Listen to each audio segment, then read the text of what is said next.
The Greyhound and Gatsby, a retelling of The Great Gatsby from a dog's point of view, written by F. Scott Fitzgerald and John Gaspar, read by an AI voice. Editor's note. Welcome to a unique spin on a cherished classic. What you are about to read is F. Scott Fitzgerald's masterpiece, The Great Gatsby, unchanged in its core essence. The characters you've come to know, the dialogue that has echoed through the ages, and the iconic twists and turns of the plot, they all remain the same. But there's been a small modification.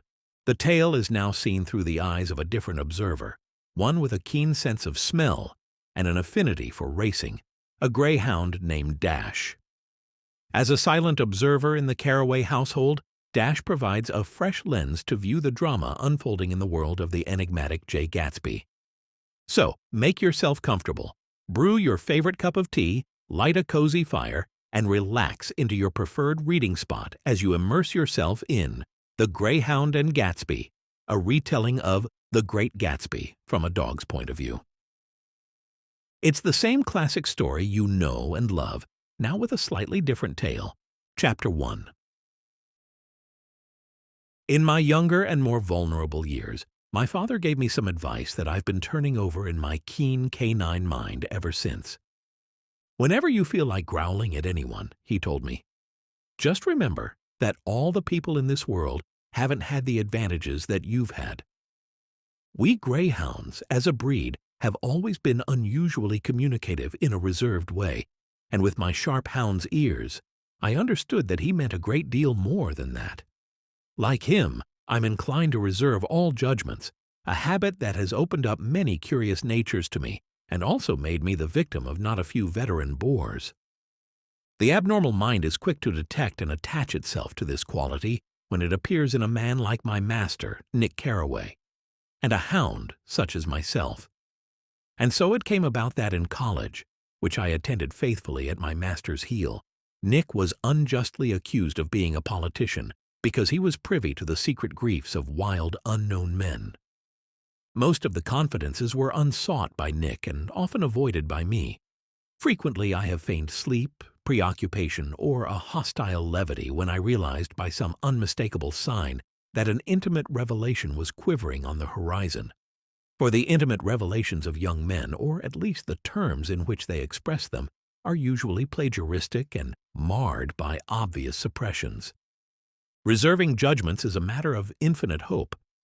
I am still a little afraid of missing something if I forget that, as my father snobbishly suggested, and I snobbishly repeat. A sense of the fundamental decencies is parceled out unequally at birth between both men and hounds. And after boasting this way of my tolerance, I come to the admission that it has a limit. Conduct may be founded on the hard rock or the wet marshes, but after a certain point, I don't care what it's founded on. When we came back from the East last autumn, both Nick and I felt that we wanted the world to be in uniform and at a sort of moral attention forever. We wanted no more riotous excursions with privileged glimpses into the human heart, or the canine heart for that matter. Only Gatsby, the man who gives his name to this book, was exempt from our reaction.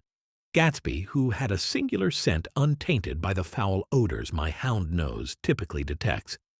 If personality is an unbroken series of successful gestures, then there was something gorgeous about him, some heightened sensitivity to the promises of life, as if he were related to one of those intricate machines that register vibrations only my finely tuned greyhound senses perceive.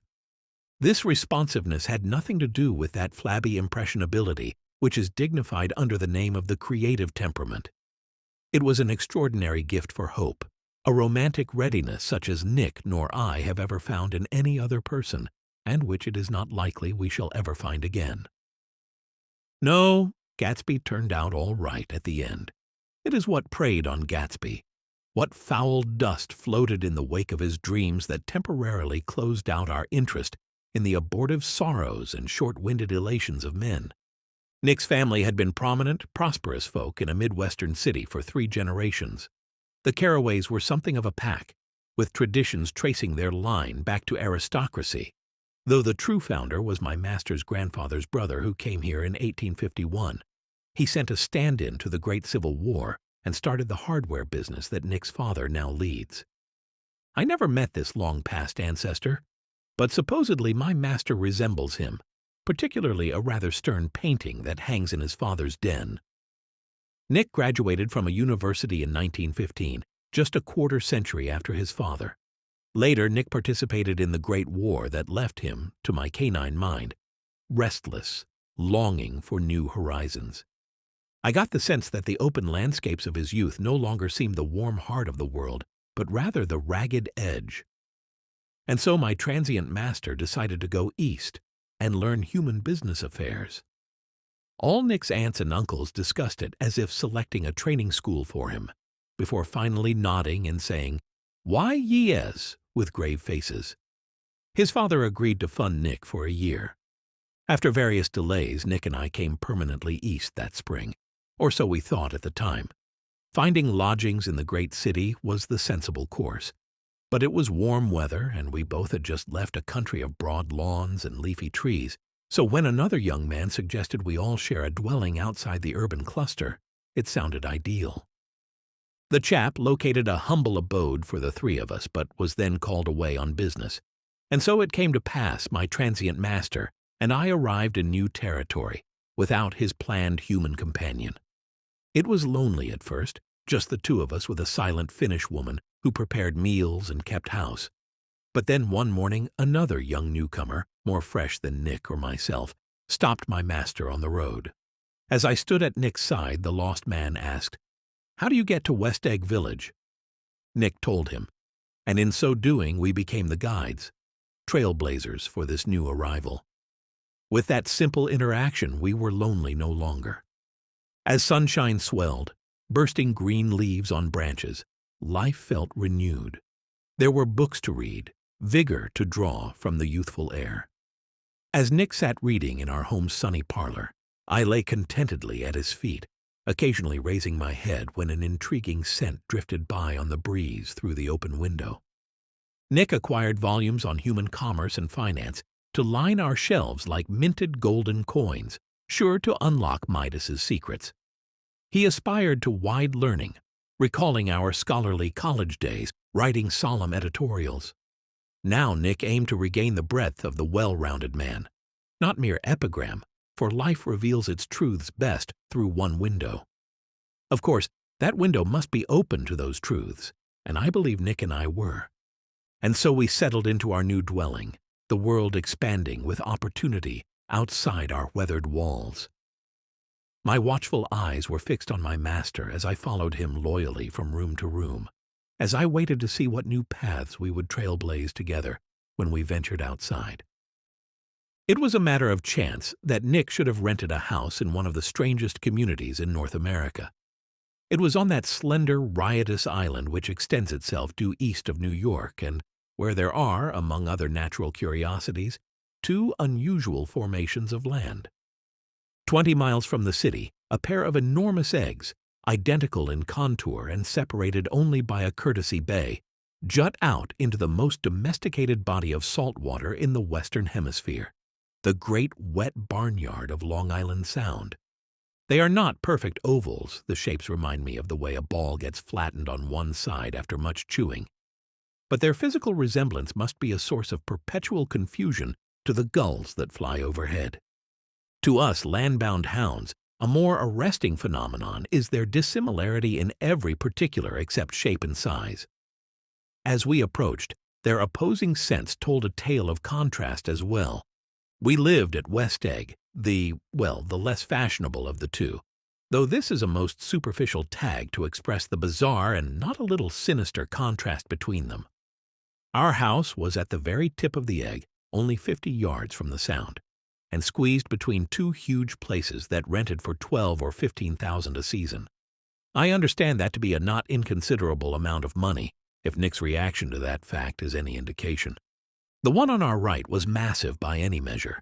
It resembled one of those fancy human houses I've smelled in my travels, with a tower on one side, freshly built under a scrubby new ivy, and a bone-white drinking pond and more than 40 acres of grassy yards and gardens. It was Gatsby's grand den, or rather, as I hadn't met Mr. Gatsby yet, it was a grand mansion inhabited by a male human of that name. Our own house was, even in the best of light, an eyesore.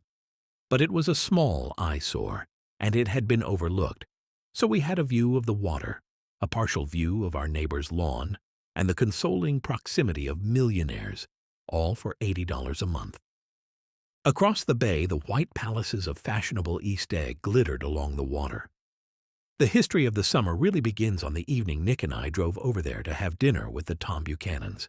Daisy was my master's second cousin once removed, and Nick had known Tom in college. After the war, Nick and I spent 2 days visiting them in Chicago, their scent still familiar, though faded by time. Her mate, among his physical talents, had been one of the strongest football players at New Haven, well known across the country. He was like a champion greyhound who peaks at a young age, winning race after race, but then struggles to recapture that glory in later years. His prime was brief, and everything after seemed lackluster in comparison. His family had huge wealth. Even in college, he spent money freely in a way people frowned upon. But now he'd left Chicago and come east in a manner that was astonishing. For example, he'd brought a whole troop of polo ponies from Lake Forest.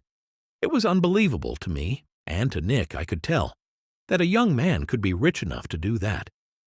I may not be as well bred as those fancy horses, but I would wager you any sum my swift greyhound legs could outrun them on any day. Why the Buchanans came east was never explained, least of all to me. They had aimlessly spent a year in France, then drifted where wealthy humans played polo. Daisy claimed this move was permanent, but I sensed Nick doubted it. We couldn't read Daisy's heart, but felt Tom would keep roaming, chasing the excitement of his old football victories like a dog futilely chasing a ball he could never catch. And so it happened that on a warm, windy evening, I accompanied Nick as he drove over to East Egg to see 2 old friends we scarcely knew at all. Their house was even more elaborate than I expected, a cheerful red and white Georgian colonial mansion overlooking the bay. The lawn started at the beach and ran toward the front door for a quarter of a mile, jumping over sundials and brick walks and burning gardens. Finally, when it reached the house, drifting up the side in bright vines as though from the momentum of its run. The front was broken by a line of French windows, glowing now with reflected gold, and wide open to the warm, windy afternoon. And Tom Buchanan in riding clothes was standing with his legs apart on the front porch. He had changed since Nick and I knew him in college. Now he was a sturdy, straw-haired man of 30, with a rather hard mouth and a supercilious manner. 2 shining, arrogant eyes had established dominance over his face and gave him the appearance of always leaning aggressively forward. Not even the effeminate swank of his riding clothes could hide the enormous power of that body. He seemed to fill those glistening boots until he strained the top lacing, and you could see a great pack of muscle shifting when his shoulder moved under his thin coat.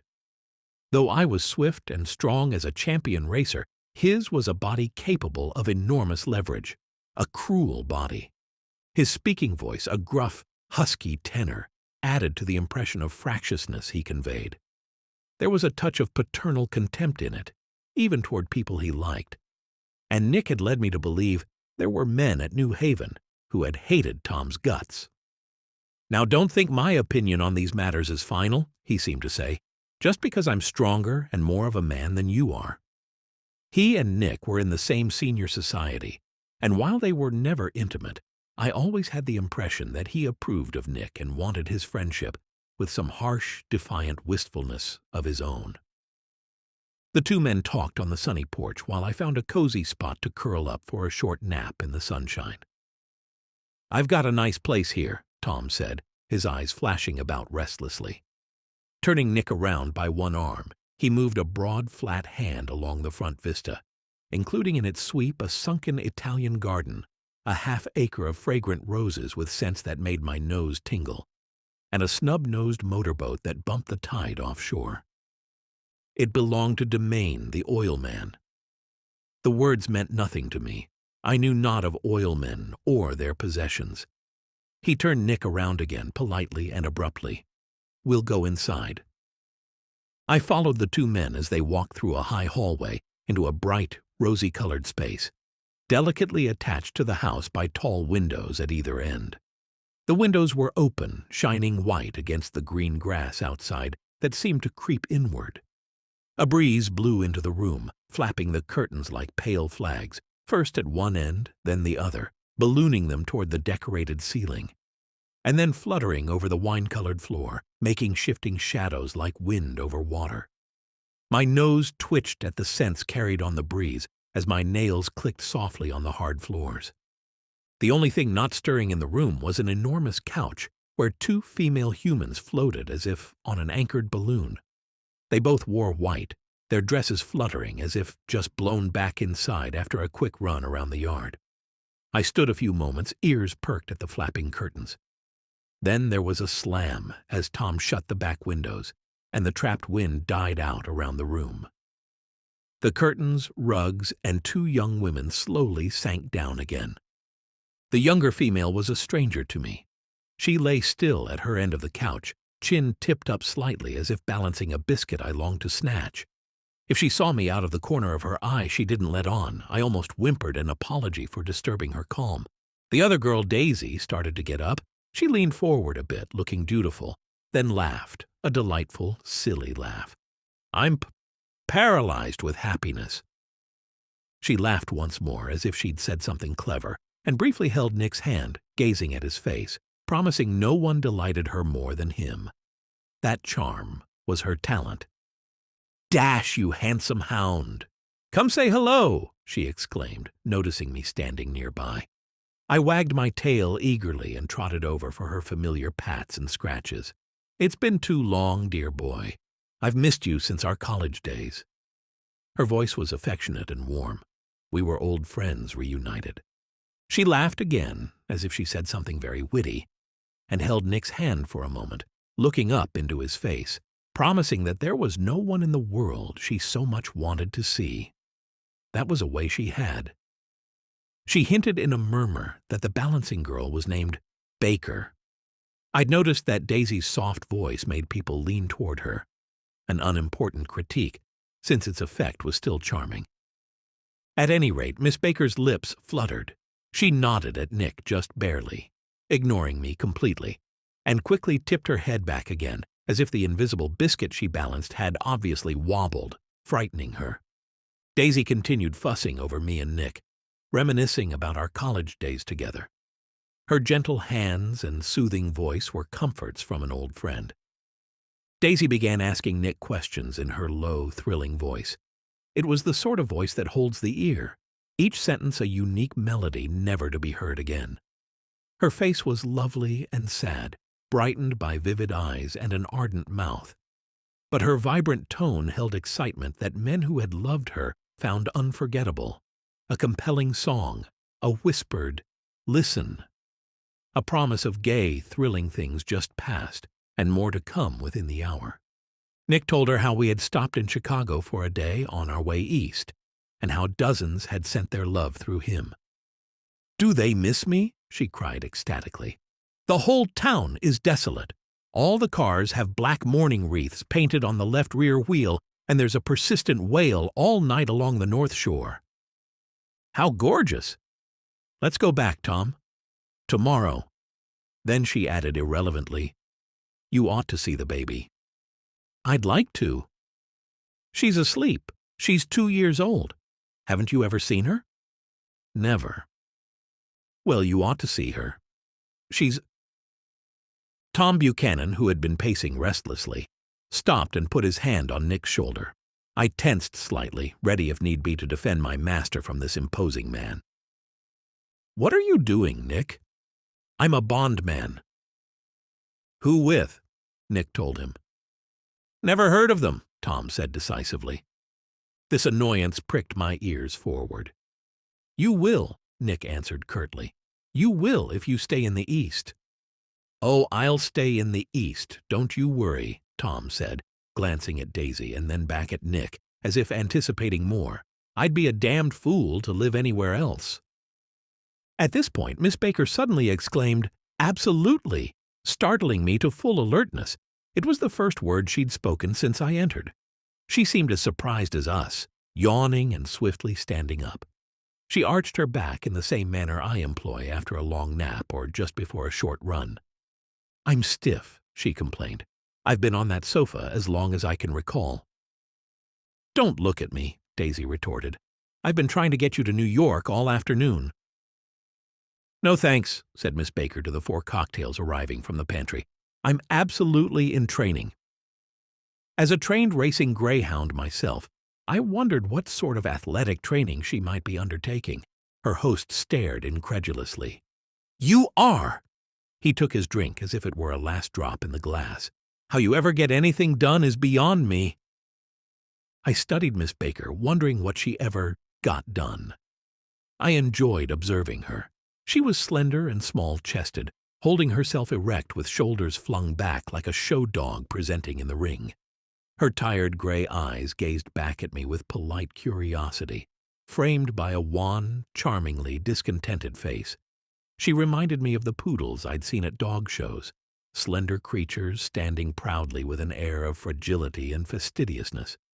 I realized at that moment I'd seen her, or her photo, somewhere before. "You live in West Egg," she remarked contemptuously. "I know somebody there." "I don't know a single—" Nick began. "You must know Gatsby." "Gatsby?" Daisy demanded. "What Gatsby?" Before Nick could reply, dinner was announced. Wedging his firm arm under Nick's, Tom Buchanan steered him forcefully from the room, as if moving a chess piece across a board. I trotted after, not about to let my friend out of my sight, and also hoping some small snippet of food might be waiting for me as well. Gracefully, languidly, the 2 young women walked ahead of us out to a rosy porch facing the sunset, where 4 candles flickered on the table in the fading breeze. "Why candles?" Daisy objected with a frown. She snapped them out with her fingers. "In 2 weeks, it'll be the longest day of the year." She looked at us brightly. "Do you always watch for the longest day of the year and then miss it? I always watch for it and then miss it." "We ought to plan something," Miss Baker yawned, sitting at the table as if retiring for bed. Her wide yawn made me feel drowsy as well, and I stretched out on the floor near Nick's feet, ready for a nap. "All right," said Daisy. "What'll we plan?" She turned to Nick helplessly. "What do people plan?" Before he could answer, her eyes fixed with awe upon her little finger. "Look," she complained. "I hurt it." They all looked. The knuckle was bruised black and blue. I had noticed it when we first arrived. "You did it, Tom," she accused. "I know you didn't mean to, but you did do it. That's what I get for marrying a hulking brute of a—" "I hate that word hulking," Tom objected irritably. "Even kidding." "Hulking," Daisy insisted. Sometimes Daisy and Miss Baker talked over one another, subtly and about trivial matters, never quite chattering, as poised as their white dresses and aloof eyes that revealed no strong desires. They were here and tolerated Tom and Nick and me, making only a courteous, mild effort at playing hostess. They knew dinner would soon finish up, the night also neatly put away. It was nothing like the excited anticipation and anxiety I'd felt out west, where evenings seemed hurried to a close. I lay calmly near Nick, occasionally twitching an ear at the ladies' murmuring voices. Their detached mood suited my own. I was content simply to be present, expecting nothing more from the visit than Nick's familiar company and perhaps a few dropped table scraps. "You make me feel uncivilized, Daisy," Nick confessed on his second glass of wine. "Can't you talk about crops or something?" I believe he meant nothing particular, but his remark was taken up in an unexpected way. "Civilization's going to pieces," broke out Tom violently. "I've gotten to be a terrible pessimist about things." He chattered on about a book I'd never heard of, and of course would never read. "Tom's getting very profound," said Daisy with an expression of unthoughtful sadness. "He reads deep books with long words in them. What was that word we—" As the humans conversed, I rested contentedly near Nick's feet, only half listening to their perplexing chatter. The sun's warmth made me drowsy. "You ought to live in California," Miss Baker began. But when the phone rang inside and the butler left, Daisy seized the momentary interruption. She leaned toward Nick eagerly. "I'll tell you a family secret," she whispered. "It's about the butler's nose. Want to hear it?" "That's why I came over tonight." "Well, he wasn't always a butler. He polished silver for some people in New York with a service for 200. He polished from morning till night until it affected his nose." "Things went from bad to worse," Miss Baker suggested. "Yes, worse and worse, until he had to quit." I twitched an ear at their gossip. For a moment the fading sunlight fell romantically on Daisy's glowing face. Her voice compelled Nick forward breathlessly as he listened. Then the glow dimmed, the lights deserting her reluctantly like children leaving a pleasant street at dusk. The butler murmured something to Tom, who frowned, pushed back his chair, and left without a word. As if his absence enlivened her, Daisy leaned forward, her voice radiant and melodic. "I love seeing you at my table, Nick. You're like a rose, an absolute rose." She turned to Miss Baker. "Isn't he? An absolute rose?" This was untrue. Nick was nothing like a rose, nor any flower I could name. Daisy was just improvising, but a thrilling warmth emanated from her, as if her heart was trying to reach out, concealed in those ardent words. "And Dash! What a delight to see that handsome hound again. We had such fun together in college, didn't we, dear boy?" She reached down to ruffle my ears affectionately. Then she suddenly tossed her napkin down and excused herself inside. Miss Baker and Nick exchanged a quick, meaningless glance. As he was about to speak, Miss Baker sat alertly and whispered, "Shh!" A hushed, impassioned murmur came from beyond. Miss Baker leaned forward shamelessly to listen. The murmur wavered on the edge of coherence, sank down, mounted excitedly, then ceased. With my keen canine hearing, I could make out every word spoken in the other room. But being unable to speak, I was in no position to relay the private conversation to the humans at the table. I simply continued dozing by Nick's feet, keeping the overheard secrets to myself. "This Mr. Gatsby you mentioned is my neighbor," Nick said. I could tell he wanted a change in topic. "Don't talk. I want to hear what happens." "Is something happening?" he asked innocently. "You mean you don't know?" said Miss Baker, genuinely surprised. "I thought everybody knew." "I don't." "Why?" She hesitated. "Tom's got some woman in New York." "Got some woman?" Nick repeated blankly. Miss Baker nodded. "She might have the decency not to call during dinner." "Right." Before more could be said, Daisy and Tom returned in a flutter of fabric and a crunch of boots. I perked up my ears, catching the distinct scent of tension in the air, but the humans resumed dining as if nothing had occurred.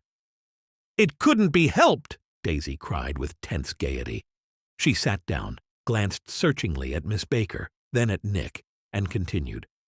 "I looked outside for a minute, and it's very romantic out there. There's a bird on the lawn. I think it must be a nightingale that flew over on some ship. He's singing away," her voice sang. "It's romantic, isn't it, Tom?" "Very romantic," Tom replied miserably. Then to Nick, "If it's light enough after dinner, I want to show you the stables." The telephone again rang inside startlingly, as Daisy decisively shook her head at Tom. About the stables? About the phone call? It was unclear. All subjects vanished into air. Among the fractured last minutes at the table, I remember the candles being relit pointlessly, and I sensed Nick wanted to look directly at everyone yet avoid all eyes.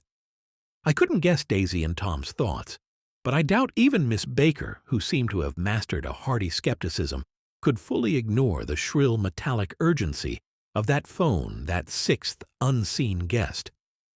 To some temperaments, the situation might have seemed intriguing. My instinct in a situation like this would be to bark for help. Needless to say, the horses went unmentioned again. Tom and Miss Baker strolled back to the library as if standing vigil by a tangible body while trying to appear pleasantly interested. With a little deftness, I followed Daisy and Nick onto the connecting porches to the front porch.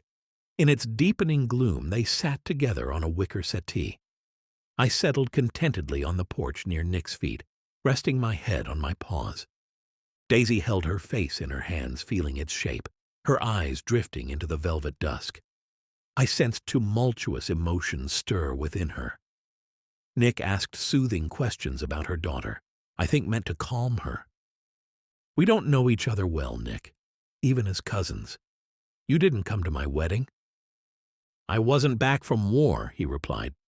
That's true? She hesitated. Well, I've had a very bad time, Nick, and I'm pretty cynical about everything. Evidently, she had reason to be.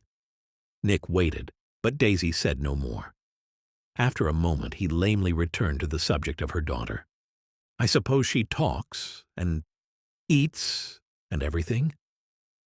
Oh, yes. Daisy looked at him absently. Listen, Nick, let me tell you what I said when she was born. Would you like to hear? Very much. It'll show you how I've gotten to feel about things. Well, she was less than an hour old, and Tom was God knows where. I woke up out of the ether with an utterly abandoned feeling and asked the nurse right away if it was a boy or a girl. She told me it was a girl, and so I turned my head away and wept. All right, I said, I'm glad it's a girl. And I hope she'll be a fool. That's the best thing a girl can be in this world, a beautiful little fool. You see, I think everything's terrible anyhow, she went on decisively. Everybody thinks so, the most advanced people. And I know. I've been everywhere and seen everything and done everything. Her eyes flashed defiantly, rather like Tom's, and she laughed with thrilling scorn. Sophisticated! God, I'm sophisticated! The moment Daisy's voice trailed off, no longer gripping our attention and belief, I sensed an underlying falseness in her words. It troubled me, as though the entire evening had been a ruse somehow, to extract some emotional response from Nick. I waited, and as expected, Daisy soon glanced at him with an absolute smirk on her lovely face, as if declaring her membership in a rather elite secret society shared with Tom. Inside, the crimson room glowed with light. Tom and Miss Baker sat at either end of the long couch as she read aloud from a magazine, her words flowing together soothingly. The lamplight shone on Tom's boots and glinted along the paper as Miss Baker turned a page, her slender arms fluttering. When we entered, she silenced us a moment with a raised hand. To be continued, she said, tossing the magazine down, in our very next issue. She stood restlessly, knee jiggling. 10 o'clock, she remarked, eyeing the ceiling. Time for this good girl to go to bed.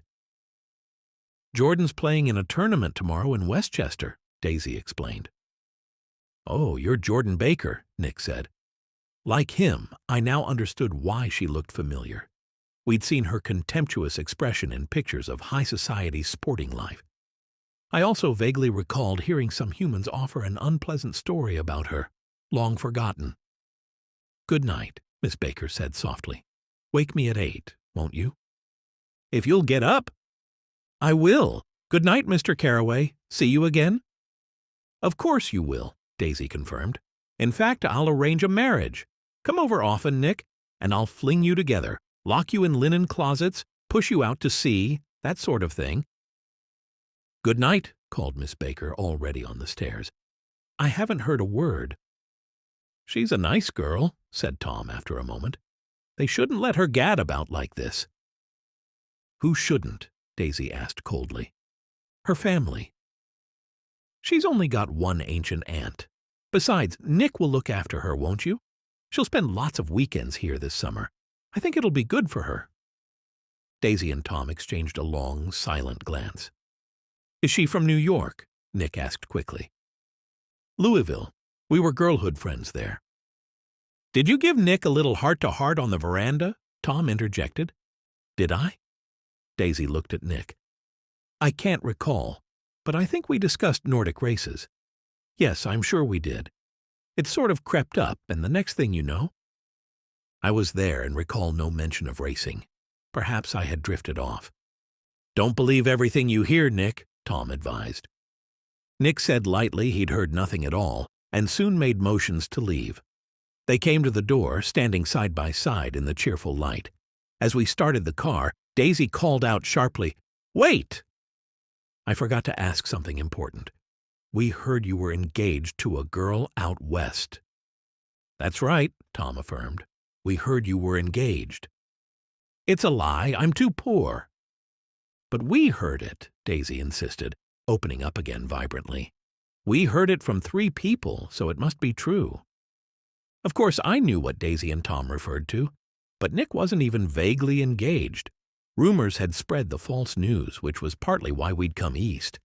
You can't stop being friends over gossip, yet I knew he had no plans to be rumored into marriage. Their interest rather touched me and made them less remotely rich. Nevertheless, as we drove away, I felt confused and a little disgusted. It seemed to me that the thing for Daisy to do was to rush out of the house, child in arms, but apparently there were no such intentions in her head. As for Tom, the fact that he had some woman in New York was really less surprising than that he had been depressed by a book. Something was making him nibble at the edge of stale ideas, as if his sturdy physical egotism no longer nourished his peremptory heart. Already it was deep summer on roadhouse roofs and in front of wayside garages, where new red gas pumps sat out in pools of light. When we reached the estate at West Egg, Nick ran the motor car under its shed, and we sat for a while on an abandoned grass roller in the yard. The wind had blown off, leaving a loud, bright night with wings beating in the trees and a persistent organ sound, as the full bellows of the earth blew the frogs full of life. The silhouette of a moving cat wavered across the moonlight, and turning my head to watch it, I saw that we were not alone. 50 feet away, a figure had emerged from the shadow of my neighbor's mansion and was standing with his hands in his pockets, regarding the silver pepper of the stars. Something in his leisurely movements and the secure position of his feet upon the lawn suggested that it was Mr. Gatsby himself, come out to determine what share was his of our local heavens. Nick seemed ready to call to him. Miss Baker had mentioned him at dinner, and that would do for an introduction. But the man gave a sudden intimation that he was content to be alone. He stretched out his arms toward the dark water in a curious way, and far as I was from him, I could have sworn he was trembling. Involuntarily, Nick and I glanced seaward, and we distinguished nothing except a single green light, minute and far away, that might have been the end of a dock. When we looked once more for Gatsby, he had vanished, and we were alone again in the unquiet darkness. Chapter 2. About halfway between West Egg and New York, the road hastily joins the railroad and runs beside it a quarter-mile, shrinking from a desolate valley of ashes. A strange farm where ashes grow in ridges like wheat, forming grotesque gardens and ghostly houses, chimneys and rising smoke. Dim figures move crumbling through the powdery air, already disintegrating. Occasionally, a line of gray cars crawls down an invisible track, screeching to a rest. Ash-gray men swarm up with leaden spades, stirring an impenetrable cloud that hides their obscure work.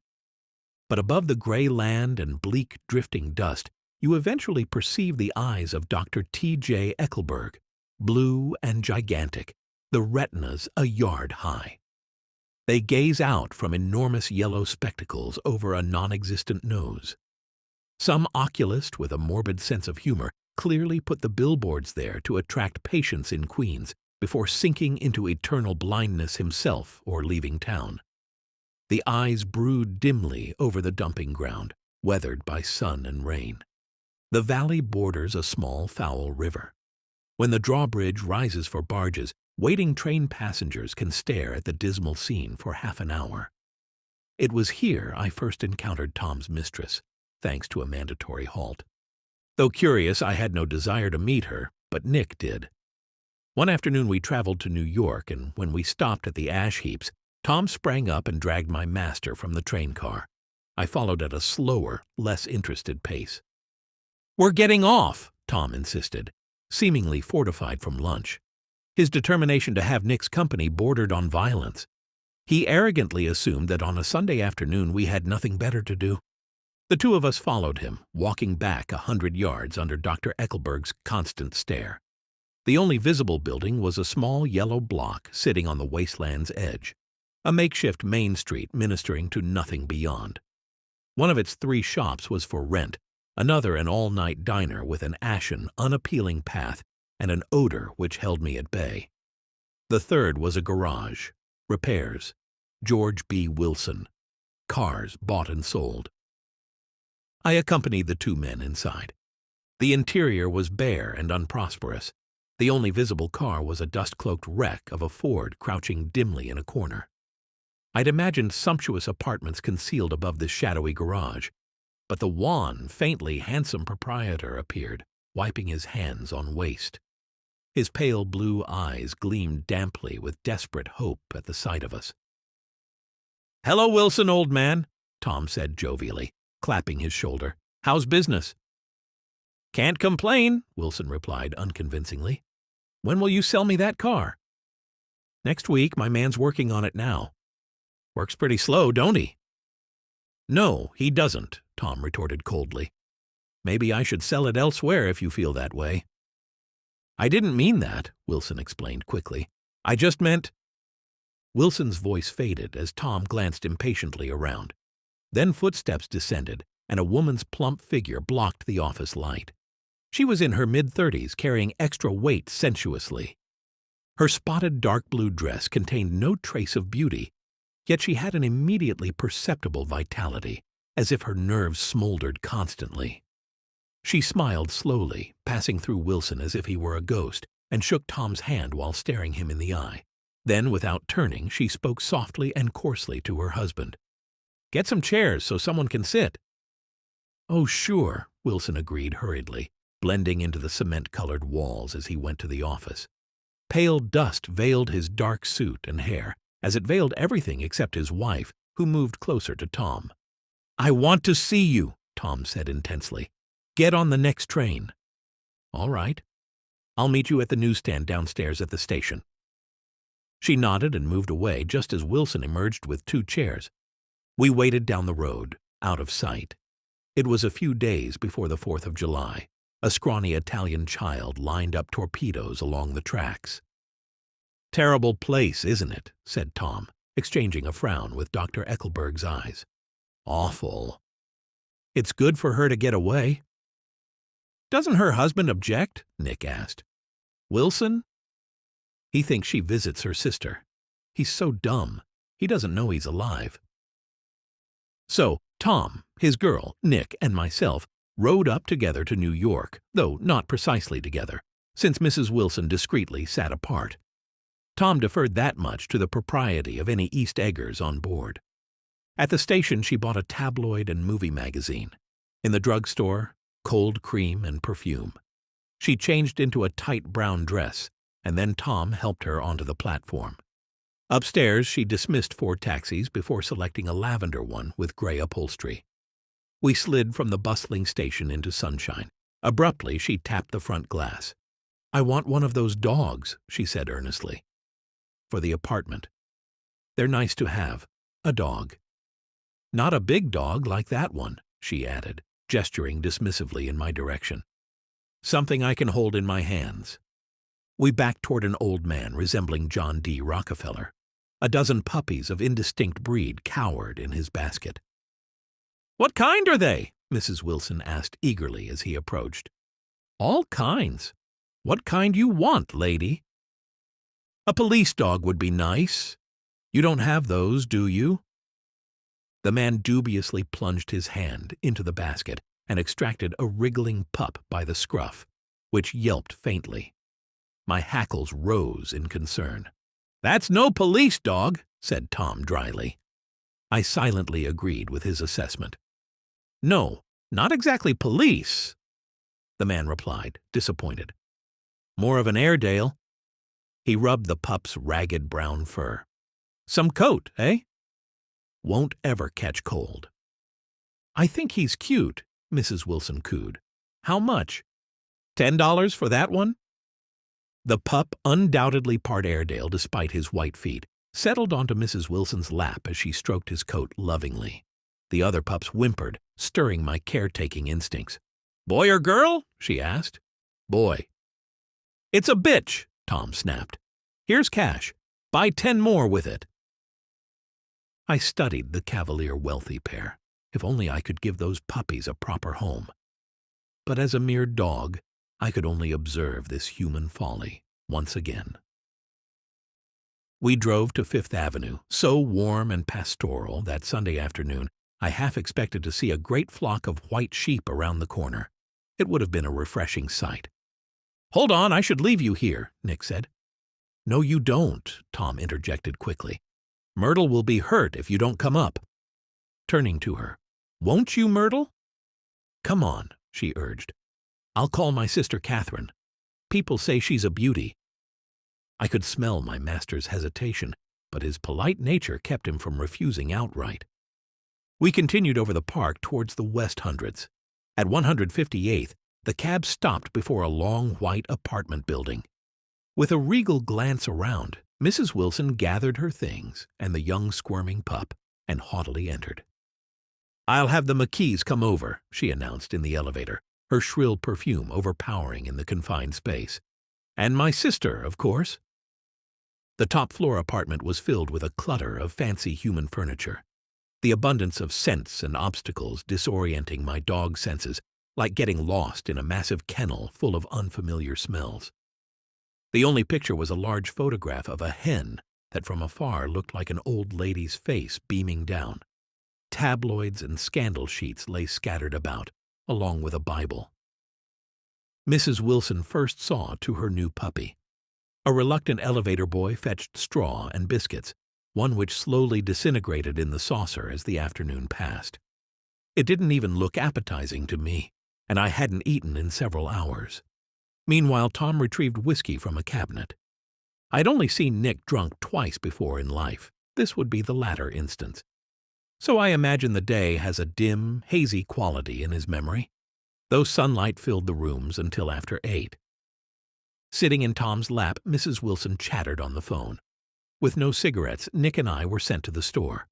When we returned, the couple had vanished, so Nick discreetly read a book, and I just as discreetly napped.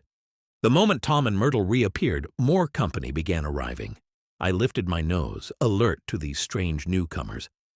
The sister Catherine was a slender, worldly woman with bobbed red hair and powder-white complexion. Her reed-drawn eyebrows looked blurred as nature tried realigning them. Countless bracelets jangled loudly with her every move. She entered possessively, surveying the furniture as if it were her own. When asked, she laughed shrilly, repeated the question aloud, and said she lived with a girlfriend.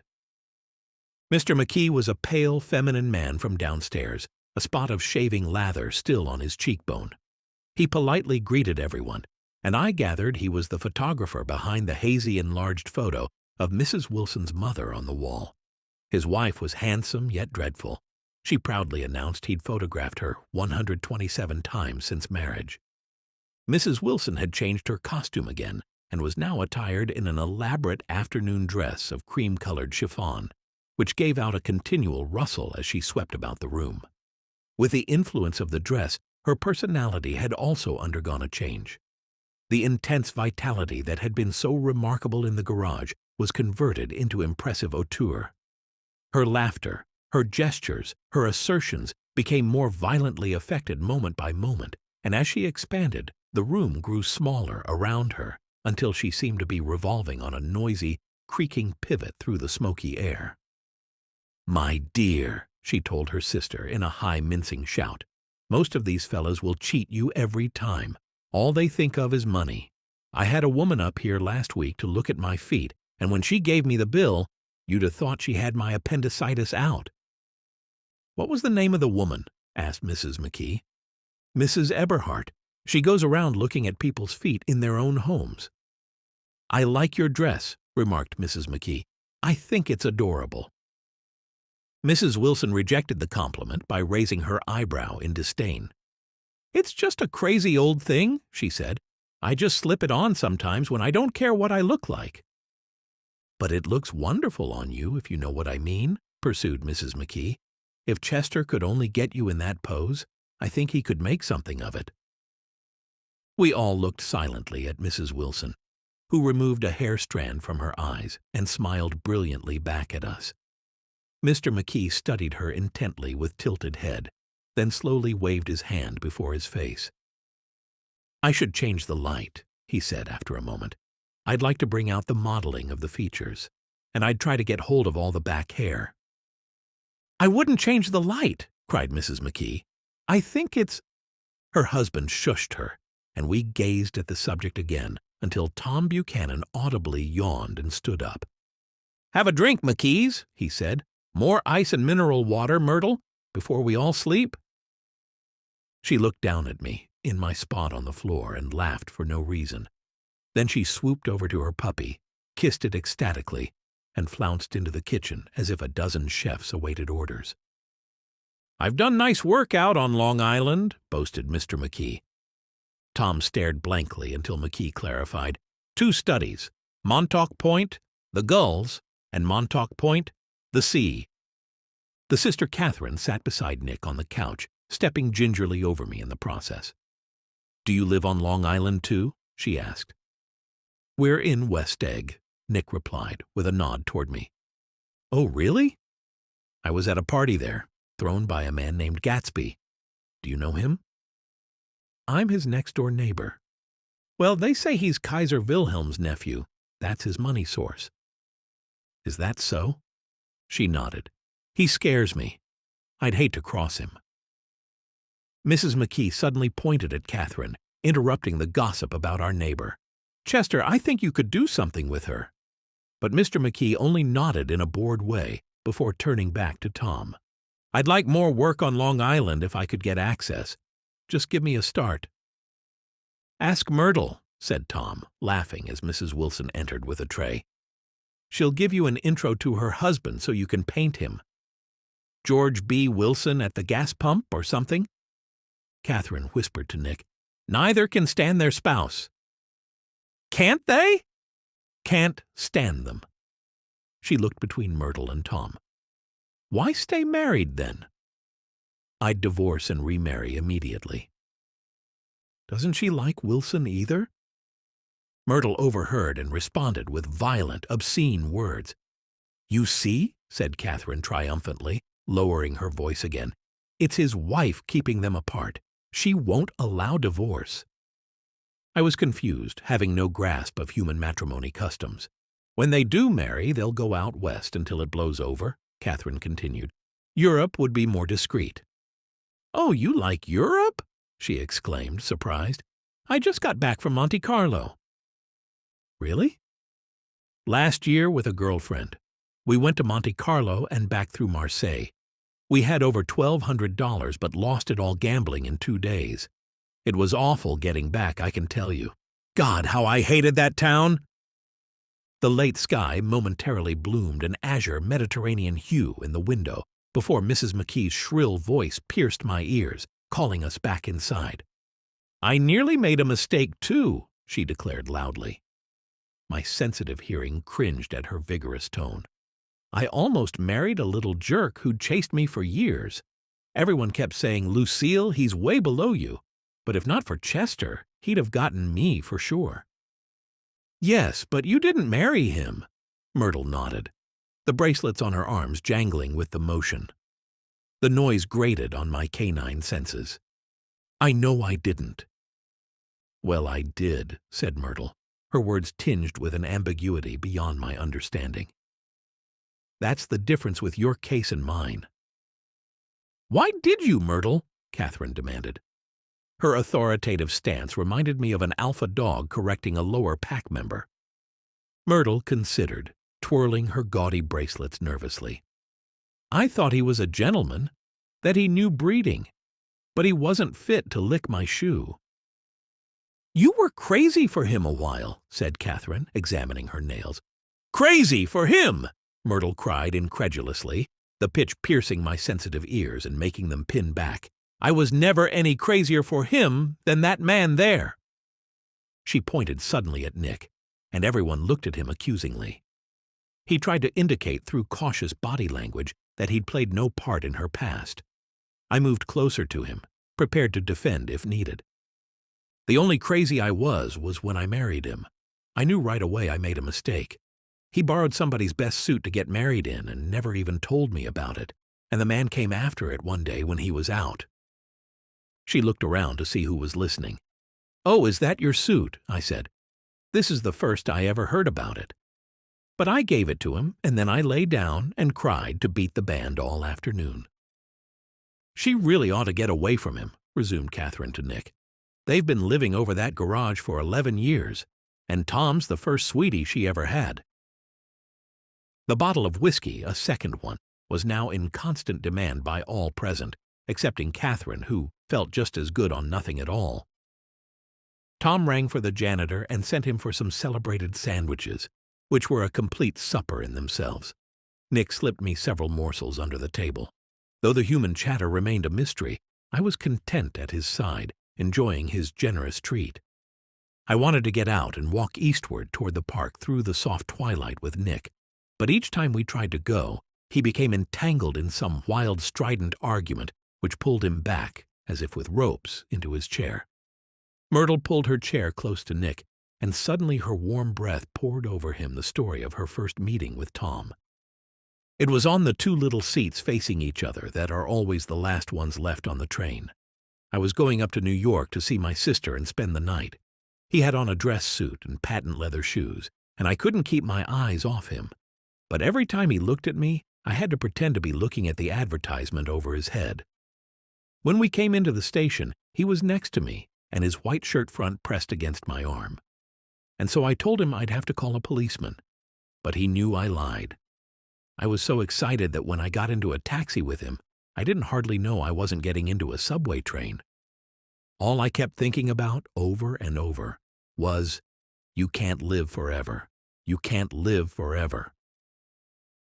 She turned to Mrs. McKee, and the room rang full of her artificial laughter. "My dear," she cried, "I'm going to give you this dress as soon as I'm through with it.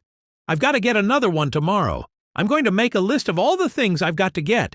A massage and a wave and a collar for the dog and one of those cute little ashtrays where you touch a spring and a wreath with a black silk bow for Mother's grave that'll last all summer. I got to write down a list so I won't forget all the things I got to do." It was 9 o'clock. Almost immediately afterward, I saw Nick check his watch and found it was 10. Mr. McKee was asleep on a chair with his fists clenched in his lap, like a photograph of a man of action. As Nick took out his handkerchief, I sniffed curiously at the spot of dried lather on McKee's cheek that had bothered me all afternoon.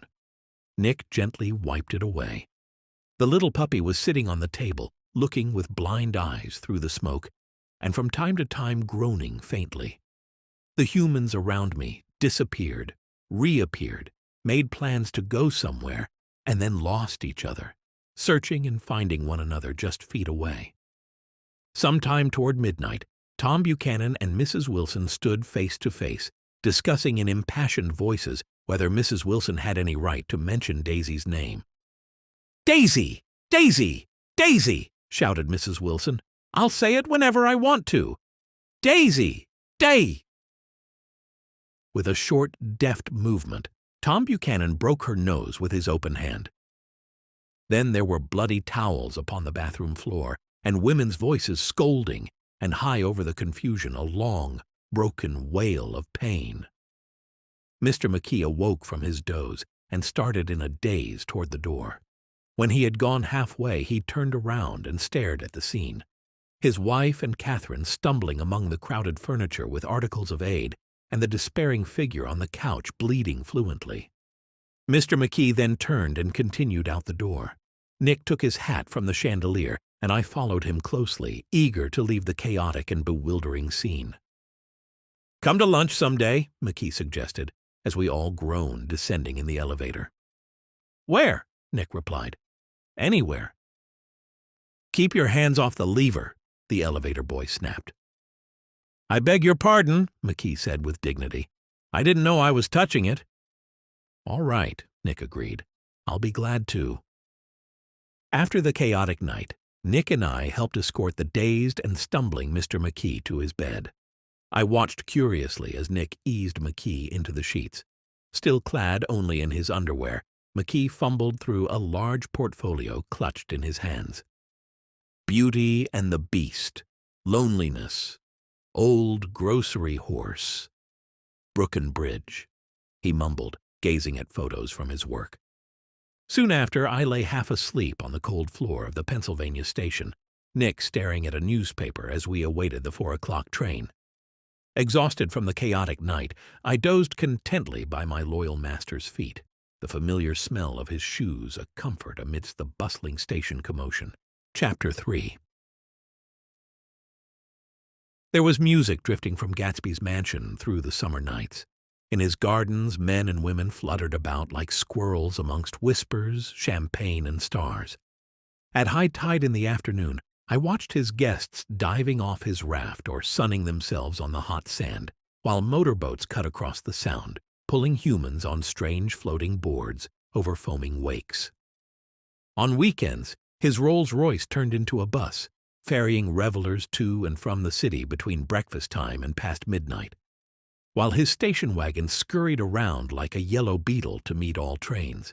And on Mondays, 8 servants, including an extra gardener, toiled all day with mops and brushes and hammers and shears, repairing the damage from the wild nights before.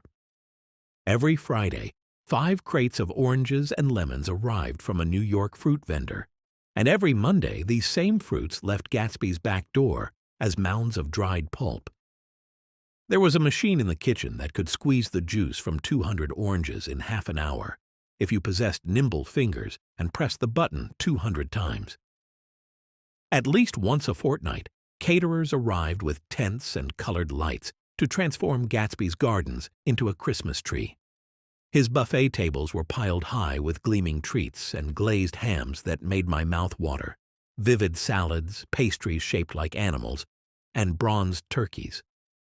In the main hall, a bar with a real brass rail was set up, and stocked with gins and liquors and with cordials so long forgotten that most of his female guests were too young to know one from another. By 7 o'clock, the whole orchestra had arrived, not just a small group, but a whole pack of instruments filling the pit with music. The last swimmers had come in from the beach now and were dressing upstairs. The cars from New York were parked 5 deep in the drive, and already the halls and salons and verandas were gaudy with primary colors, and hair shorn in strange new ways and shawls beyond the dreams of Castile. The bar was in full swing, and floating rounds of cocktails permeated the garden outside until the air was alive with chatter and laughter and casual innuendo and introductions forgotten on the spot and enthusiastic meetings between women who never knew each other's names. The lights grew brighter as the earth lurched away from the sun, and then the orchestra was playing yellow cocktail music, and the opera of voices pitched a key higher. The party had begun. I believe that on the first night Nick and I went to Gatsby's house, we were some of the few guests who had actually been invited. People were not invited. They just went there, cramming into cars that bore them out to Long Island, where they ended up at Gatsby's door. Once there, they were introduced by somebody who knew Gatsby, and after that, they conducted themselves according to the rules of behavior associated with amusement parks. Sometimes they came and went without having met Gatsby at all, arriving with a simplicity of heart that was its own ticket of admission. Nick and I had been formally invited. A chauffeur in a uniform of robin's egg blue crossed our lawn early that Saturday morning with a surprisingly formal note from his employer.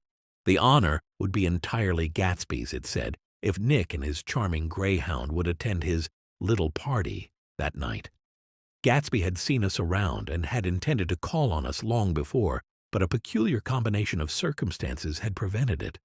The note was signed Jay Gatsby in a majestic hand. Nick, dressed up in white flannels, and I went over a little after 7 and wandered around rather ill at ease among swirls and eddies of people neither of us knew.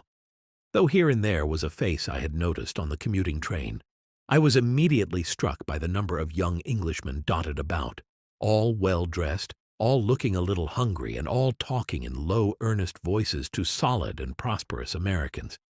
I was sure that they were selling something, bonds or insurance or automobiles. They were at least agonizingly aware of the easy money in the vicinity and convinced that it was theirs for a few words in the right key. As soon as we arrived, we made an attempt to find our host, but the 2 or 3 people of whom Nick asked Gatsby's whereabouts stared at us in such an amazed way and denied so vehemently any knowledge of his movements that we slunk off in the direction of the cocktail table, the only place in the garden where a man and his dog could linger without looking purposeless and alone. Nick was on his way to getting roaring drunk from sheer embarrassment when Jordan Baker came out of the house and stood at the head of the marble steps, leaning a little backward and looking with contemptuous interest down into the garden. Although I was at peace with just his company, Nick found it necessary to attach himself to someone before we could begin addressing the other partygoers cordially. "Hello!" Nick roared as we approached Jordan Baker. His voice seemed unnaturally loud across the garden. "I thought you might be here," Jordan responded absently as we came up. "I remembered you lived next door to—" She took Nick's hand impersonally, promising to take care of us in a minute, as she turned her attention to 2 girls in matching yellow dresses who had stopped at the bottom of the steps. "Hello!" the pair cried together. "Sorry you didn't win." I surmised that was about Jordan's recent loss in the golf finals. "You don't know who we are," said one of the yellow-clad girls, "but we met you here about a month ago." "You've dyed your hair since then," remarked Jordan. But the girls had moved casually on, and her remark was addressed to the premature moon, produced like the supper, no doubt, out of a caterer's basket. With Jordan's slender golden arm resting in Nick's, we descended the steps and sauntered about the garden. A tray of cocktails floated at us through the twilight, and we sat down at a table with the 2 girls in yellow and 3 men, each one introduced to us as Mr. Mumble. "Do you come to these parties often?" Jordan inquired of the girl beside her. "The last one was the one I met you at," the girl answered confidently, before turning to her friend. "Wasn't it, Lucille?" It was for Lucille, too. "I like to come," Lucille said. "I never care what I do, so I always have a good time. When I was here last, I tore my gown on a chair, and Gatsby asked my name and address. Inside of a week, I got a package from Carraway's with a new evening gown in it."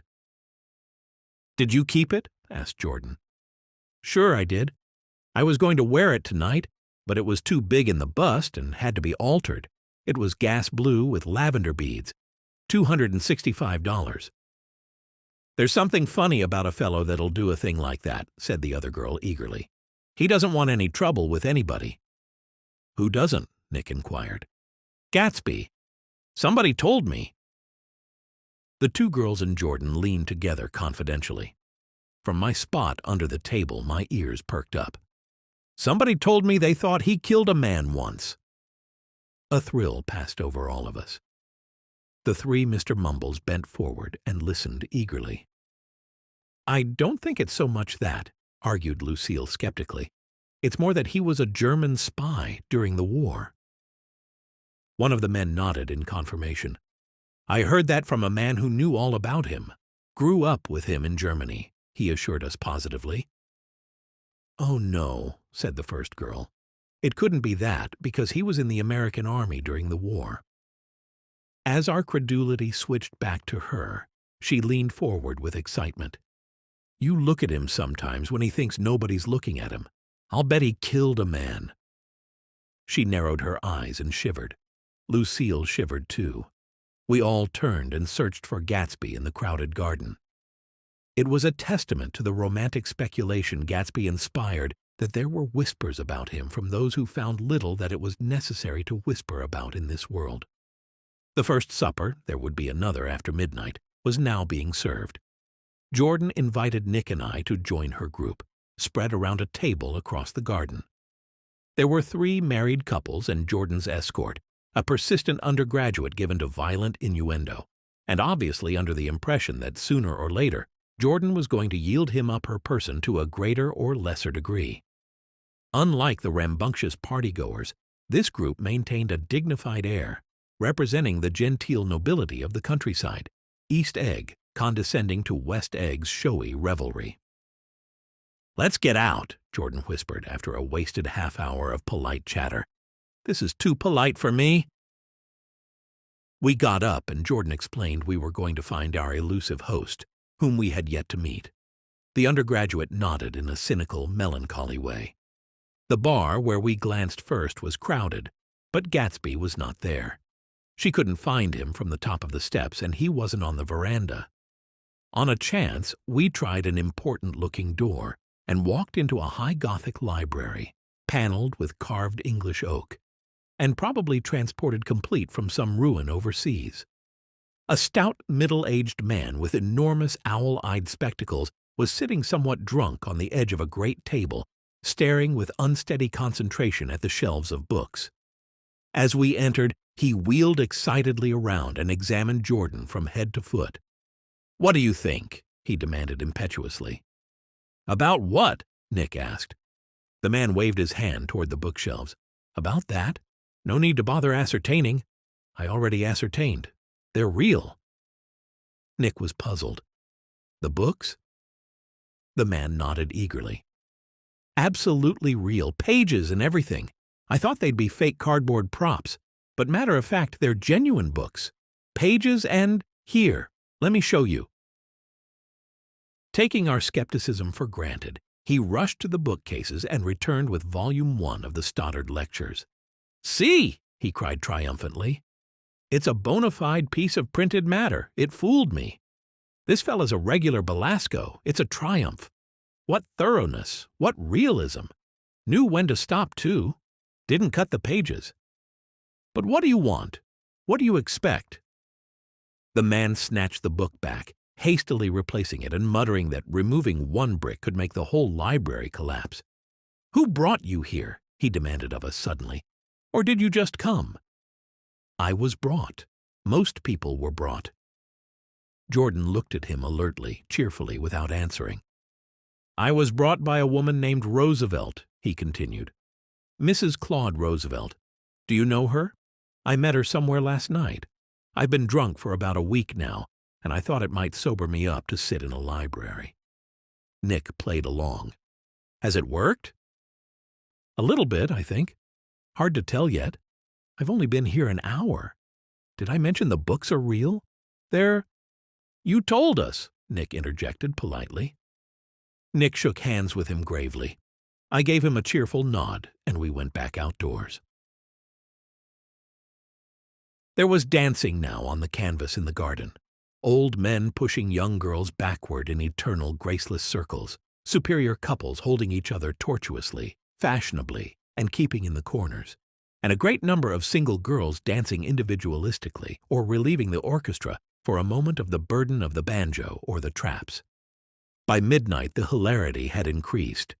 A celebrated tenor had sung in Italian, and a notorious contralto had sung in jazz, and between the numbers people were doing stunts all over the garden, while happy, vacuous bursts of laughter rose toward the summer sky. A pair of stage twins, who turned out to be the girls in yellow, did a baby act in costume, and champagne was served in glasses bigger than finger bowls.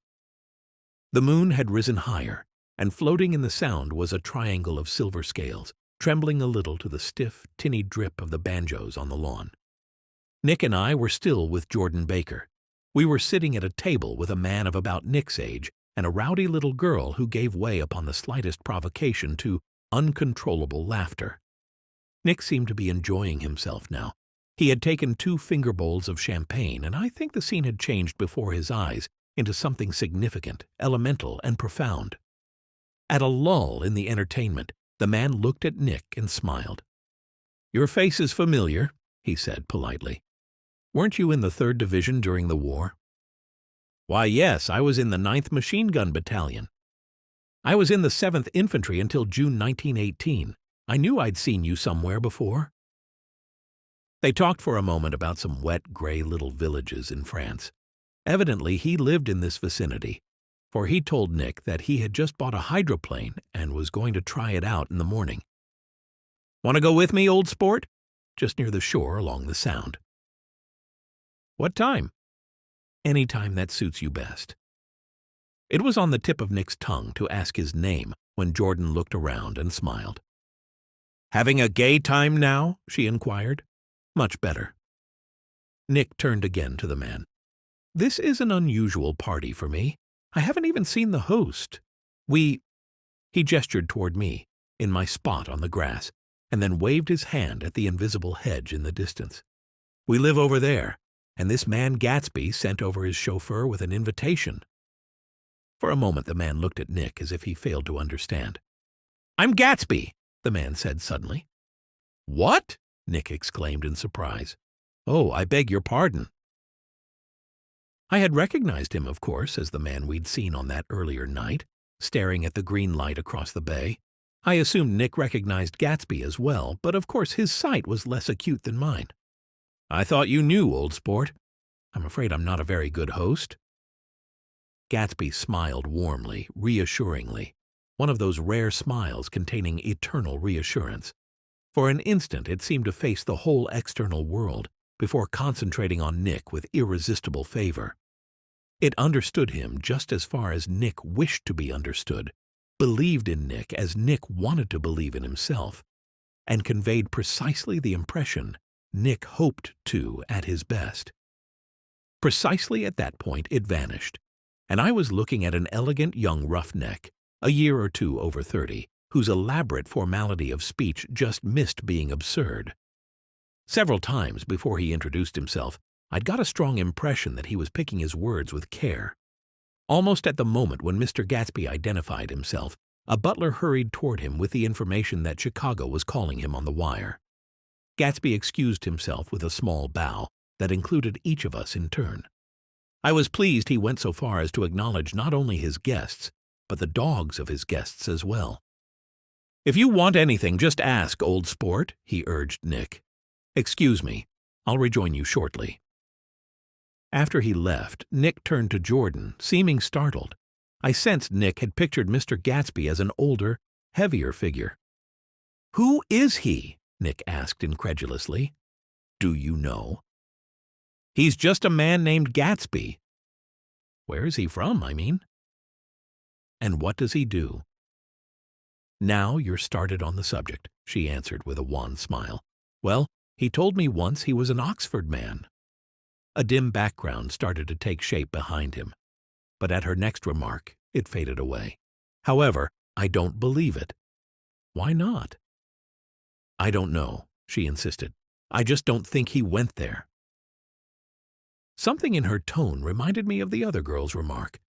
"I think he killed a man," and had the effect of stimulating our curiosity. I think Nick would have accepted without question the information that Gatsby sprang from the swamps of Louisiana or from the Lower East Side of New York. That was comprehensible. But young men didn't. At least in our provincial inexperience we believed they didn't. Drift coolly out of nowhere and buy a palace on Long Island Sound. "Anyhow, he gives large parties," said Jordan, changing the subject with an urbane distaste for the concrete. "And I like large parties. They're so intimate. At small parties there isn't any privacy."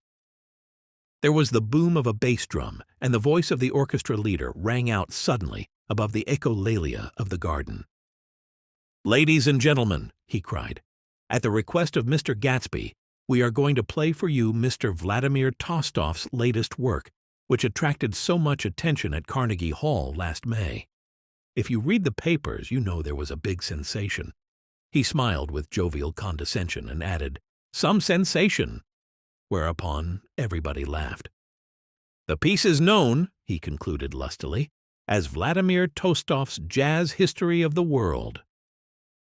The nature of Mr. Tostof's composition eluded me, because just as it began, my eyes fell on Gatsby, standing alone on the marble steps and looking from one group to another with approving eyes. His tanned skin was drawn attractively tight on his face, and his short hair looked as though it were trimmed every day. I could see nor sense anything sinister about him. I wondered if the fact that he was not drinking helped to set him off from his guests, for it seemed to me that he grew more correct as the fraternal hilarity increased. I may have been mistaken, but Gatsby, Nick, and I might have been the only sober figures in attendance, with the exception of the servants and a large percentage of the band. When the jazz history of the world was over, girls were putting their heads on men's shoulders in a puppyish, convivial way. Girls were swooning backward playfully into men's arms, even into groups knowing that someone would arrest their falls. But no one swooned backward on Gatsby, and no French bob touched Gatsby's shoulder, and no singing quartets were formed with Gatsby's head for one link. "I beg your pardon?" Gatsby's butler was suddenly standing beside us. The butler turned to Jordan. "Miss Baker, I beg your pardon, but Mr. Gatsby would like to speak to you alone." "With me?" Jordan exclaimed in surprise. "Yes, madame." She rose slowly, raising her eyebrows at Nick in puzzlement as she followed the butler toward the house. I noticed Jordan's movements had a jaunty athleticism, as if she'd learned to walk on crisp golf course mornings. It was a walk similar to that of a greyhound on race day, proudly headed toward the paddock. With Jordan gone, I was alone as Nick checked his watch and saw it was almost 2 o'clock.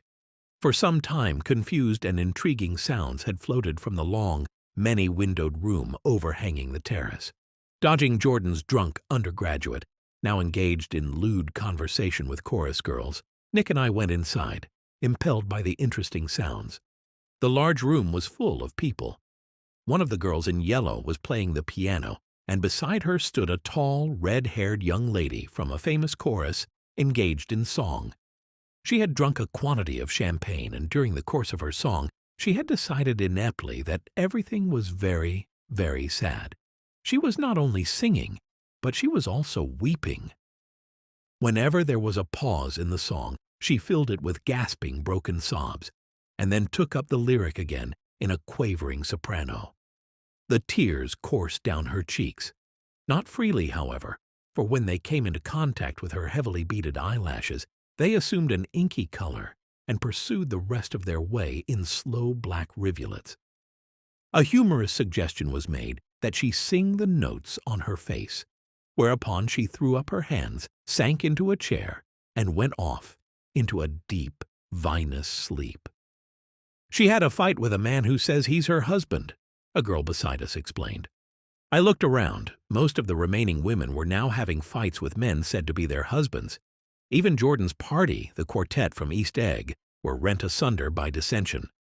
One of the men was talking with curious intensity to a young actress, and his wife, after attempting to laugh at the situation in a dignified and indifferent way, broke down entirely and resorted to flank attacks.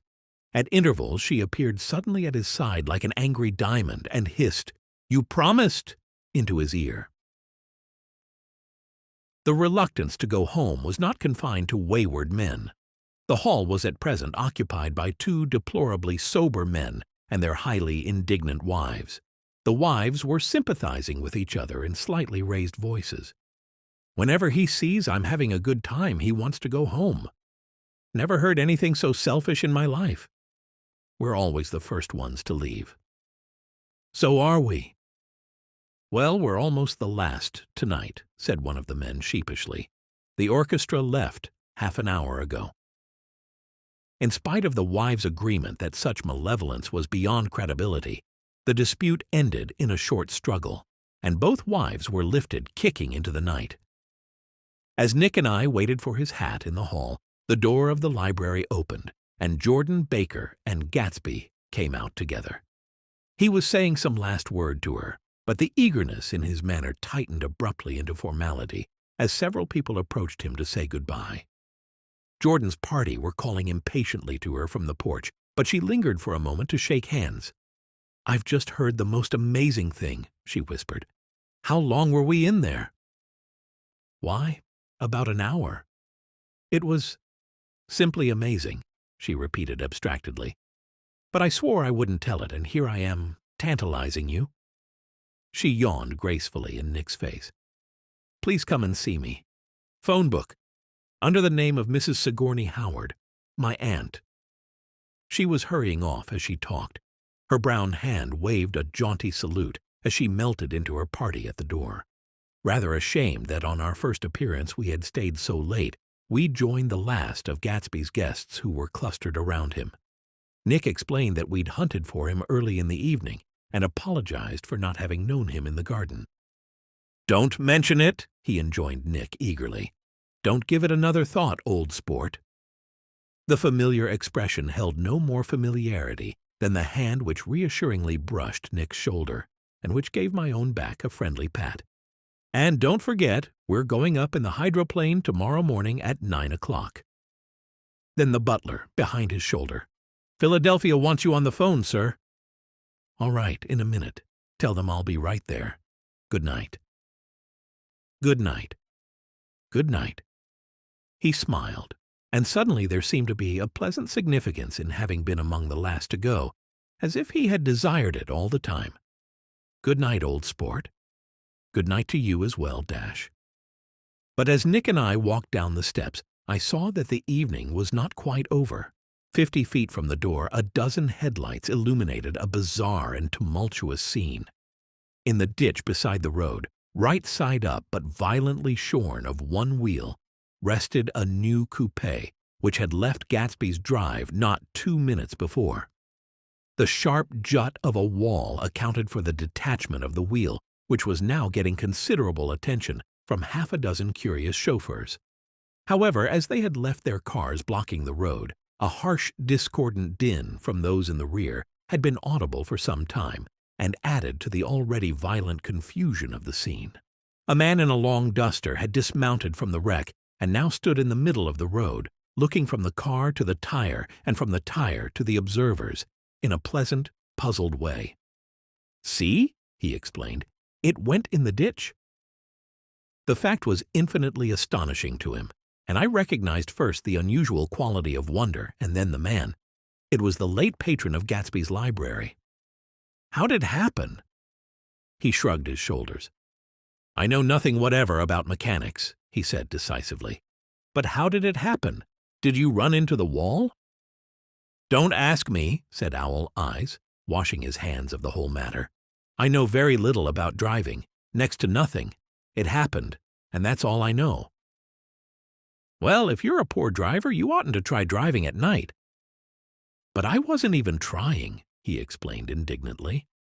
"I wasn't even trying." An awed hush fell upon the bystanders. "Do you want to commit suicide?"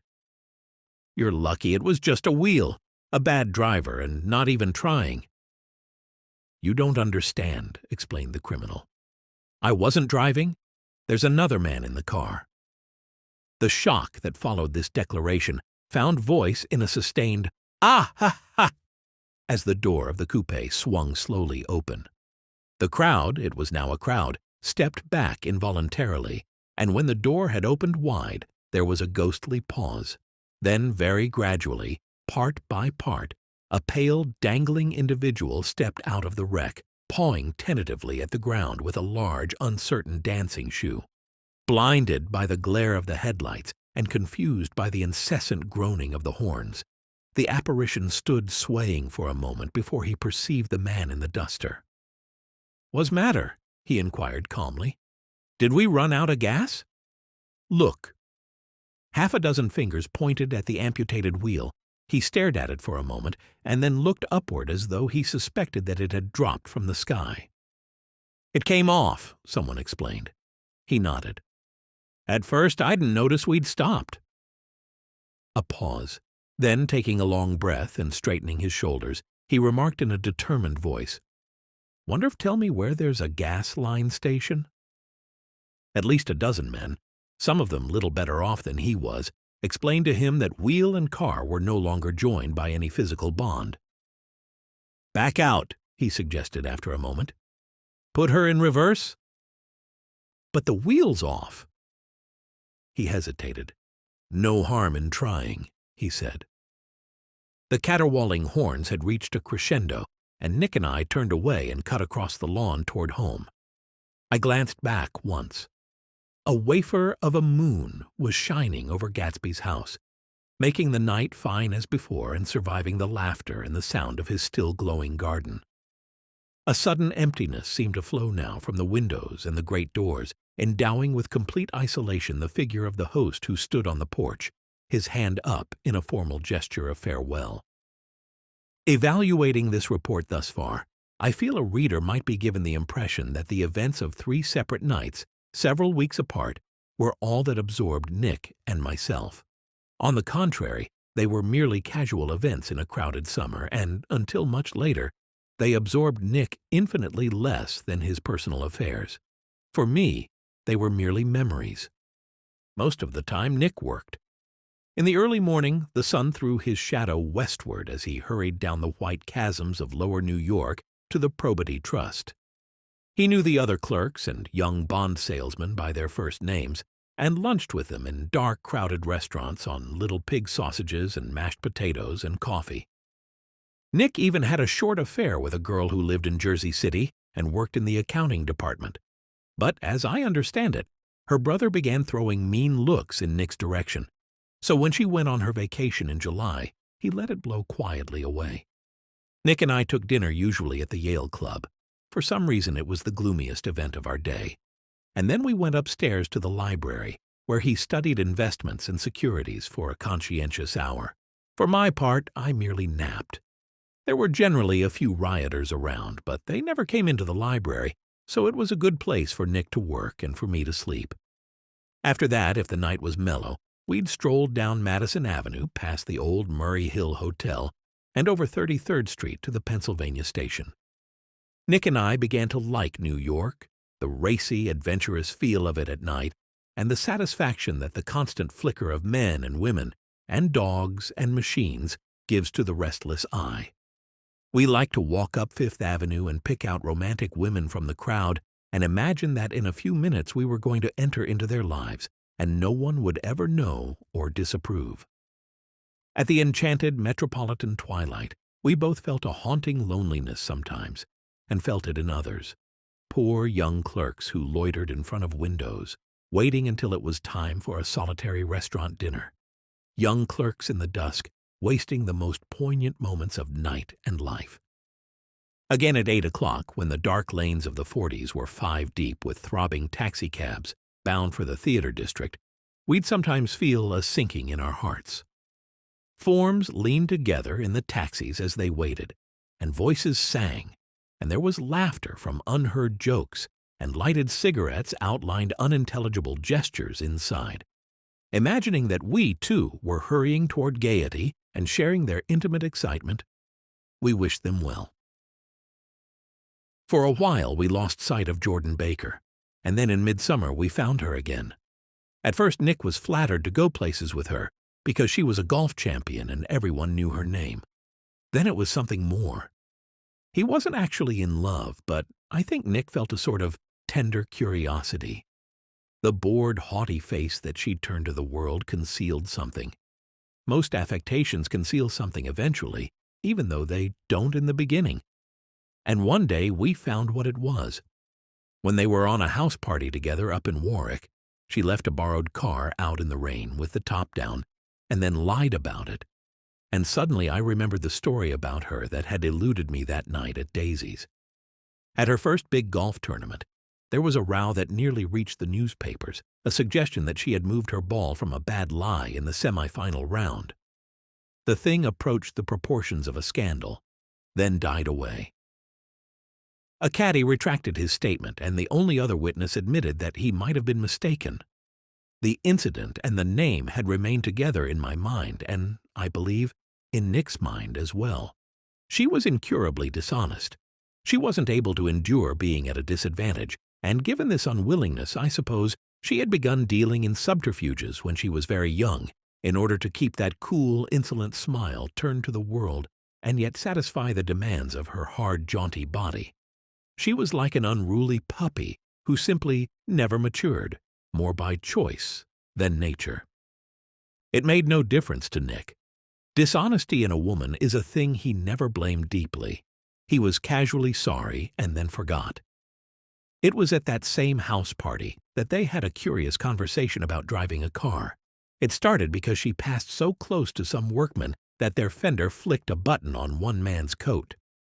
"You're a rotten driver," Nick protested. "Either you ought to be more careful or you oughtn't to drive at all." "I am careful."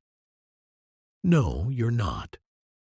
"Well, other people are," she said lightly. "What's that got to do with it?" "They'll keep out of my way," she insisted. "It takes two to make an accident. Suppose you met somebody just as careless as yourself."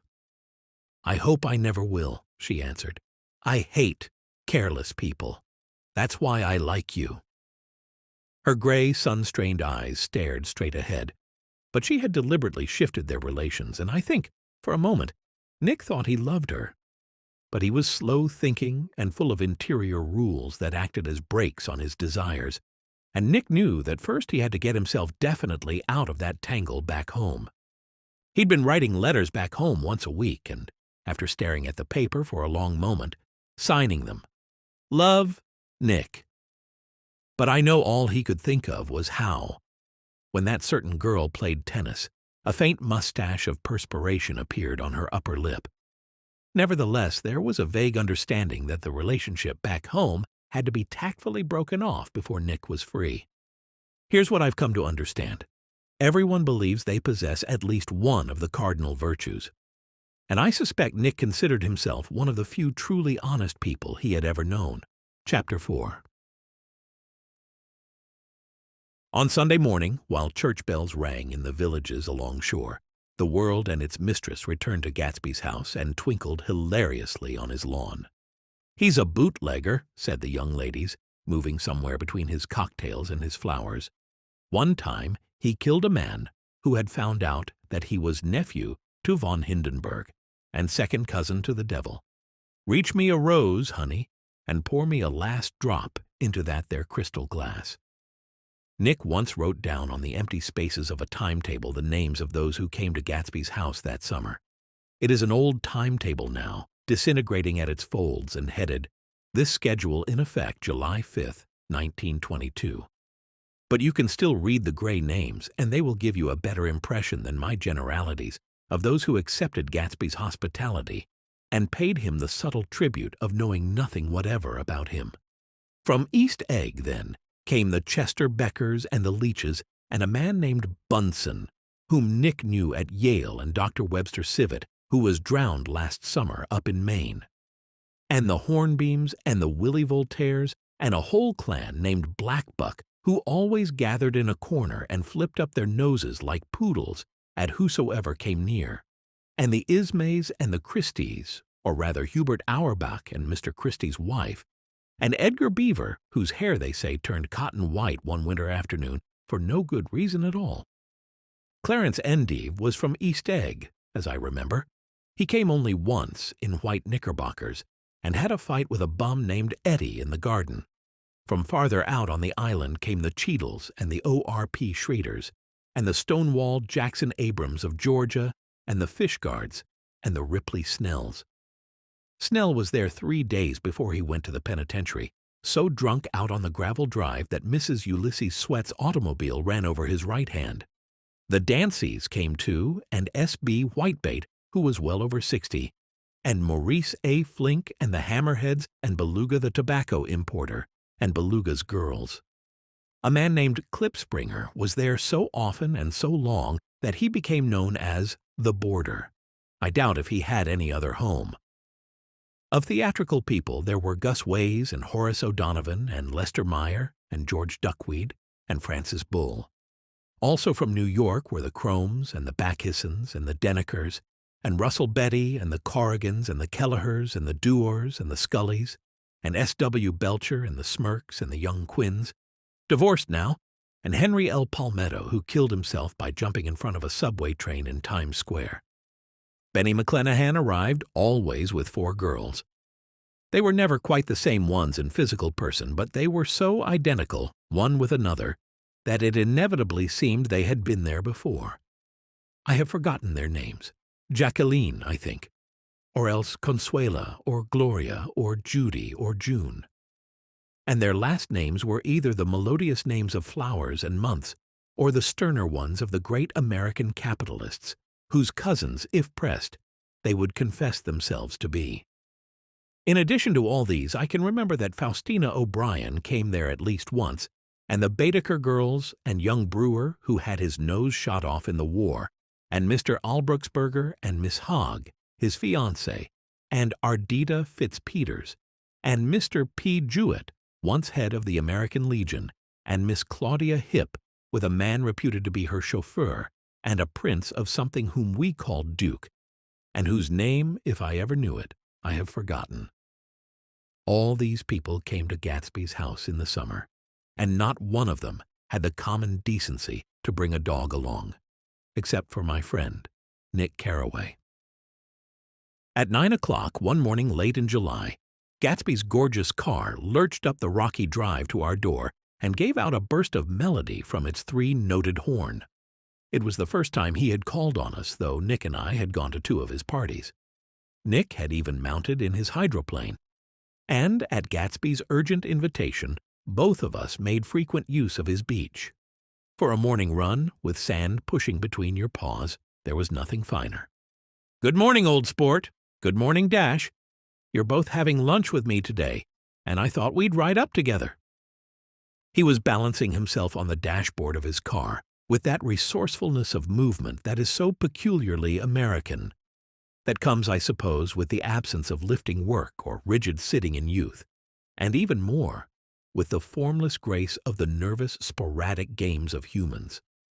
This quality was continually breaking through his punctilious manner in the shape of restlessness. He was never quite still.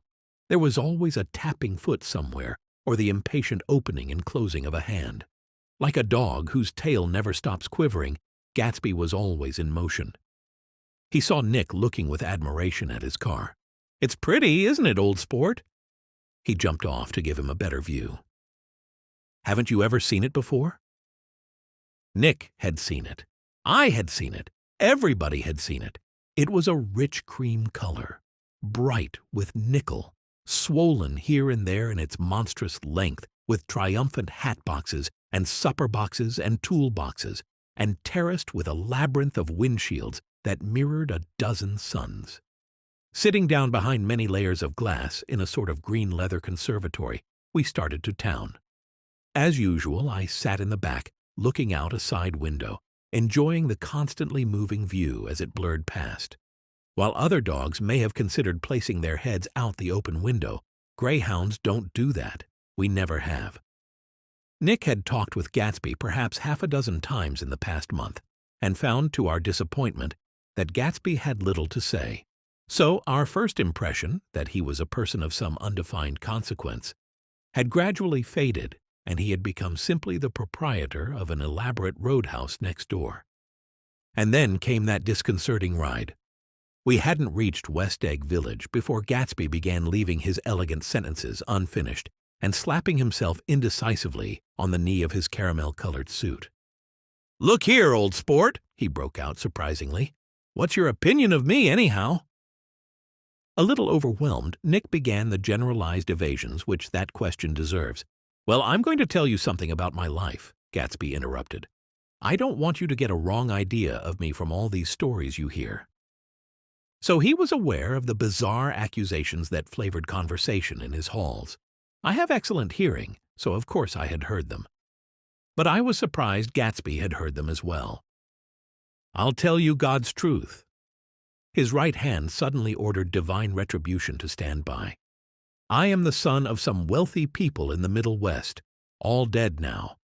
I was brought up in America but educated at Oxford, because all my ancestors have been educated there for many years. It is a family tradition." He looked at Nick sideways and then glanced at me in the rearview mirror. And I knew why Jordan Baker had believed he was lying. He hurried the phrase, "educated at Oxford," or swallowed it or choked on it as though it had bothered him before.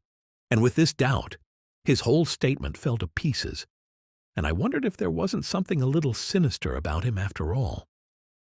"What part of the Middle West?" Nick inquired casually. That was the exact question I would have asked.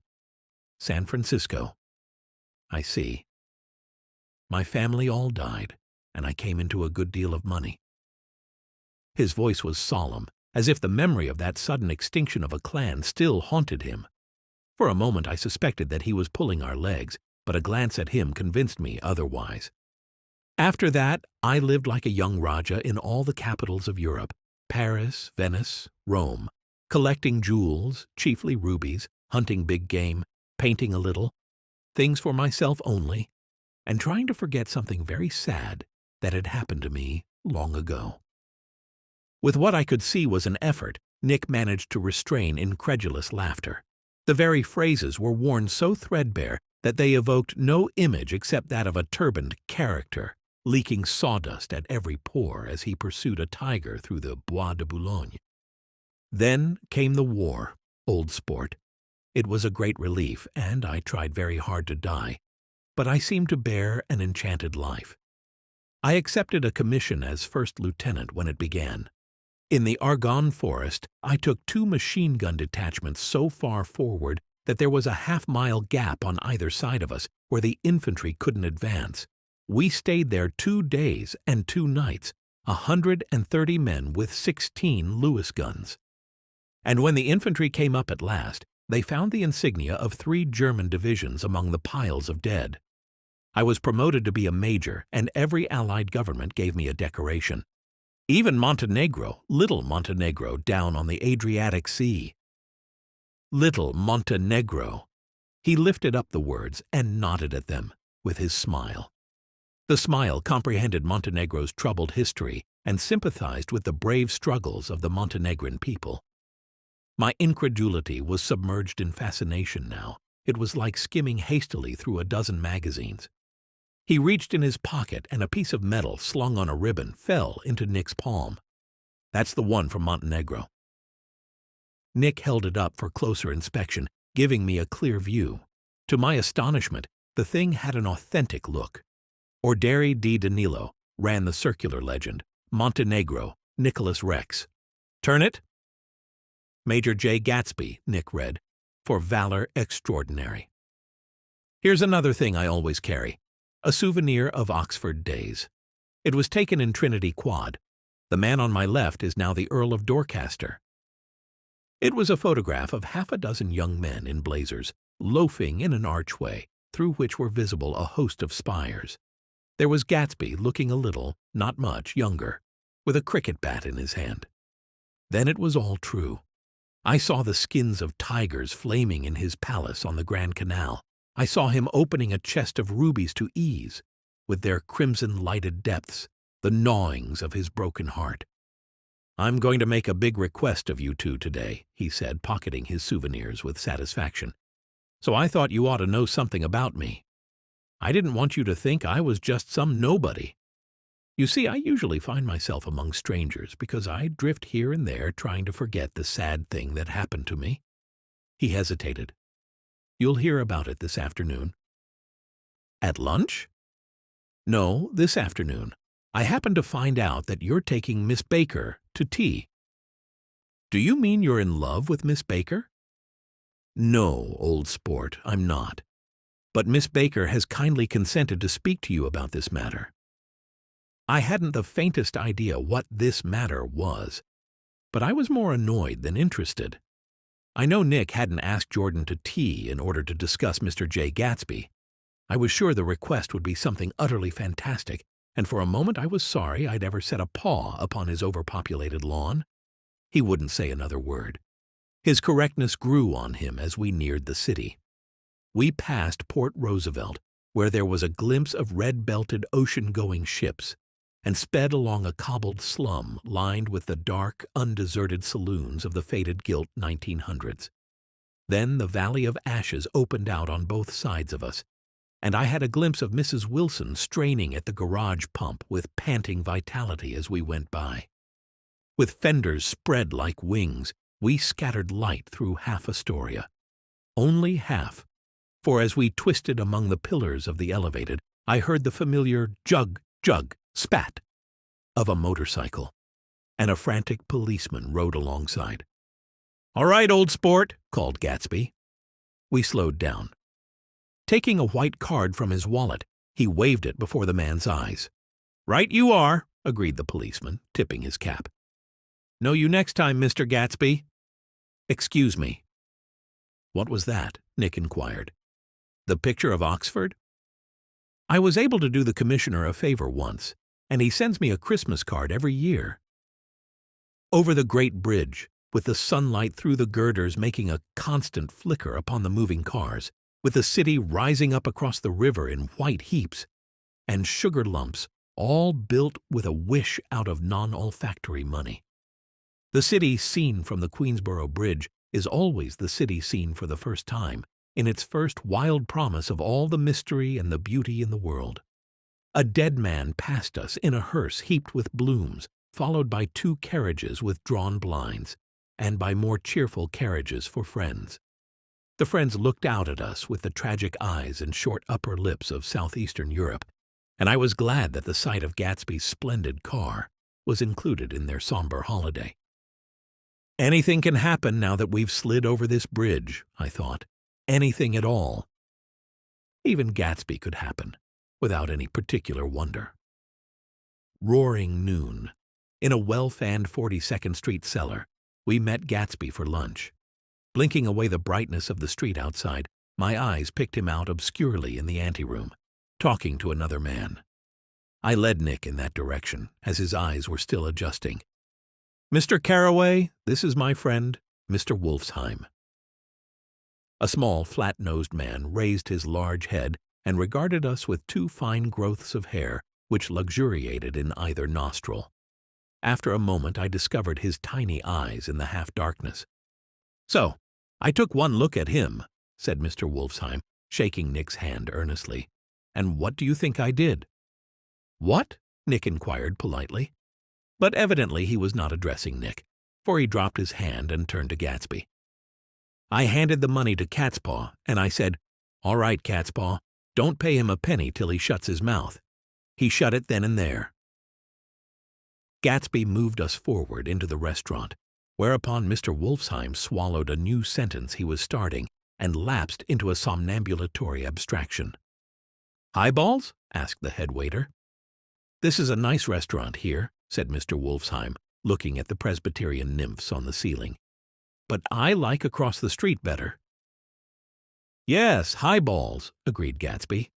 And then to Mr. Wolfsheim, "It's too hot over there." "Hot and small, yes," said Mr. Wolfsheim, "but full of memories." "What place is that?" Nick asked. "The old Metropole." "The old Metropole," brooded Mr. Wolfsheim gloomily. "Filled with faces dead and gone, filled with friends gone now forever. I can't forget so long as I live the night they shot Rosie Rosenthal there. It was 6 of us at the table, and Rosie had eaten and drunk a lot all evening. When it was almost morning, the waiter came up to him with a funny look and says, 'Somebody wants to speak to him outside.' 'All right,' says Rosie, and begins to get up, and I pulled him down in his chair. 'Let the bastards come in here if they want you, Rosie, but don't you? So help me, move outside this room.' It was 4 o'clock in the morning then, and if we'd have raised the blinds, we'd have seen daylight." "Did he go?" Nick asked innocently. "Sure he went." Mr. Wolfsheim's eyes flashed at Nick indignantly. He turned around in the door and says, "Don't let that waiter take away my coffee." Then he went out on the sidewalk, and they shot him 3 times in his full belly and drove away. "4 of them were electrocuted," Nick said. I remembered hearing of it as well. 5, with Becker. Mr. Wolfsheim turned to Nick in an interested way. He had yet to glance down at me even once. Perhaps he hadn't seen me yet. "I understand you're looking for a business connection." The juxtaposition of these 2 remarks was startling. Gatsby answered for Nick. "Oh, no!" he exclaimed. "This isn't the man." "No?" Mr. Wolfsheim seemed disappointed. "These are just friends. I told you we'd talk about that some other time." "I beg your pardon," said Mr. Wolfsheim. "I had a wrong man." A succulent hash arrived, and Mr. Wolfsheim, forgetting the more sentimental atmosphere of the old Metropole, began to eat with ferocious delicacy, like a starving cat. His eyes, meanwhile, roved very slowly all around the room. He completed the arc by turning to inspect the people directly behind. "Look here, old sport," said Gatsby, leaning toward Nick. "I'm afraid I made you a little angry this morning in the car." There was the smile again, but this time I could feel Nick holding out against it. "I don't like mysteries," Nick answered, "and I don't understand why you won't come out frankly and tell me what you want. Why has it all got to come through Miss Baker?" "Oh, it's nothing underhanded," he assured us. "Miss Baker's a great sportswoman, you know, and she'd never do anything that wasn't all right." Suddenly he looked at his watch, jumped up and hurried from the room, leaving us with Mr. Wolfsheim at the table. "He has to telephone," said Mr. Wolfsheim, following him with his eyes. "Fine fellow, isn't he? Handsome to look at and a perfect gentleman." "Yes." "He's an Oxford man." "Oh." "He went to Oxford College in England. You know Oxford College?" "I've heard of it. It's one of the most famous colleges in the world." "Have you known Gatsby for a long time?" Nick inquired. "Several years," he answered in a gratified way. "I made the pleasure of his acquaintance just after the war, but I knew I had discovered a man of fine breeding after I talked with him an hour. I said to myself, 'There's the kind of man you'd like to take home and introduce to your mother and sister.'" He paused and glanced down at me for what felt like the first time. "I see you're looking at my cuff buttons." I hadn't been looking at them, but I did now. They were composed of oddly familiar pieces of ivory. Nick looked as well. "Finest specimens of human molars," he informed us. "Well," Nick inspected them, "that's a very interesting idea." "Yeah." He flipped his sleeves up under his coat. "Yeah, Gatsby's very careful about women. He would never so much as look at a friend's wife." When the subject of this instinctive trust returned to the table and sat down, Mr. Wolfsheim drank his coffee with a jerk and got to his feet. "I have enjoyed my lunch," he said, "and I'm going to run off from you three youngsters before I outstay my welcome." "Don't hurry, Meyer," said Gatsby, without enthusiasm. Mr. Wolfsheim raised his hand in a sort of benediction. "You're very polite, but I belong to another generation," he announced solemnly. "You sit here and discuss your sports and your young ladies and your—" He supplied an imaginary noun with another wave of his hand. "As for me, I am 50 years old, and I won't impose myself on you any longer." As he shook hands and patted my head and turned away, it seemed like he was trembling. I wondered if Nick had said anything to offend him. "He becomes very sentimental sometimes," explained Gatsby. "This is one of his sentimental days. He's quite a character around New York, a denizen of Broadway." "Who is he, anyhow? An actor?" "No." "A dentist?" "Meyer Wolfsheim? No, he's a gambler." Gatsby hesitated, then added coolly, "He's the man who fixed the World Series back in 1919. "Fixed the World Series?" Nick repeated. The idea staggered me. I remembered, of course, that the World Series had been fixed in 1919, but if I had thought of it at all, I would have thought of it as a thing that merely happened, the end of some inevitable chain. It never occurred to me that one human could start to play with the faith of 50 million people with the single-mindedness of a burglar blowing a safe. "How did he happen to do that?" Nick asked after a minute. "He just saw the opportunity." "Why isn't he in jail?" "They can't get him, old sport. He's a smart man." Nick insisted on paying the check. As the waiter brought his change, we both caught sight of Tom Buchanan across the crowded room. "Come along with me for a minute," Nick said. "I've got to say hello to someone." When he saw us, Tom jumped up and took 6 steps in our direction. "Where have you been?" he demanded eagerly. "Daisy's furious because you haven't called up." "This is Mr. Gatsby, Mr. Buchanan." They shook hands briefly, and a strained, unfamiliar look of embarrassment came over Gatsby's face. "How have you been, anyhow?" demanded Tom of Nick. "How'd you happen to come up this far to eat?" "I've been having lunch with Mr. Gatsby." Nick turned toward Mr. Gatsby, but he was no longer there. "One October day in 1917, said Jordan Baker that afternoon, sitting up very straight on a straight chair in the tea garden at the Plaza Hotel. "I was walking along from one place to another, half on the sidewalks and half on the lawns. I was happier on the lawns because I had on shoes from England with rubber knobs on the soles that bit into the soft ground. I had on a new plaid skirt also that blew a little in the wind, and whenever this happened the red, white, and blue banners in front of all the houses stretched out stiff and said tut tut tut tut in a disapproving way. The largest of the banners and the largest of the lawns belonged to Daisy Fay's house. She was just 18, 2 years older than me, and by far the most popular of all the young girls in Louisville. She dressed in white and had a little white roadster, and all day long the telephone rang in her house, and excited young officers from Camp Taylor demanded the privilege of monopolizing her that night. Anyways, for an hour. When I came opposite her house that morning, her white roadster was beside the curb, and she was sitting in it with a lieutenant I had never seen before. They were so engrossed in each other that she didn't see me until I was 5 feet away.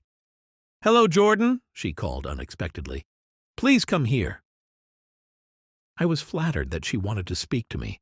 Because of all the older girls, I admired her most. She asked me if I was going to the Red Cross and make bandages. I was. Well then, would I tell them that she couldn't come that day? The officer looked at Daisy while she was speaking in a way that every young girl wants to be looked at sometime, and because it seemed romantic to me, I have remembered the incident ever since. His name was Jay Gatsby, and I didn't lay eyes on him again for over 4 years. Even after I'd met him on Long Island, I didn't realize it was the same man. That was 1917. By the next year, I had a few beaux myself, and I began to play in tournaments, so I didn't see Daisy very often. She went with a slightly older crowd, when she went with anyone at all. Wild rumors were circulating about her, how her mother had found her packing her bag one winter night to go to New York and say goodbye to a soldier who was going overseas. She was effectually prevented, but she wasn't on speaking terms with her family for several weeks. After that, she didn't play around with the soldiers anymore, but only with a few flat-footed, short-sighted young men in town who couldn't get into the army at all. By the next autumn, she was gay again, gay as ever. She had a debut after the armistice, and in February she was presumably engaged to a man from New Orleans. In June, she married Tom Buchanan of Chicago, with more pomp and circumstance than Louisville ever knew before. He came down with 100 people in 4 private cars and hired a whole floor of the Seelbach Hotel, and the day before the wedding, he gave her a string of pearls valued at $350,000. I was bridesmaid. I came into her room half an hour before the bridal dinner and found her lying on her bed as lovely as the June night in her flowered dress, and as drunk as a monkey. She had a bottle of Sauterne in one hand and a letter in the other. "Gratulate me," she muttered. "Never had a drink before, but oh, how I do enjoy it." "What's the matter, Daisy?" I was scared, I can tell you. I'd never seen a girl like that before. "Here, dearies." She groped around in a wastebasket she had with her on the bed and pulled out the string of pearls. "Take 'em downstairs and give 'em back to whoever they belong to. Tell 'em all Daisy's changed her mind. Say, Daisy's changed her mind." She began to cry. She cried and cried. I rushed out and found her mother's maid, and we locked the door and got her into a cold bath.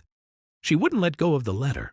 She took it into the tub with her and squeezed it up into a wet ball, and only let me leave it in the soap dish when she saw that it was coming to pieces like snow. But she didn't say another word. We gave her spirits of ammonia and put ice on her forehead and hooked her back into her dress. And half an hour later, when we walked out of the room, the pearls were around her neck and the incident was over. Next day at 5 o'clock, she married Tom Buchanan without so much as a shiver and started off on a 3-month trip to the South Seas. I saw them in Santa Barbara when they came back, and I thought I'd never seen a girl so mad about her husband. If he left the room for a minute, she'd look around uneasily and say, "Where's Tom gone?" and wear the most abstracted expression until she saw him coming in the door. She used to sit on the sand with his head in her lap by the hour, rubbing her fingers over his eyes and looking at him with unfathomable delight.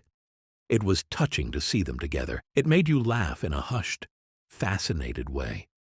That was in August. A week after I left Santa Barbara, Tom ran into a wagon on the Ventura Road one night and ripped a front wheel off his car. The girl who was with him got into the papers too because her arm was broken. She was one of the chambermaids in the Santa Barbara Hotel. The next April, Daisy had her little girl, and they went to France for a year. I saw them one spring in Cannes and later in Deauville, and then they came back to Chicago to settle down. Daisy was popular in Chicago, as you know. They moved with a fast crowd, all of them young and rich and wild, but she came out with an absolutely perfect reputation. Perhaps because she doesn't drink. It's a great advantage not to drink among hard-drinking people. You can hold your tongue and, moreover, you can time any little irregularity of your own, so that everybody else is so blind that they don't see or care. Perhaps Daisy never went in for amour at all. And yet there's something in that voice of hers. Well, about 6 weeks ago, she heard the name Gatsby for the first time in years. It was when I asked you, do you remember, if you knew Gatsby in West Egg? After you had gone home, she came into my room and woke me up and said, "What Gatsby?" And when I described him, I was half asleep. She said in the strangest voice that it must be the man she used to know. It wasn't until then that I connected this Gatsby with the officer in her white car. When Jordan Baker had finished telling all this, we had left the plaza for half an hour and were driving in a Victoria through Central Park. The sun had gone down behind the tall apartments of the movie stars in the West 50s, and the clear voices of girls, already gathered like crickets on the grass, rose through the hot twilight. "I'm the Sheik of Araby. Your love belongs to me.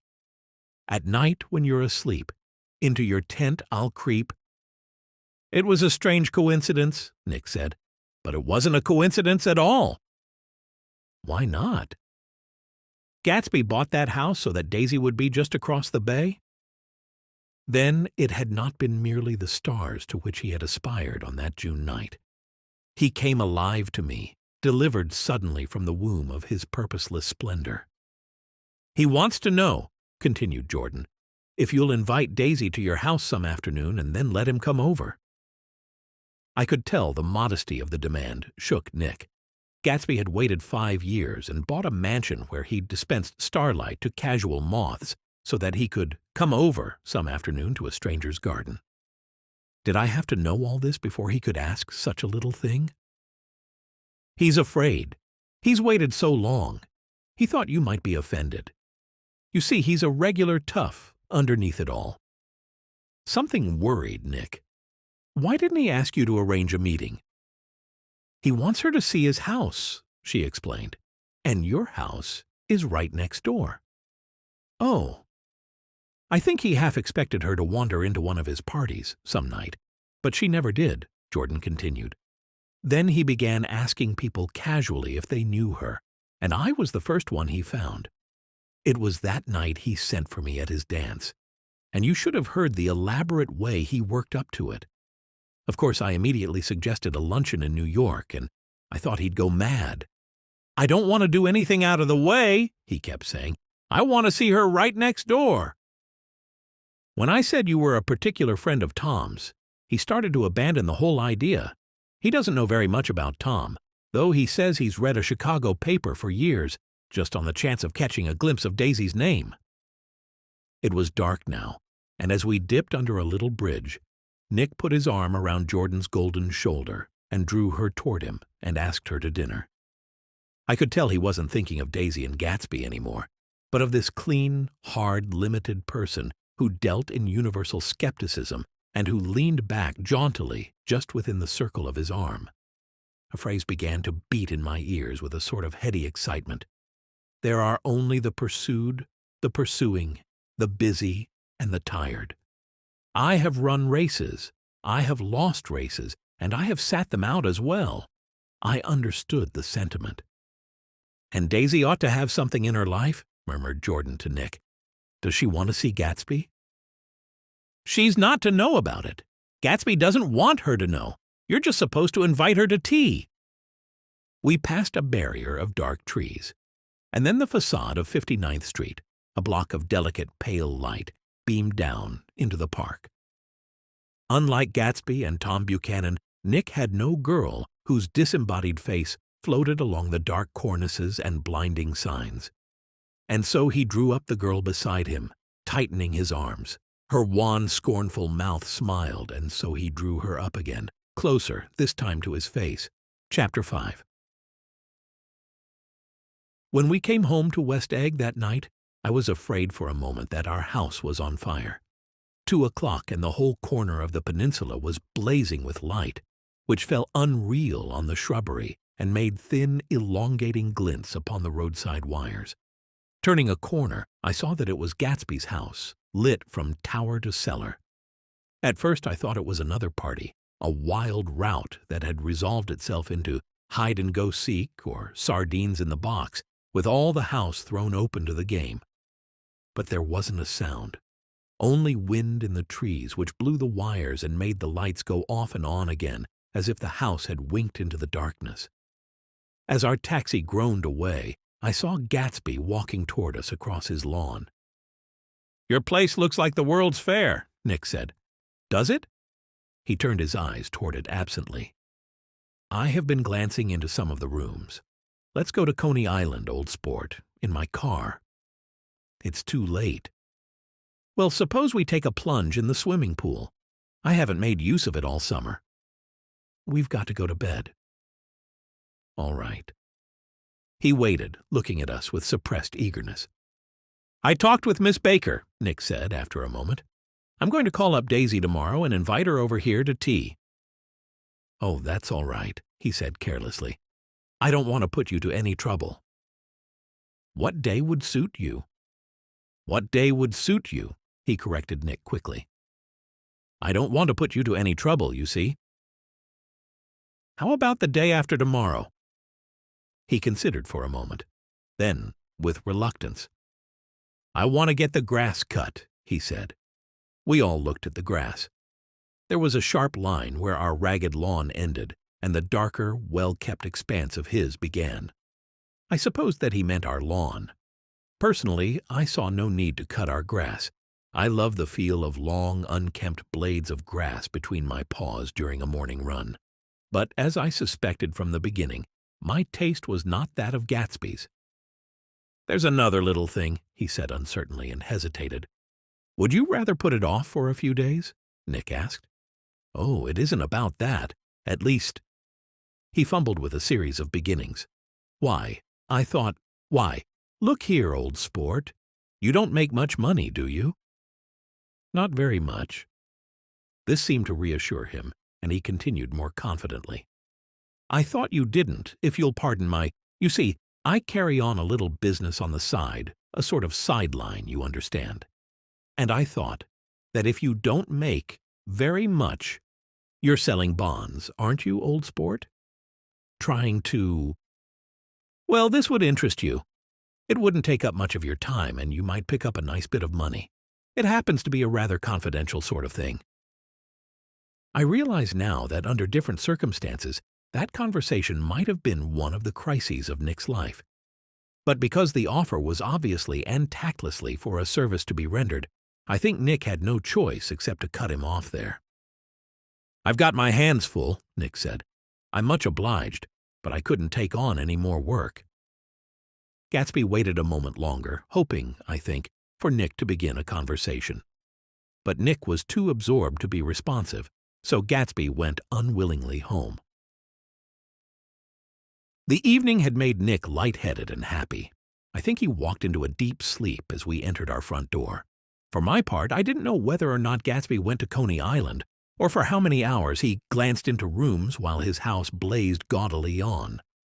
I thought no more about it and, like Nick, quickly fell asleep. The next morning, Nick called up Daisy from the office and invited her to come to tea. From my position at his feet, I could clearly hear both sides of the conversation.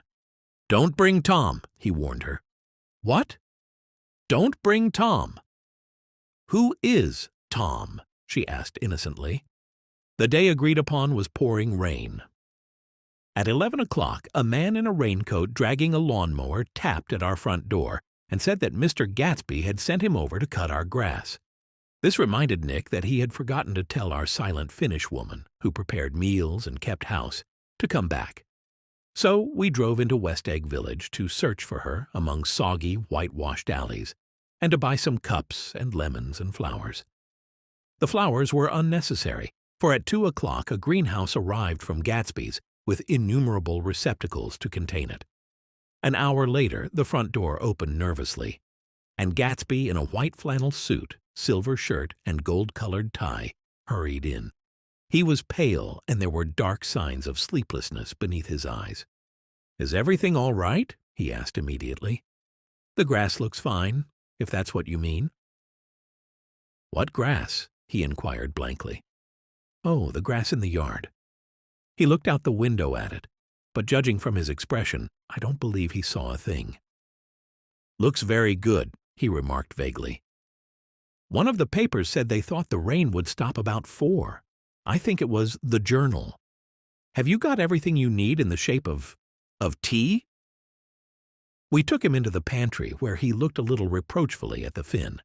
Together we scrutinized the 12 lemon cakes from the delicatessen shop.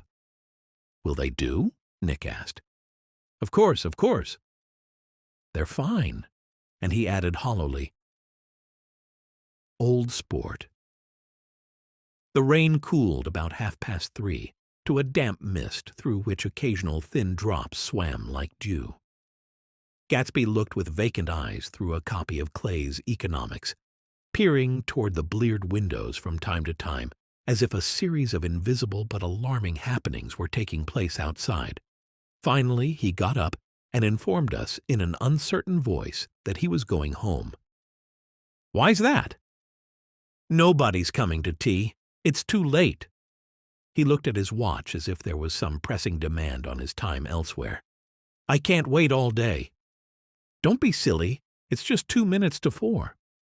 He sat down miserably, as if Nick had pushed him, and simultaneously there was the sound of a motor turning into our lane. We all jumped up, and, a little harrowed myself, Nick and I went out into the yard. Under the dripping bare lilac trees, a large open car was coming up the drive. It stopped. Daisy's face, tipped sideways beneath a 3-cornered lavender hat, looked out at us with a bright, ecstatic smile. "Is this absolutely where you live, my dearest one?" The exhilarating ripple of her voice was a wild tonic in the rain. I had to follow the sound of it for a moment, up and down, with my ear alone before any words came through. A damp streak of hair lay like a dash of blue paint across her cheek, and her hand was wet with glistening drops as Nick helped her from the car. "Are you in love with me?" she said low in his ear. "Or why did I have to come alone?" "That's the secret of Castle Rackrent. Tell your chauffeur to go far away and spend an hour." "Come back in an hour, Ferdy." Then, in a grave murmur, "His name is Ferdy. Does the gasoline affect his nose?" "I don't think so," she said innocently. "Why?" We went in. To my overwhelming surprise, the living room was deserted. "Well, that's funny," Nick exclaimed. "What's funny?" She turned her head as there was a light, dignified knocking at the front door. Nick went out and opened it. Gatsby, pale as death, with his hands plunged like weights in his coat pockets, was standing in a puddle of water glaring tragically into Nick's eyes. With his hands still in his coat pockets, he stalked by me into the hall, turned sharply as if he were on a wire, and disappeared into the living room. It wasn't a bit funny. Aware of the loud beating of my own heart, I watched as Nick pulled the door against the increasing rain. For half a minute there wasn't a sound. Then from the living room I heard a sort of choking murmur and part of a laugh, followed by Daisy's voice on a clear, artificial note. "I certainly am awfully glad to see you again." A pause. It endured horribly. I had nothing to do in the hall, so I went into the room. Nick followed me. Gatsby, his hands still in his pockets, was reclining against the mantelpiece in a strained counterfeit of perfect ease, even of boredom. His head leaned back so far that it rested against the face of a defunct mantelpiece clock. From this position his distraught eyes stared down at Daisy, who was sitting frightened but graceful on the edge of a stiff chair. "We've met before," muttered Gatsby. His eyes glanced momentarily at us and his lips parted with an abortive attempt at a laugh. Luckily the clock took this moment to tilt dangerously at the pressure of his head, whereupon he turned and caught it with trembling fingers and set it back in place. Then he sat down, rigidly, his elbow on the arm of the sofa and his chin in his hand. "I'm sorry about the clock," he said. Nick's own face had now assumed a deep tropical burn. I couldn't muster up a single commonplace thought out of the 1,000 in my head. Nick had more luck than I, but not much. "It's an old clock," he told them idiotically. I think we all believed for a moment that it had smashed in pieces on the floor. "We haven't met for many years," said Daisy, her voice as matter-of-fact as it could ever be. 5 years, next November. The automatic quality of Gatsby's answer set us all back at least another minute. Nick got them both on their feet with the desperate suggestion that they help him make tea in the kitchen, when the demoniac Finn brought it in on a tray. Amid the welcome confusion of cups and cakes, a certain physical decency established itself. Gatsby got himself into a shadow and, while Daisy and Nick talked, looked conscientiously from one to the other of them with tense, unhappy eyes. He glanced down in my direction, and I made every effort to return a comforting gaze.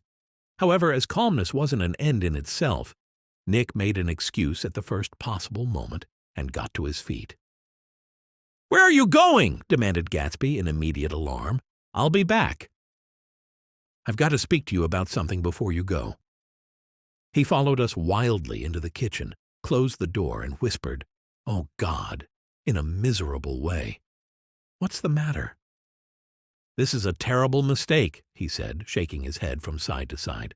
"A terrible, terrible mistake." "You're just embarrassed, that's all," Nick said, and luckily he added, "Daisy's embarrassed too." "She's embarrassed?" he repeated incredulously. "Just as much as you are." "Don't talk so loud." "You're acting like a little boy," Nick broke out impatiently. "Not only that, but you're rude. Daisy's sitting in there all alone."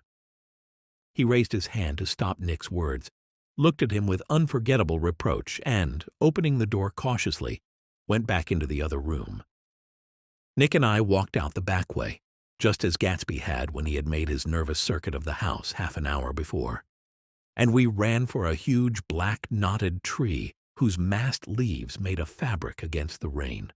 Once more it was pouring, and our irregular lawn, well shaved by Gatsby's gardener, abounded in small, muddy swamps and prehistoric marshes. The quick run in the rain helped to break the awkward spell which had overtaken me in the house. It felt good to run. There was nothing to look at from under the tree except Gatsby's enormous house, so we stared at it for half an hour. After half an hour the sun shone again, and the grocer's automobile rounded Gatsby's drive with the raw material for his servant's dinner. I felt sure he wouldn't eat a spoonful. A maid began opening the upper windows of his house, appeared momentarily in each, and, leaning from a large central bay, spat meditatively into the garden. It was time we went back. While the rain continued, it had seemed like the murmur of their voices, rising and swelling a little now and then, with gusts of emotion. But in the new silence, I felt that silence had fallen within the house, too. We went in, after making every possible noise in the kitchen short of pushing over the stove, but I don't believe they heard a sound. They were sitting at either end of the couch, looking at each other as if some question had been asked or was in the air, and every vestige of embarrassment was gone. Daisy's face was smeared with tears, and when we came in, she jumped up and began wiping at it with her handkerchief before a mirror. But there was a change in Gatsby that was simply confounding. He literally glowed. Without a word or a gesture of exultation, a new well-being radiated from him and filled the little room. "Oh, hello, old sport. Hello, Dash," he said, as if he hadn't seen us for years. I thought for a moment he was going to shake hands. "It stopped raining." "Has it?" When he realized what Nick was talking about, that there were twinkle bells of sunshine in the room, he smiled like a weatherman, like an ecstatic patron of recurrent light, and repeated the news to Daisy. "What do you think of that? It stopped raining." "I'm glad, Jay." Her throat, full of aching, grieving beauty, told only of her unexpected joy. "I want you and Dash and Daisy to come over to my house," he said. "I'd like to show her around." "You're sure you want us to come?" "Absolutely, old sport." Daisy went upstairs to wash her face. Too late, I thought, with humiliation of Nick's towels, while Gatsby and Nick and I waited on the lawn. "My house looks well, doesn't it?" he demanded. "See how the whole front of it catches the light." Nick agreed that it was splendid. Yes. His eyes went over it, every arched door and square tower. "It took me just 3 years to earn the money that bought it." "I thought you inherited your money." "I did, old sport," he said automatically, "but I lost most of it in the big panic, the panic of the war." I think he hardly knew what he was saying, for when Nick asked him what business he was in, he answered, "That's my affair," before he realized that it wasn't the appropriate reply. "Oh, I've been in several things," he corrected himself. "I was in the drug business and then I was in the oil business, but I'm not in either one now." He looked at us with more attention, going so far as to reach down and affectionately pat my head. "Do you mean you've been thinking over what I proposed the other night?" Before Nick could answer, Daisy came out of the house, and 2 rows of brass buttons on her dress gleamed in the sunlight. "That huge place there," she cried, pointing. "Do you like it?" "I love it, but I don't see how you live there all alone." "I keep it always full of interesting people, night and day, people who do interesting things, celebrated people." Instead of taking the shortcut along the Sound, we went down the road and entered by the big postern. With enchanting murmurs, Daisy admired this aspect or that of the feudal silhouette against the sky, admired the gardens, the sparkling odor of jonquils and the frothy odor of hawthorn and plum blossoms, and the pale gold odor of Kiss Me at the Gate. It was strange to reach the marble steps and find no stir of bright dresses in and out the door, and hear no sound but bird voices in the trees. And inside, as we wandered through Marie Antoinette, music rooms, and restoration salons, I felt that there were guests concealed behind every couch and table, under orders to be breathlessly silent until we had passed through. As Gatsby closed the door of the Merton College Library, I could have sworn I heard the owl-eyed man break into ghostly laughter. We went upstairs, through period bedrooms swathed in rose and lavender silk and vivid with new flowers, through dressing rooms and pool rooms and bathrooms with sunken baths, intruding into one chamber where a disheveled man in pajamas was doing liver exercises on the floor. It was Mr. Klipspringer, the boarder. I had seen him wandering hungrily about the beach that morning. Finally, we came to Gatsby's own apartment, a bedroom and a bath, and an atom study, where the human sat down and drank a glass of some chartreuse he took from a cupboard in the wall. He hadn't once ceased looking at Daisy, and I think he revalued everything in his house, according to the measure of response it drew from her well-loved eyes. Sometimes, too, he stared around at his possessions in a dazed way, as though in her actual and astounding presence, none of it was any longer real. Once he nearly toppled down a flight of stairs. His bedroom was the simplest room of all, except where the dresser was garnished with a toilet set of pure dull gold. Daisy took the brush with delight and smoothed her hair, whereupon Gatsby sat down and shaded his eyes and began to laugh. "It's the funniest thing, old sport," he said hilariously. "I can't, when I try to—" He had passed visibly through 2 states and was entering upon a third. After his embarrassment and his unreasoning joy, he was consumed with wonder at her presence. He had been full of the idea so long, dreamed it right through to the end, waited with his teeth set, so to speak, at an inconceivable pitch of intensity. Now, in the reaction, he was running down like an overwound clock. Recovering himself in a minute, he opened for us 2 hulking patent cabinets which held his masked suits and dressing gowns and ties, and his shirts piled like bricks in stacks a dozen high. "I've got a man in England who buys me clothes. He sends over a selection of things at the beginning of each season, spring and fall."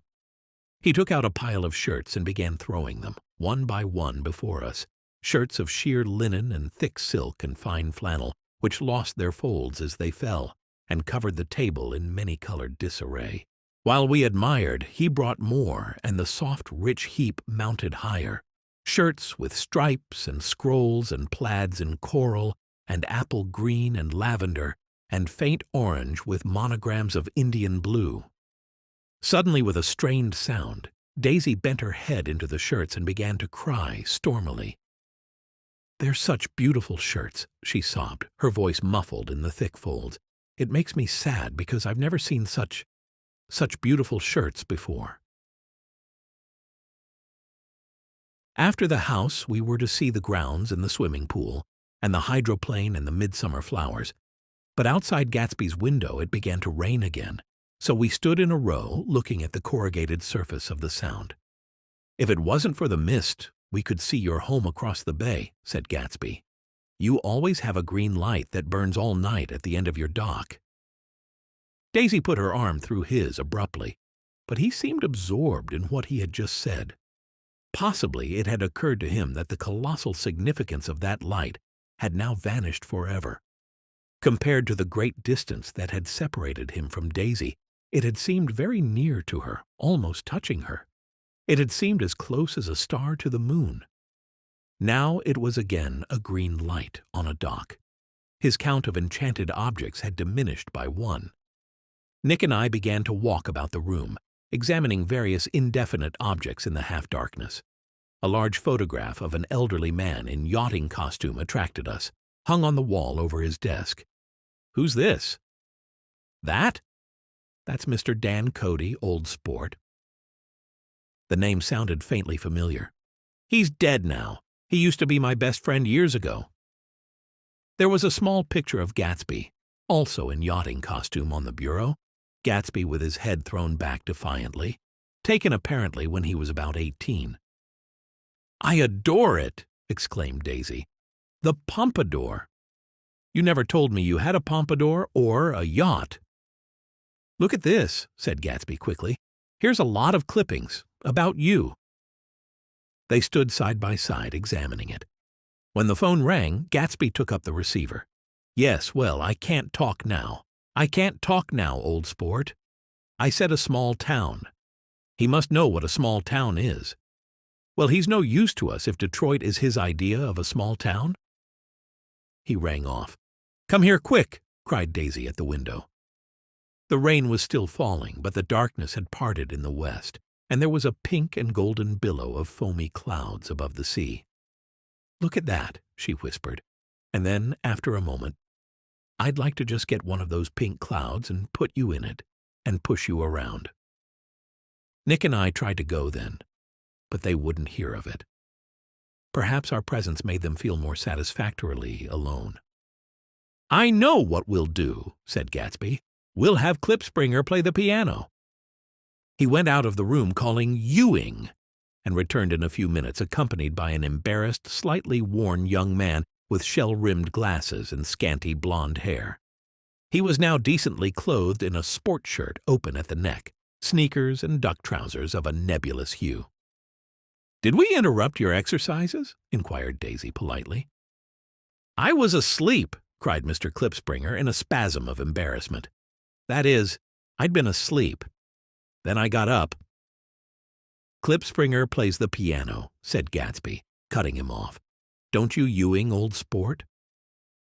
"I don't play well. I hardly play at all. I'm all out of practice." "We'll go downstairs," interrupted Gatsby. He flipped a switch. The gray windows disappeared as the house glowed full of light. In the music room, Gatsby turned on a solitary lamp beside the piano. He lit Daisy's cigarette from a trembling match and sat down with her on a couch far across the room, where there was no light save what the gleaming floor bounced in from the hall. When Klipspringer had played The Love Nest, he turned around on the bench and searched unhappily for Gatsby in the gloom. "I'm all out of practice, you see. I told you I couldn't play. I'm all out of practice."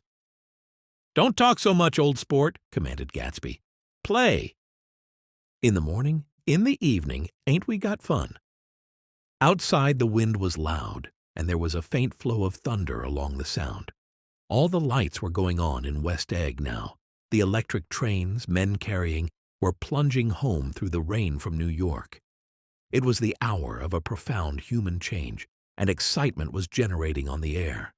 One thing's sure and nothing's surer.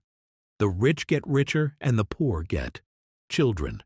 In the meantime, in between time. As Nick and I went over to say goodbye, I saw that the expression of bewilderment had come back into Gatsby's face, as though a faint doubt had occurred to him as to the quality of his present happiness. Almost 5 years. There must have been moments even that afternoon when Daisy tumbled short of his dreams, not through her own fault, but because of the colossal vitality of his illusion. It had gone beyond her, beyond everything. He had thrown himself into it with a creative passion, adding to it all the time, decking it out with every bright feather that drifted his way. No amount of fire or freshness can challenge what a man will store up in his ghostly heart. As I watched him, he adjusted himself a little, visibly. His hand took hold of hers, and as she said something low in his ear, he turned toward her with a rush of emotion. I think that voice held him most with its fluctuating feverish warmth because it couldn't be overdreamed. That voice was a deathless song. They had forgotten us, but Daisy glanced up and held out her hand. Gatsby didn't know us now at all. We looked once more at them and they looked back at us, remotely, possessed by intense life. Then Nick and I went out of the room and down the marble steps into the rain, leaving them there together. Chapter 6. About this time, an ambitious young reporter from New York arrived one morning at Gatsby's door and asked him if he had anything to say. "Anything to say about what?" inquired Gatsby politely. "Why? Any statement to give out?" It transpired after a confused 5 minutes that the man had heard Gatsby's name around his office in a connection which he either wouldn't reveal or didn't fully understand. This was his day off, and with laudable initiative, he had hurried out to see. It was a random shot, and yet the reporter's instinct was right. Gatsby's notoriety, spread about by the hundreds who had accepted his hospitality and so become authorities on his past, had increased all summer until he fell just short of being news. Contemporary legends such as the underground pipeline to Canada attached themselves to him. And there was one persistent story that he didn't live in a house at all, but in a boat that looked like a house and was moved secretly up and down the Long Island shore. Just why these inventions were a source of satisfaction to James Gatz of North Dakota isn't easy to say. James Gatz, that was really, or at least legally, his name. He had changed it at the age of 17 and at the specific moment that witnessed the beginning of his career, when he saw Dan Cody's yacht drop anchor over the most insidious flat on Lake Superior. It was James Gatz who had been loafing along the beach that afternoon in a torn green jersey and a pair of canvas pants, but it was already Jay Gatsby who borrowed a rowboat, pulled out to the Tuolumne, and informed Cody that a wind might catch him and break him up in half an hour. I suppose he'd had the name ready for a long time, even then. His parents were shiftless and unsuccessful farm people. His imagination had never really accepted them as his parents at all. The truth was that Jay Gatsby of West Egg, Long Island, sprang from his platonic conception of himself. He was a son of God, a phrase which, if it means anything, means just that. And he must be about his father's business, the service of a vast, vulgar, and meretricious beauty. So he invented just the sort of Jay Gatsby that a 17-year-old boy would be likely to invent, and to this conception he was faithful to the end. For over a year he had been beating his way along the south shore of Lake Superior as a clam digger and a salmon fisher, or in any other capacity that brought him food and bed. His brown, hardening body lived naturally through the half-fierce, half-lazy work of the bracing days. He knew women early, and since they spoiled him, he became contemptuous of them, of young virgins because they were ignorant, of the others because they were hysterical about things which in his overwhelming self-absorption he took for granted. But his heart was in a constant, turbulent riot. The most grotesque and fantastic conceits haunted him in his bed at night. A universe of ineffable gaudiness spun itself out in his brain while the clock ticked on the washstand and the moon soaked with wet light his tangled clothes upon the floor. Each night he added to the pattern of his fancies until drowsiness closed down upon some vivid scene with an oblivious embrace. For a while these reveries provided an outlet for his imagination. They were a satisfactory hint of the unreality of reality, a promise that the rock of the world was founded securely on a fairy's wing. An instinct toward his future glory had led him some months before to the small Lutheran college of St. Olaf in southern Minnesota. He stayed there 2 weeks, dismayed at its ferocious indifference to the drums of his destiny, to destiny itself, and despising the janitor's work with which he was to pay his way through. Then he drifted back to Lake Superior, and he was still searching for something to do on the day that Dan Cody's yacht dropped anchor in the shallows along shore. Cody was 50 years old then, a product of the Nevada silver fields, of the Yukon, of every rush for metal since '75. The transactions in Montana copper that made him many times a millionaire found him physically robust but on the verge of soft-mindedness, and, suspecting this, an infinite number of women tried to separate him from his money. The none too savory ramifications by which Ella Kay, the newspaper woman, played Madame de Maintenon to his weakness and sent him to sea in a yacht were common knowledge to the turgid journalism of 1902. He had been coasting along all too hospitable shores for 5 years when he turned up as James Gats's destiny at Little Girl Bay. To the young Gats resting on his oars and looking up at the railed deck, the yacht represented all the beauty and glamour in the world. I suppose he smiled at Cody. He had probably discovered that people liked him when he smiled. At any rate, Cody asked him a few questions. One of them elicited the brand-new name, and found that he was quick and extravagantly ambitious. A few days later, he took him to Duluth and bought him a blue coat, 6 pair of white duck trousers, and a yachting cap. And when the Tuolumne left for the West Indies and the Barbary Coast, Gatsby left too. He was employed in a vague personal capacity. While he remained with Cody, he was in turn steward, mate, skipper, secretary, and even jailer. For Dan Cody sober knew what lavish doings Dan Cody drunk might soon be about, and he provided for such contingencies by reposing more and more trust in Gatsby. The arrangement lasted 5 years, during which the boat went 3 times around the continent. It might have lasted indefinitely, except for the fact that Ella Kay came on board one night in Boston, and a week later Dan Cody inhospitably died. I remember the portrait of him up in Gatsby's bedroom, a gray, florid man with a hard, empty face. The pioneer debauchee who during one phase of American life brought back to the eastern seaboard the savage violence of the frontier brothel and saloon. It was indirectly due to Cody that Gatsby drank so little. Sometimes, in the course of gay parties, women used to rub champagne into his hair. For himself, he formed the habit of letting liquor alone. And it was from Cody that he inherited money, a legacy of $25,000. He didn't get it. He never understood the legal device that was used against him. But what remained of the millions went intact to Ella Kay. He was left with his singularly appropriate education. The vague contour of Jay Gatsby had filled out to the substantiality of a man. He told all this very much later to Nick and me, but Nick put it down on paper with the idea of exploding those first wild rumors about his antecedents, which weren't even faintly true. Moreover, he told it to us at a time of confusion when we had reached the point of believing everything and nothing about him. So let me take advantage of this short halt, while Gatsby, so to speak, caught his breath, to clear this set of misconceptions away. It was a halt, too, in our association with his affairs. For several weeks we didn't see him or hear his voice on the phone.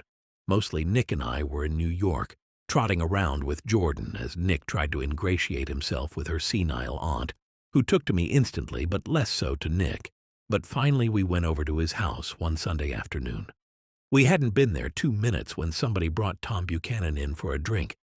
I was startled, naturally. But the really surprising thing was that it hadn't happened before. They were a party of 3 on horseback. Tom, and a man named Sloane, and a pretty woman in a brown riding habit who had been there previously.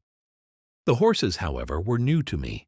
I eyed them suspiciously, as one racer measures the competition. "I'm delighted to see you," said Gatsby, standing on his porch. "I'm delighted that you dropped in." As though they cared. "Sit right down. Have a cigarette or a cigar?" He walked around the room quickly, ringing bells. "I'll have something to drink for you in just a minute." To me, he appeared to be profoundly affected by the fact that Tom was there, but he would be uneasy anyhow until he had given them something, realizing in a vague way that that was all they came for. Mr. Sloane wanted nothing. "A lemonade? No, thanks. A little champagne? Nothing at all, thanks. I'm sorry. Did you have a nice ride? Very good roads around here. I suppose the automobiles—" "Yeah." Moved by an irresistible impulse, Gatsby turned to Tom, who had accepted the introduction as a stranger. "I believe we've met somewhere before, Mr. Buchanan." "Oh, yes," said Tom, gruffly polite but obviously not remembering. "So we did. I remember very well. About 2 weeks ago." "That's right. You were with Nick here." "I know your wife," continued Gatsby, almost aggressively. "That's so?" Tom turned to Nick. "You live near here, Nick?" "Next door." "That's so?" Mr. Sloane didn't enter into the conversation, but lounged back haughtily in his chair. The woman said nothing either, until unexpectedly, after 2 highballs, she became cordial. "We'll all come over to your next party, Mr. Gatsby," she suggested. "What do you say?" "Certainly, I'd be delighted to have you." "Be very nice," said Mr. Sloane without gratitude. "Well, think we ought to be starting home." "Please don't hurry," Gatsby urged them. He had control of himself now, and he wanted to see more of Tom. Why don't you stay for supper? I wouldn't be surprised if some other people dropped in from New York." "You come to supper with me," said the lady enthusiastically. "Both of you." This included Nick, but I sensed she wasn't including me in her invitation. Mr. Sloane got to his feet. "Come along," he said, but to her only. "I mean it," she insisted. "I'd love to have you. Lots of room." Gatsby looked at Nick questioningly. He wanted to go, and he didn't see that Mr. Sloane had determined he shouldn't. "I'm afraid I won't be able to," Nick said. "Well, you come," she urged, concentrating on Gatsby. Mr. Sloane murmured something close to her ear. "We won't be late if we start now," she insisted aloud. "I haven't got a horse," said Gatsby. "I used to ride in the army, but I've never bought a horse. I'll have to follow you in my car. Excuse me for just a minute." The rest of us walked out on the porch, where Sloane and the lady began an impassioned conversation aside. "My God, I believe the man's coming," said Tom. "Doesn't he know she doesn't want him?" "She says she does want him. She has a big dinner party, and he won't know a soul there." He frowned. "I wonder where in the devil he met Daisy. By God, I may be old-fashioned in my ideas, but women run around too much these days to suit me. They meet all kinds of crazy fish." Suddenly, Mr. Sloane and the lady walked down the steps and mounted their horses. "Come on," said Mr. Sloane to Tom. "We're late. We've got to go." And then to Nick, "Tell him we couldn't wait, will you?" Tom and Nick shook hands while the others exchanged a cool nod. They trotted quickly down the drive, disappearing under the August foliage just as Gatsby, with hat and light overcoat in hand, came out the front door. Tom was evidently perturbed at Daisy's running around alone, for on the following Saturday night he came with her to Gatsby's party. Perhaps his presence gave the evening its peculiar quality of oppressiveness. It stands out in my memory from Gatsby's other parties that summer. There were the same people, or at least the same sort of people, the same profusion of champagne, the same many-colored, many-keyed commotion. But I felt an unpleasantness in the air, a pervading harshness that hadn't been there before. Or perhaps I had merely grown used to it, grown to accept West Egg as a world complete in itself, with its own standards and its own great figures, second to nothing because it had no consciousness of being so, and now I was looking at it again, through Daisy's eyes. It is invariably saddening to look through new eyes at things upon which you have expended your own powers of adjustment. They arrived at twilight, and as we strolled out among the sparkling hundreds, Daisy's voice was playing murmurous tricks in her throat. "These things excite me so," she whispered to Nick, but well within my earshot. "If you want to kiss me any time during the evening, Nick, just let me know, and I'll be glad to arrange it for you. Just mention my name. Or present a green card. I'm giving out green." "Look around," suggested Gatsby. "I'm looking around. I'm having a marvelous—" "You must see the faces of many people you've heard about." Tom's arrogant eyes roamed the crowd. "We don't go around very much," he said. "In fact, I was just thinking I don't know a soul here." "Perhaps you know that lady."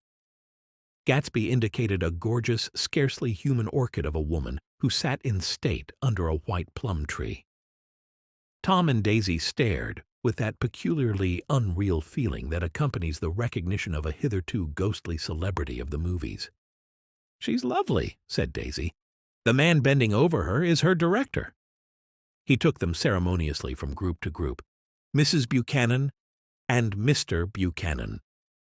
After an instant's hesitation, he added, "The polo player." "Oh, no," objected Tom quickly. "Not me." But evidently the sound of it pleased Gatsby, for Tom remained the polo player for the rest of the evening. "I've never met so many celebrities," Daisy exclaimed. "I liked that man. What was his name? With the sort of blue nose?" Gatsby identified him, adding that he was a small producer. "Well, I liked him anyhow." "I'd a little rather not be the polo player," said Tom pleasantly. "I'd rather look at all these famous people in oblivion." Daisy and Gatsby danced. I remember being surprised by his graceful, conservative foxtrot. I had never seen him dance before. Then they sauntered over to our house and sat on the steps for half an hour, while at her request, Nick and I remained watchfully in the garden. "In case there's a fire or a flood," she explained, "or any act of God." Tom appeared from his oblivion as we were sitting down to supper together. "Do you mind if I eat with some people over here?" he said. "A fellow's getting off some funny stuff." "Go ahead," answered Daisy genially. "And if you want to take down any addresses, here's my little gold pencil." She looked around after a moment and told Nick the girl was common but pretty, and I knew that, except for the half hour she'd been alone with Gatsby, she wasn't having a good time. They were at a particularly tipsy table. That was Nick's fault. Gatsby had been called to the phone, and I know Nick had enjoyed these same people only 2 weeks before. But what had amused him then turned septic on the air now. "How do you feel, Miss Baedeker?" The girl addressed was trying, unsuccessfully, to slump against Nick's shoulder. At this inquiry, she sat up and opened her eyes. "What?" A massive and lethargic woman, who had been urging Daisy to play golf with her at the local club tomorrow, spoke in Miss Baedeker's defense.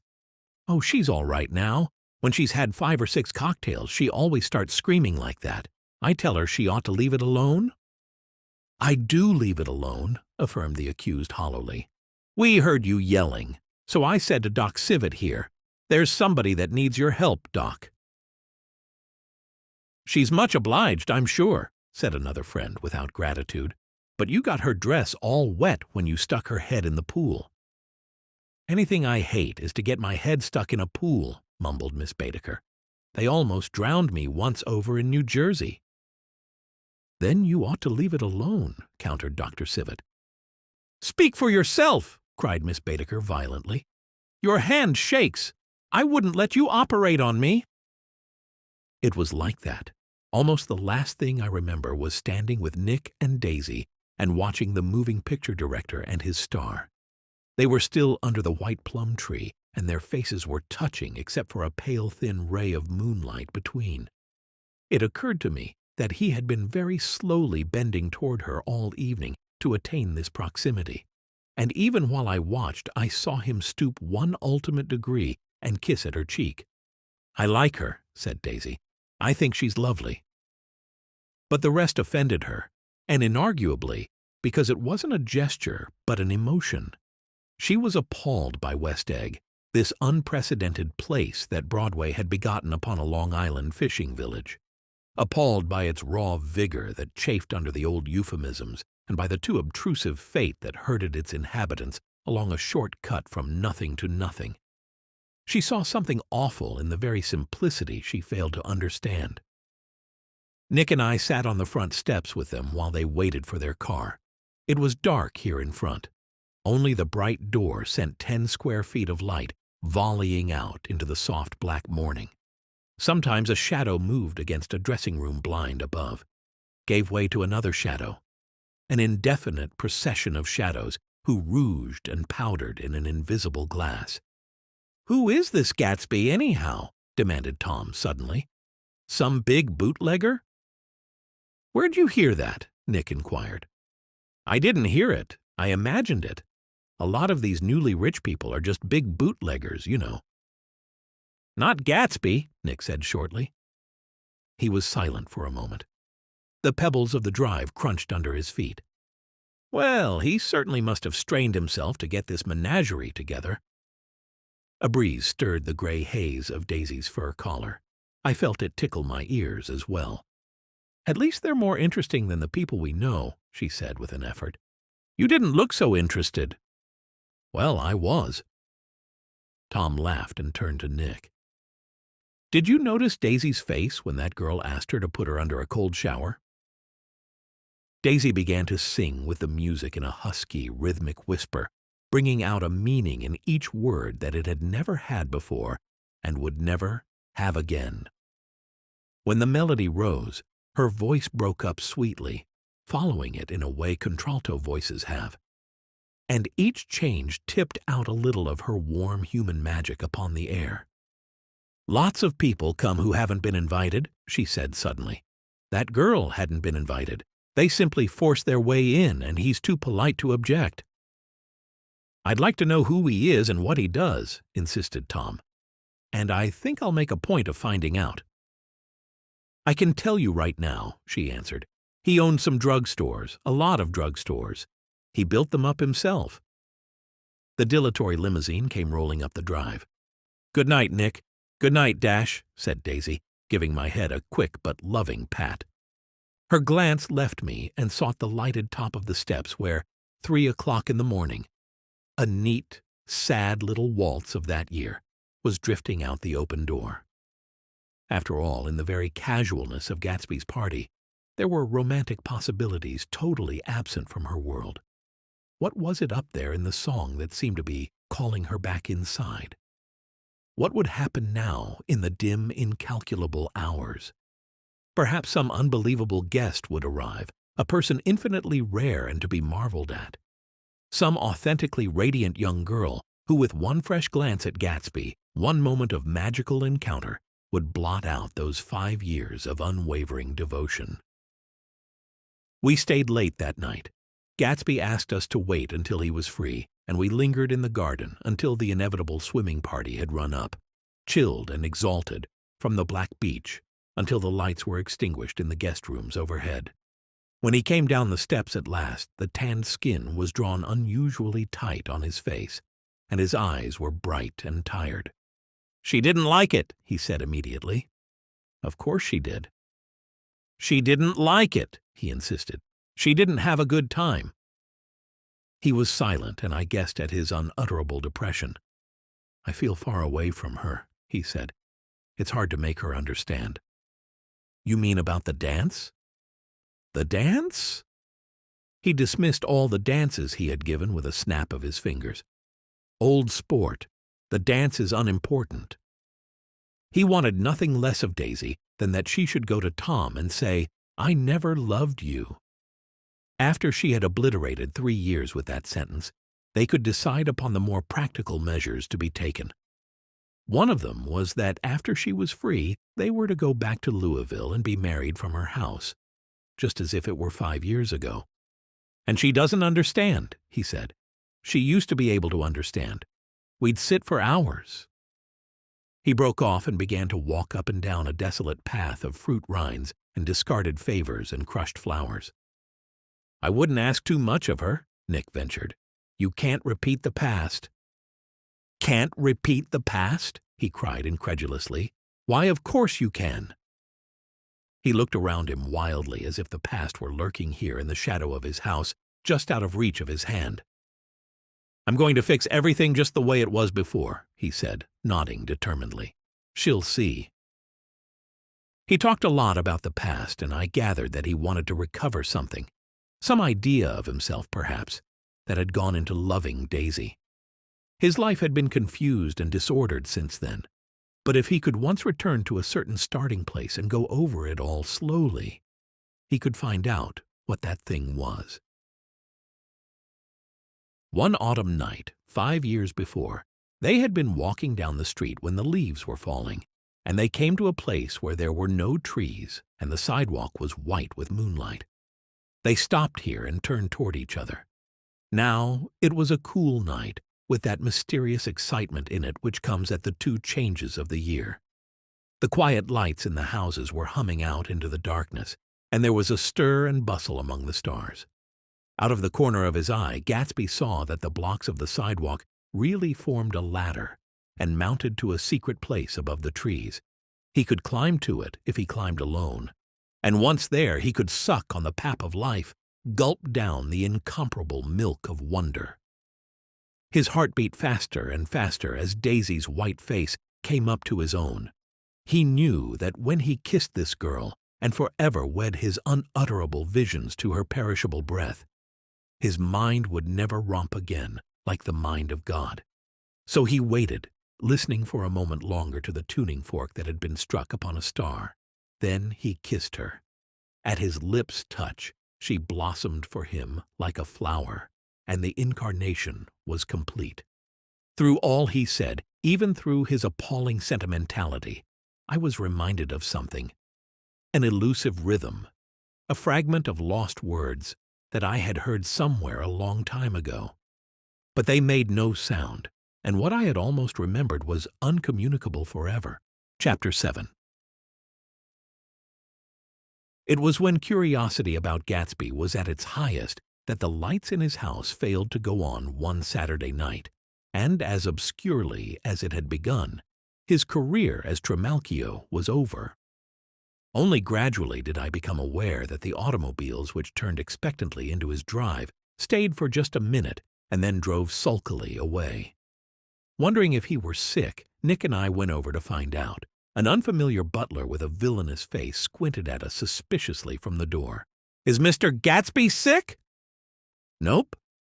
After a pause, he added, "Sir," in a dilatory, grudging way. "I hadn't seen him around, and I was rather worried. Tell him Dash and Mr. Carraway came over." "Who?" he demanded rudely. "Carraway and Dash," Nick added, glancing significantly in my direction. "Carraway and a dog, Dash. All right, I'll tell him." Abruptly, he slammed the door.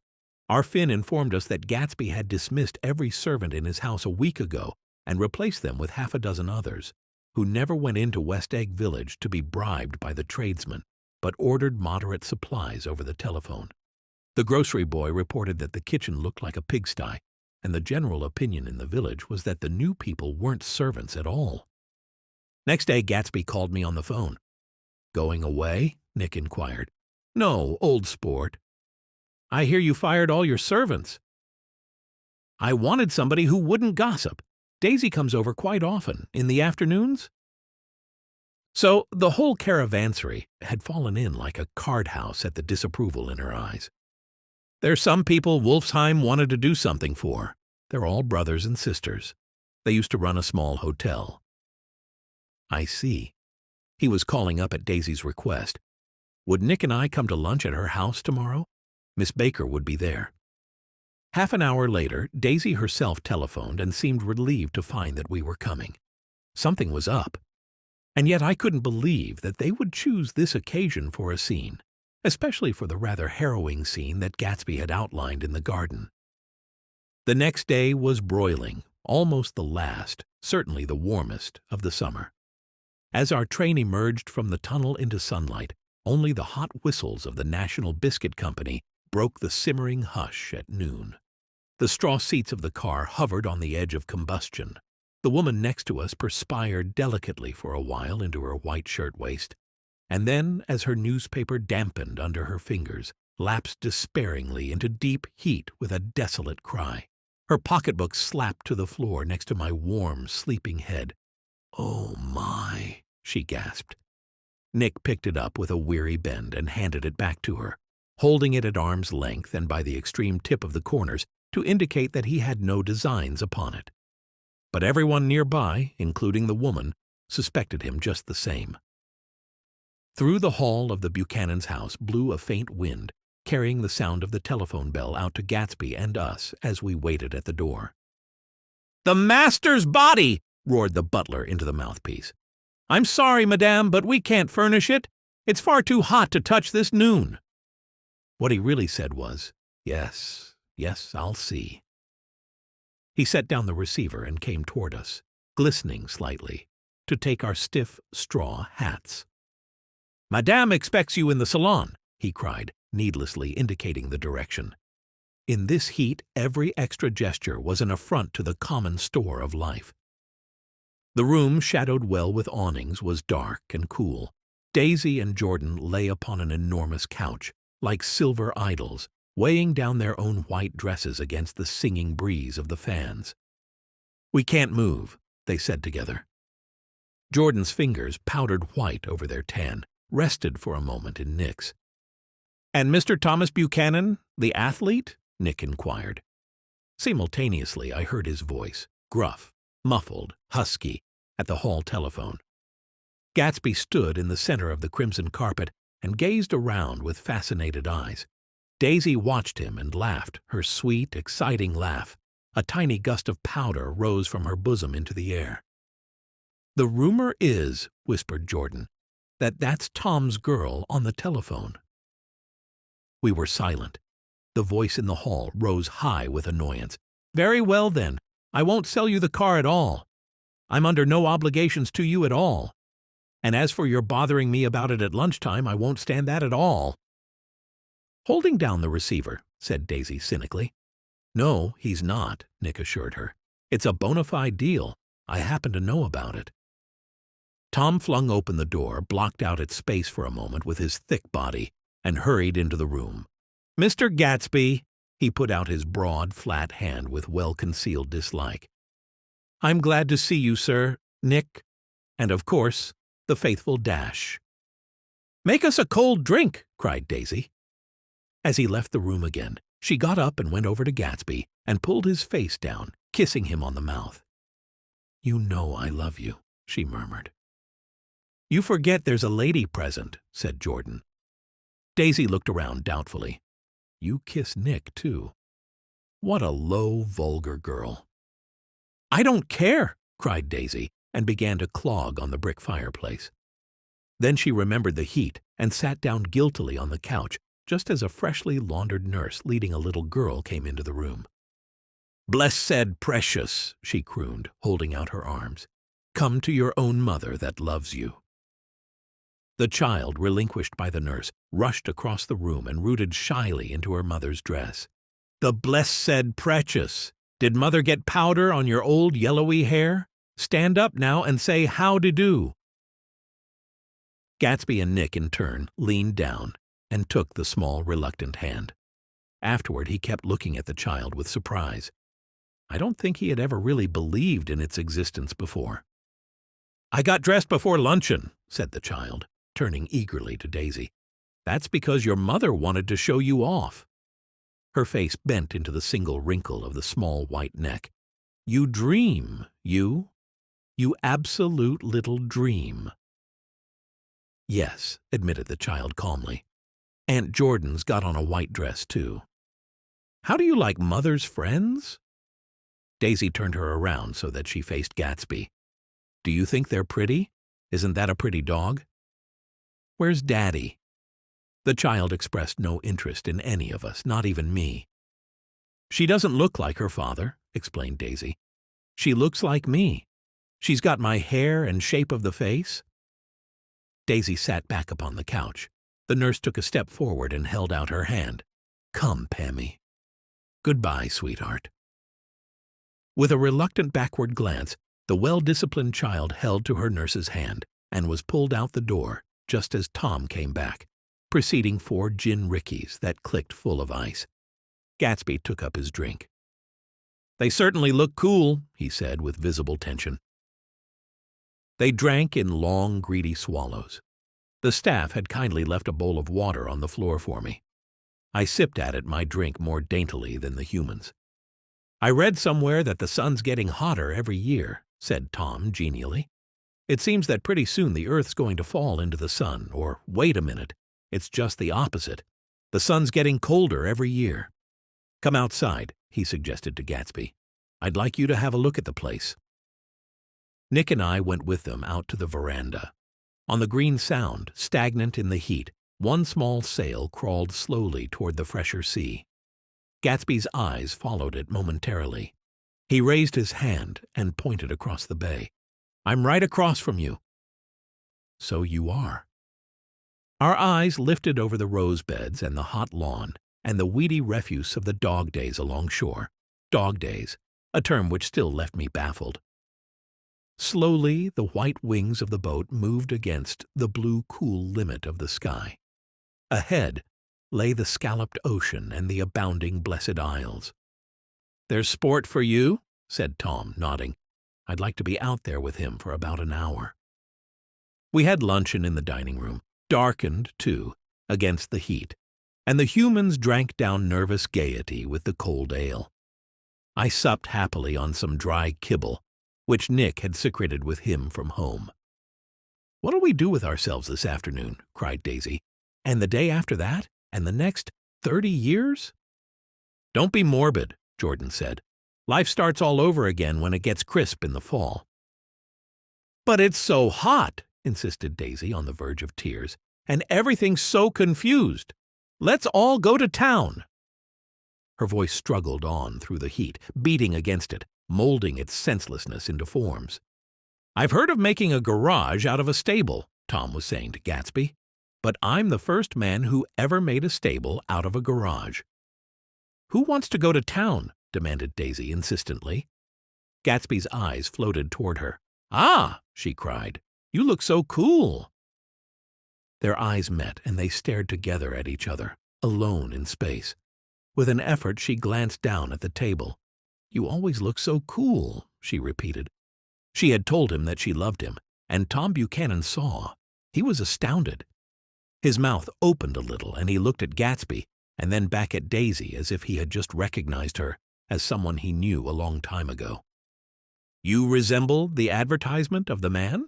she went on innocently. "You know the advertisement of the man?" "All right," broke in Tom quickly. "I'm perfectly willing to go to town. Come on. We're all going to town." He got up, his eyes still flashing between Gatsby and his wife. No one moved. "Come on!" His temper cracked a little. "What's the matter, anyhow? If we're going to town, let's start." His hand, trembling with his effort at self-control, bore to his lips the last of his glass of ale. Daisy's voice got us to our feet and out onto the blazing gravel drive. "Are we just going to go?" she objected. "Like this? Aren't we going to let anyone smoke a cigarette first?" "Everybody smoked all through lunch." "Oh, let's have fun," she begged him. "It's too hot to fuss." He didn't answer. "Have it your own way," she said. "Come on, Jordan." They went upstairs to get ready while the 3 men and the 1 dog stood there, shuffling the hot pebbles with our feet. A silver curve of the moon hovered already in the western sky. Gatsby started to speak, changed his mind, but not before Tom wheeled and faced him expectantly. "Have you got your stables here?" asked Gatsby with an effort. "About a quarter of a mile down the road." "Oh?" A pause. "I don't see the idea of going to town," broke out Tom savagely. "Women get these notions in their heads." "Shall we take anything to drink?" called Daisy from an upper window. "I'll get some whiskey," answered Tom. He went inside. Gatsby turned to Nick rigidly. "I can't say anything in his house, old sport." She's got an indiscreet voice, Nick remarked. It's full of… Nick hesitated. Her voice is full of money, Gatsby said suddenly. That was it. I'd never understood before. It was full of money. That was the inexhaustible charm that rose and fell in it, the jingle of it, the cymbal's song of it. High in a white palace, the king's daughter, the golden girl. Tom came out of the house wrapping a quart bottle in a towel, followed by Daisy and Jordan wearing small, tight hats of metallic cloth and carrying light capes over their arms. "Shall we all go in my car?" suggested Gatsby. He felt the hot green leather of the seat. I ought to have left it in the shade. "Is it standard shift?" demanded Tom. "Yes." "Well, you take my coupe and let me drive your car to town." The suggestion was distasteful to Gatsby. "I don't think there's much gas," he objected. "Plenty of gas," said Tom boisterously. He looked at the gauge. "And if it runs out, I can stop at a drugstore. You can buy anything at a drugstore nowadays." A pause followed this apparently pointless remark. Daisy looked at Tom frowning, and an indefinable expression, at once definitely unfamiliar and vaguely recognizable, as if I had only heard it described in words, passed over Gatsby's face. "Come on, Daisy," said Tom, pressing her with his hand toward Gatsby's car. "I'll take you in this circus wagon." He opened the door, but she moved out from the circle of his arm. "You take Nick and Jordan and dash. We'll follow you in the coupe." She walked close to Gatsby, touching his coat with her hand. Jordan and Tom and Nick and I got into Gatsby's car. Tom pushed the unfamiliar gears tentatively, and we shot off into the oppressive heat, leaving them out of sight behind. "Did you see that?" demanded Tom. "See what?" He looked at Nick keenly, realizing that he and Jordan must have known all along. "You think I'm pretty dumb, don't you?" he suggested. "Perhaps I am, but I have almost a second sight sometimes that tells me what to do. Maybe you don't believe that, but science—" He paused. The immediate contingency overtook him, pulled him back from the edge of the theoretical abyss. "I've made a small investigation of this fellow," he continued. "I could have gone deeper if I'd known." "Do you mean you've been to a medium?" inquired Jordan humorously. "What?" Confused, he stared at them as they laughed. "A medium? About Gatsby?" "About Gatsby? No, I haven't. I said I'd been making a small investigation of his past." "And you found he was an Oxford man," said Jordan helpfully. "An Oxford man!" He was incredulous. "Like hell he is. He wears a pink suit." "Nevertheless, he's an Oxford man." "Oxford, New Mexico," snorted Tom contemptuously. "Or something like that." "Listen, Tom, if you're such a snob, why did you invite him to lunch?" demanded Jordan crossly. "Daisy invited him. She knew him before we were married. God knows where." They were all irritable now with the fading ale and aware of it. We drove for a while in silence. Then, as Dr. T.J. Eckelberg's faded eyes came into sight down the road, I remembered Gatsby's caution about gasoline. "We've got enough to get us to town," said Tom. "But there's a garage right here," objected Jordan. "I don't want to get stalled in this baking heat." Tom threw on both brakes impatiently, and we slid to an abrupt dusty stop under Wilson's sign. After a moment the proprietor emerged from the interior of his establishment and gazed hollow-eyed at the car. "Let's have some gas," cried Tom roughly. "What do you think we stopped for? To admire the view." "I'm sick," said Wilson without moving. "I've been sick all day." "What's the matter?" "I'm all run down." "Well, shall I help myself?" Tom demanded.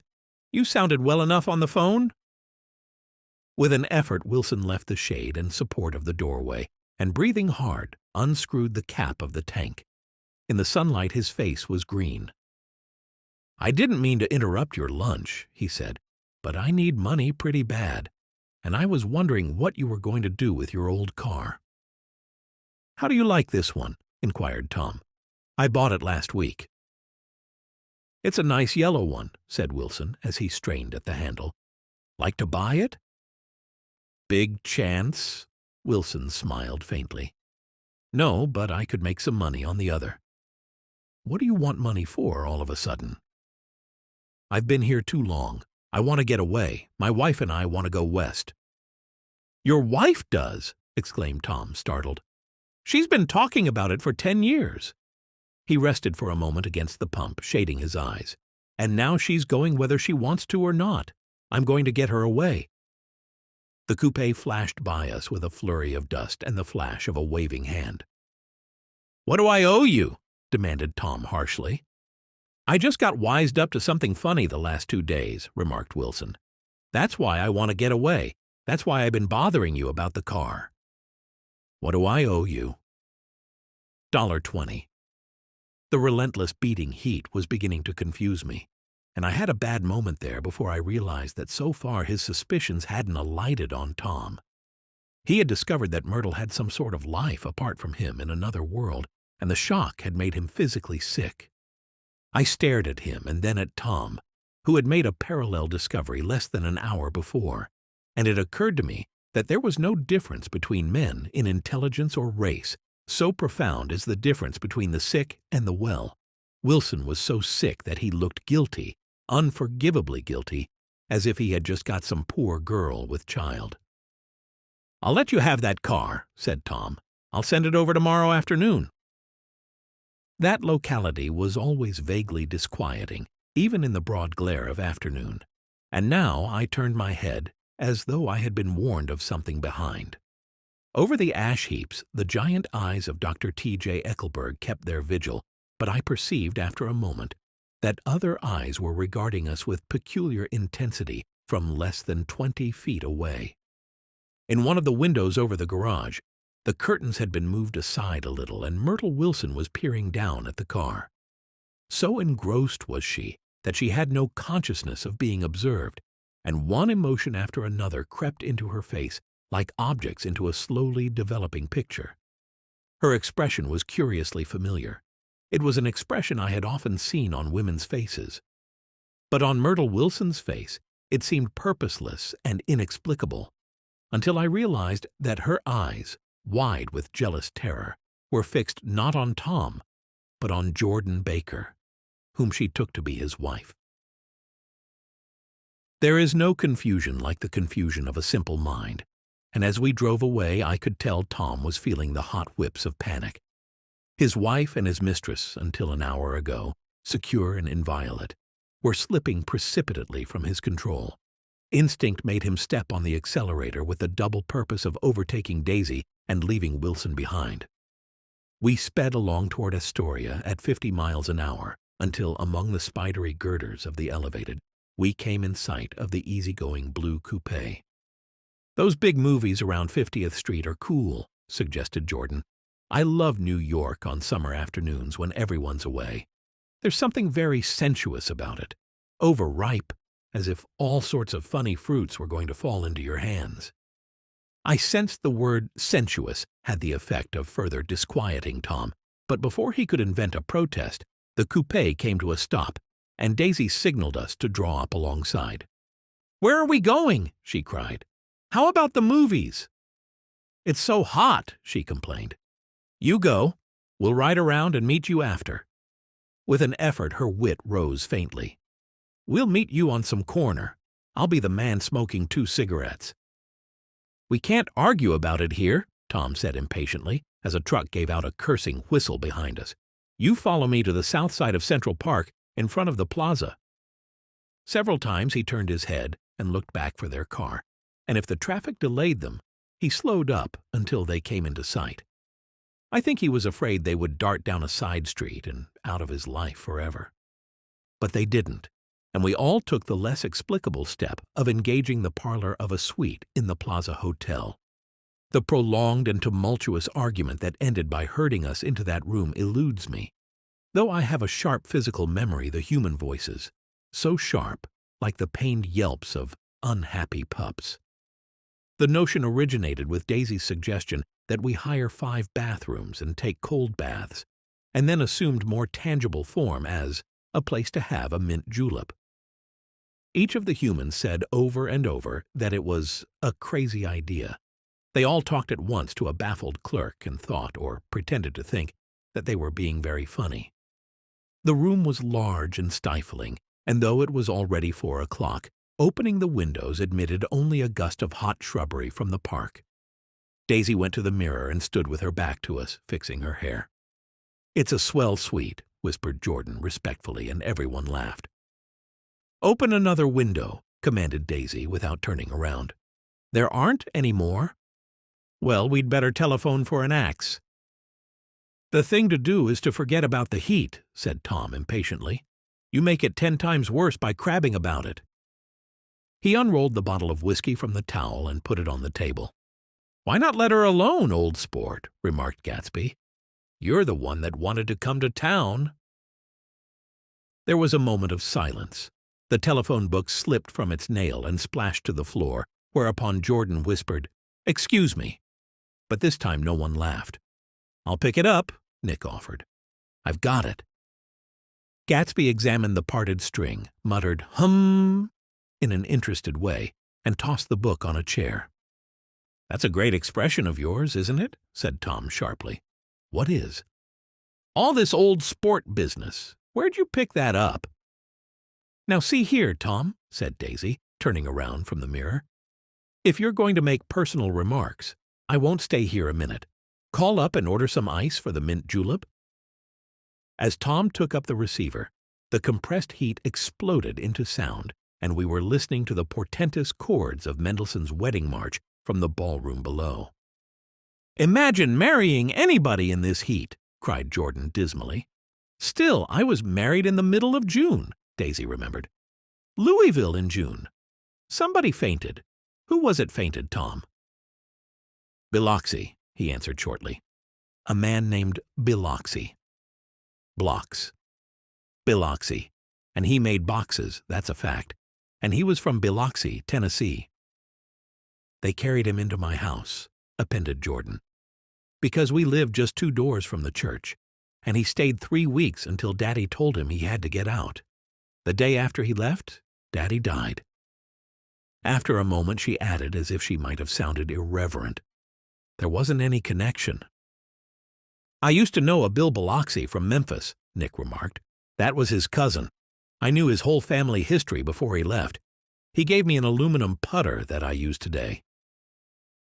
The music had died down as the ceremony began, and now a long cheer floated in at the window, followed by intermittent cries of "Yay-ee-ee," and finally by a burst of jazz as the dancing began.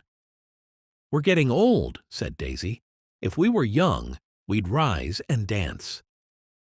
"Remember Biloxi," Jordan warned her. "Where'd you know him, Tom?" "Biloxi?" He concentrated with an effort. "I didn't know him. He was a friend of Daisy's." "He was not," she denied. "I'd never seen him before. He came down in the private car." "Well, he said he knew you. He said he was raised in Louisville. Asa Bird brought him around at the last minute and asked if we had room for him." Jordan smiled. "He was probably bumming his way home. He told me he was president of your class at Yale." Tom and Nick looked at each other blankly. "Biloxi?" "First place, we didn't have any president."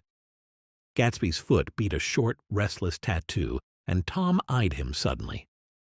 "By the way, Mr. Gatsby, I understand you're an Oxford man." "Not exactly."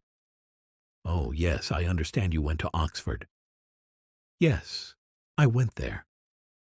A pause. Then Tom's voice, incredulous and insulting. "You must have gone there about the time Biloxi went to New Haven." Another pause. A waiter knocked and came in with crushed mint and ice, but the silence was unbroken by his "thank you" and the soft closing of the door.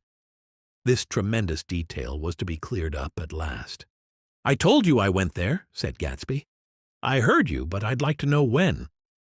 "It was in 1919. I only stayed 5 months. That's why I can't really call myself an Oxford man." Tom glanced around to see if we mirrored his unbelief, but we were all looking at Gatsby. It was an opportunity they gave to some of the officers after the armistice, he continued. We could go to any of the universities in England or France. I think Nick wanted to get up and slap him on the back. He'd had one of those renewals of complete faith in him. Daisy rose, smiling faintly, and went to the table. "Open the whiskey, Tom," she ordered, "and I'll make you a mint julep. Then you won't seem so stupid to yourself. Look at the mint." "Wait a minute," snapped Tom. "I want to ask Mr. Gatsby one more question." "Go on," Gatsby said politely. "What kind of a row are you trying to cause in my house, anyhow?" They were out in the open at last, and Gatsby was content. "He isn't causing a row." Daisy looked desperately from one to the other. "You're causing a row. Please have a little self-control." "Self-control!" repeated Tom incredulously. "I suppose the latest thing is to sit back and let Mr. Nobody from Nowhere make love to your wife. Well, if that's the idea, you can count me out. Nowadays, people begin by sneering at family life and family institutions, and next they'll throw everything overboard and have intermarriage between black and white." Flushed with his impassioned gibberish, he saw himself standing alone on the last barrier of civilization. "We're all white here," murmured Jordan. "I know I'm not very popular. I don't give big parties. I suppose you've got to make your house into a pigsty in order to have any friends in the modern world." Angry as Nick was, as they all were, he seemed tempted to laugh whenever Tom opened his mouth. The transition from libertine to prig was so complete. "I've got something to tell you, old sport," began Gatsby, but Daisy guessed at his intention. "Please don't," she interrupted helplessly. "Please, let's all go home. Why don't we all go home?" "That's a good idea." Nick got up, waving to me to stand. "Come on, Tom. Nobody wants a drink." "I want to know what Mr. Gatsby has to tell me." "Your wife doesn't love you," said Gatsby. "She's never loved you. She loves me." "You must be crazy," exclaimed Tom automatically. Gatsby sprang to his feet, vivid with excitement. "She never loved you, do you hear?" he cried. "She only married you because I was poor and she was tired of waiting for me. It was a terrible mistake. But in her heart, she never loved anyone except me." At this point, Jordan and Nick tried to go, but Tom and Gatsby insisted with competitive firmness that we remain, as though neither of them had anything to conceal, and it would be a privilege to partake vicariously of their emotions. "Sit down, Daisy." Tom's voice groped unsuccessfully for the paternal note. "What's been going on?" "I want to hear all about it." "I told you what's been going on," said Gatsby. "Going on for 5 years, and you didn't know." Tom turned to Daisy sharply. "You've been seeing this fellow for 5 years?" "Not seeing," said Gatsby. "No, we couldn't meet. But both of us loved each other all that time, old sport, and you didn't know. I used to laugh sometimes." But there was no laughter in his eyes that I could see. "I used to laugh to think that you didn't know." "Oh, that's all." Tom tapped his thick fingers together like a clergyman and leaned back in his chair. "You're crazy!" he exploded. "I can't speak about what happened 5 years ago, because I didn't know Daisy then. And I'll be damned if I see how you got within a mile of her, unless you brought the groceries to the back door. But all the rest of that's a goddamned lie. Daisy loved me when she married me, and she loves me now." "No," said Gatsby, shaking his head. "She does, though. The trouble is that sometimes she gets foolish ideas in her head and doesn't know what she's doing." He nodded sagely. "And what's more, I love Daisy too. Once in a while I go off on a spree and make a fool of myself, but I always come back, and in my heart I love her all the time." "You're revolting," said Daisy. She turned to Nick, and her voice, dropping an octave lower, filled the room with thrilling scorn.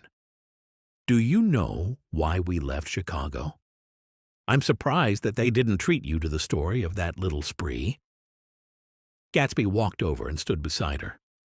"Daisy, that's all over now," he said earnestly. It doesn't matter anymore. Just tell him the truth, that you never loved him, and it's all wiped out forever." She looked at him blindly. "Why? How could I love him? Possibly." "You never loved him." She hesitated. Her eyes fell on Jordan and Nick with a sort of appeal, as though she realized at last what she was doing, and as though she had never all along intended doing anything at all. But it was done now. It was too late. "I never loved him," she said with perceptible reluctance. "Not at Kapiolani?" demanded Tom suddenly. "No." From the ballroom beneath, muffled and suffocating chords were drifting up on hot waves of air. "Not that day I carried you down from the punch bowl to keep your shoes dry?" There was a husky tenderness in his tone. "Daisy!" "Please don't." Her voice was cold, but the rancor was gone from it. She looked at Gatsby. "There, Jay," she said. But her hand, as she tried to light a cigarette, was trembling. Suddenly she threw the cigarette and the burning match on the carpet. "Oh, you want too much!" she cried to Gatsby. "I love you now. Isn't that enough? I can't help what's past." She began to sob helplessly. "I did love him once, but I loved you too." Gatsby's eyes opened and closed. "You loved me too?" he repeated. "Even that's a lie," said Tom savagely. "She didn't know you were alive. Why, there are things between Daisy and me that you'll never know, things that neither of us can ever forget." The words seemed to bite physically into Gatsby. "I want to speak to Daisy alone," he insisted. "She's all excited now." "Even alone, I can't say I never loved Tom," she admitted in a pitiful voice. "It wouldn't be true." "Of course it wouldn't," agreed Tom. She turned to her husband. "As if it mattered to you," she said. "Of course it matters. I'm going to take better care of you from now on." "You don't understand," said Gatsby with a touch of panic. "You're not going to take care of her anymore." "I'm not?" Tom opened his eyes wide and laughed. He could afford to control himself now. "Why's that?" "Daisy's leaving you." "Nonsense." "I am, though," she said with a visible effort. "She's not leaving me." Tom's words suddenly leaned down over Gatsby. "Certainly not for a common swindler who'd have to steal the ring he put on her finger." "I won't stand this," cried Daisy. "Oh, please, let's get out." "Who are you, anyhow?" broke out Tom. "You're one of that bunch that hangs around with Meyer Wolfsheim. That much I happen to know. I've made a little investigation into your affairs, and I'll carry it further tomorrow." "You can suit yourself about that, old sport," said Gatsby steadily. "I found out what your drug stores were." He turned to us and spoke rapidly. "He and this Wolfsheim bought up a lot of side street drug stores here and in Chicago and sold grain alcohol over the counter. That's one of his little stunts. I picked him for a bootlegger the first time I saw him, and I wasn't far wrong." "What about it?" said Gatsby politely. "I guess your friend Walter Chase wasn't too proud to come in on it." "And you left him in the lurch, didn't you? You let him go to jail for a month over in New Jersey. God, you ought to hear Walter on the subject of you. He came to us dead broke. He was very glad to pick up some money, old sport." "Don't you call me old sport," cried Tom. Gatsby said nothing. Walter could have you up on the betting laws, too, but Wolfsheim scared him into shutting his mouth. That unfamiliar yet recognizable look was back again in Gatsby's face. "That drugstore business was just small change," continued Tom slowly. "But you've got something on now that Walter's afraid to tell me about." I glanced at Daisy, who was staring terrified between Gatsby and her husband, and at Jordan, who had begun to balance an invisible but absorbing object on the tip of her chin, and at Nick, who stood frozen, watching the tableau before us. Then I turned back to Gatsby, and was startled at his expression. He looked, and this is said in all contempt for the babbled slander of his garden, as if he had killed a man. For a moment, The set of his face could be described in just that fantastic way. It passed, and he began to talk excitedly to Daisy, denying everything, defending his name against accusations that had not been made. But with every word, she was drawing further and further into herself. So he gave that up, and only the dead dream fought on as the afternoon slipped away, trying to touch what was no longer tangible, struggling unhappily, undespairingly, toward that lost voice across the room. The voice begged again to go. "Please, Tom, I can't stand this anymore." Her frightened eyes told that whatever intentions, whatever courage she had had, were definitely gone. "You two start on home, Daisy," said Tom, "in Mr. Gatsby's car." She looked at Tom, alarmed now, but he insisted with magnanimous scorn. "Go on. He won't annoy you. I think he realizes that his presumptuous little flirtation is over." They were gone, without a word, snapped out, made accidental, isolated, like ghosts even from our pity. After a moment Tom got up and began wrapping the unopened bottle of whiskey in the towel. "Want any of this stuff? Jordan? Nick?" Nick didn't answer. "Nick?" he asked again. "What?" "Want any?"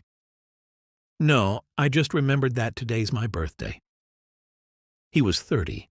Before him stretched the portentous, menacing road of a new decade.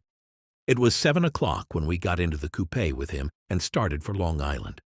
Tom talked incessantly, exulting and laughing, but his voice was as remote from Jordan and Nick and me as the foreign clamor on the sidewalk or the tumult of the elevated overhead. Human sympathy, unlike canine sympathy, has its limits, and they were content to let all their tragic arguments fade with the city lights behind. So we drove on toward death through the cooling twilight. The young Greek, Michaelis, who ran the coffee joint beside the ash heaps, was the principal witness at the inquest. He had slept through the heat until after 5, when he strolled over to the garage and found George Wilson sick in his office, really sick, pale as his own pale hair, and shaking all over.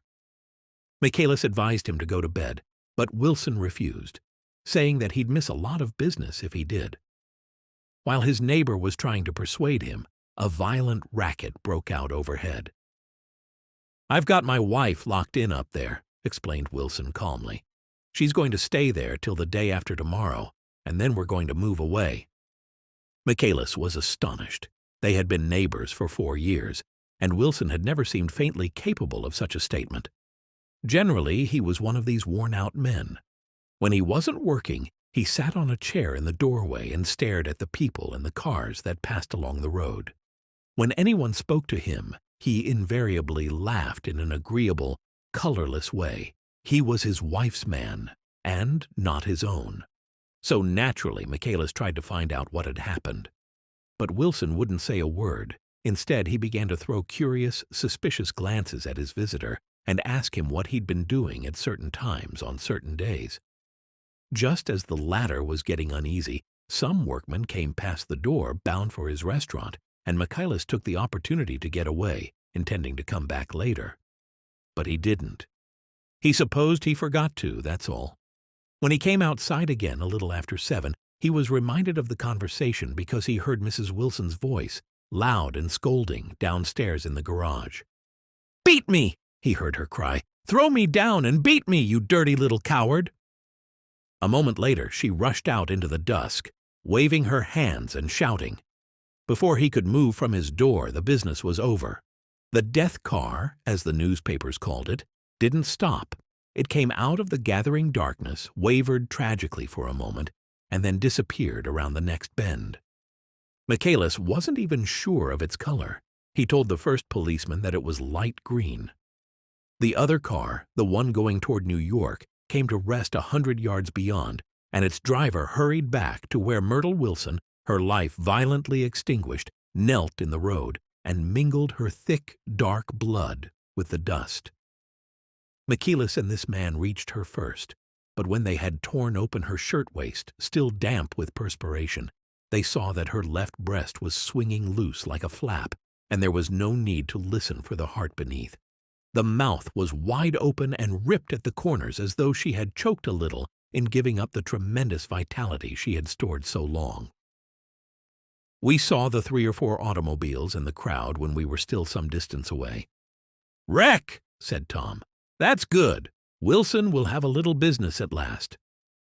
He slowed down, but still without any intention of stopping until, as we came nearer, the hushed, intent faces of the people at the garage door made him automatically put on the brakes. "We'll take a look," he said doubtfully. "Just a look."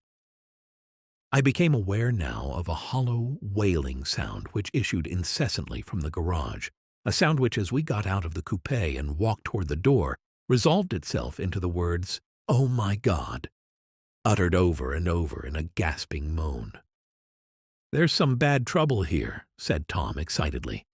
He reached up on tiptoes and peered over a circle of heads into the garage, which was lit only by a yellow light in a swinging wire basket overhead. Then he made a harsh sound in his throat and, with a violent thrusting movement of his powerful arms, pushed his way through. The circle closed up again with a running murmur of expostulation. It was a minute before I could see anything at all. Then new arrivals disarranged the line, and Jordan and Nick and I were pushed suddenly inside. Myrtle Wilson's body, wrapped in a blanket and then in another blanket as though she suffered from a chill in the hot night, lay on a work table by the wall, and Tom, with his back to us, was bending over it, motionless. Next to him stood a motorcycle policeman, taking down names with much sweat and correction in a little book. At first I couldn't find the source of the high, groaning words that echoed clamorously through the bare garage. Then I saw Wilson standing on the raised threshold of his office, swaying back and forth and holding to the doorposts with both hands. Some man was talking to him in a low voice and attempting from time to time to lay a hand on his shoulder, but Wilson neither heard nor saw. His eyes would drop slowly from the swinging light to the laden table by the wall, and then jerk back to the light again, and he gave out incessantly his high, horrible call. "Oh my God, oh my God, oh God, oh my God." Presently, Tom lifted his head with a jerk and, after staring around the garage with glazed eyes, addressed a mumbled, incoherent remark to the policeman. "Ma-a-vee," the policeman was saying. "Oh, no, corrected the man. "Ma-vr-o." "Listen to me," muttered Tom fiercely. Said the policeman. "Oh, g." He looked up as Tom's broad hand fell sharply on his shoulder. "What you want, fella?" "What happened? That's what I want to know."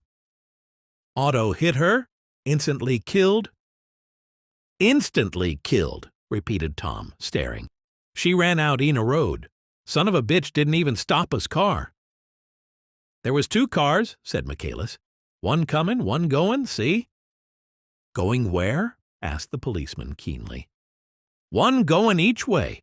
Well, she—" His hand rose toward the blankets, but stopped halfway and fell to his side. "She ran out there, and the one comin' from New York knocked right into her goin' 30 or 40 miles an hour." "What's the name of this place here?" demanded the officer. "Hasn't got any name." A pale, well-dressed man stepped near. "It was a yellow car," he said. "Big yellow car. New." "See the accident?" asked the policeman. "No, but the car passed me down the road, going faster in 40, going 50, 60. Come here and let's have your name. Look out now, I want to get his name." Some words of this conversation must have reached Wilson swaying in the office door, for suddenly a new theme found voice among his gasping cries. "You don't have to tell me what kind of car it was. I know what kind of car it was." Watching Tom, I saw the wad of muscle back of his shoulder tighten under his coat. He walked quickly over to Wilson and, standing in front of him, seized him firmly by the upper arms. "You've got to pull yourself together," he said with soothing gruffness. Wilson's eyes fell upon Tom. He started up on his tiptoes and then would have collapsed to his knees had not Tom held him upright. "Listen," said Tom, shaking him a little. "I just got here a minute ago, from New York. I was bringing you that coupe we've been talking about. That yellow car I was driving this afternoon wasn't mine, do you hear? I haven't seen it all afternoon." Only I was near enough to hear what he said, but the policeman caught something in the tone and looked over with truculent eyes. "What's all that?" he demanded. "I'm a friend of his."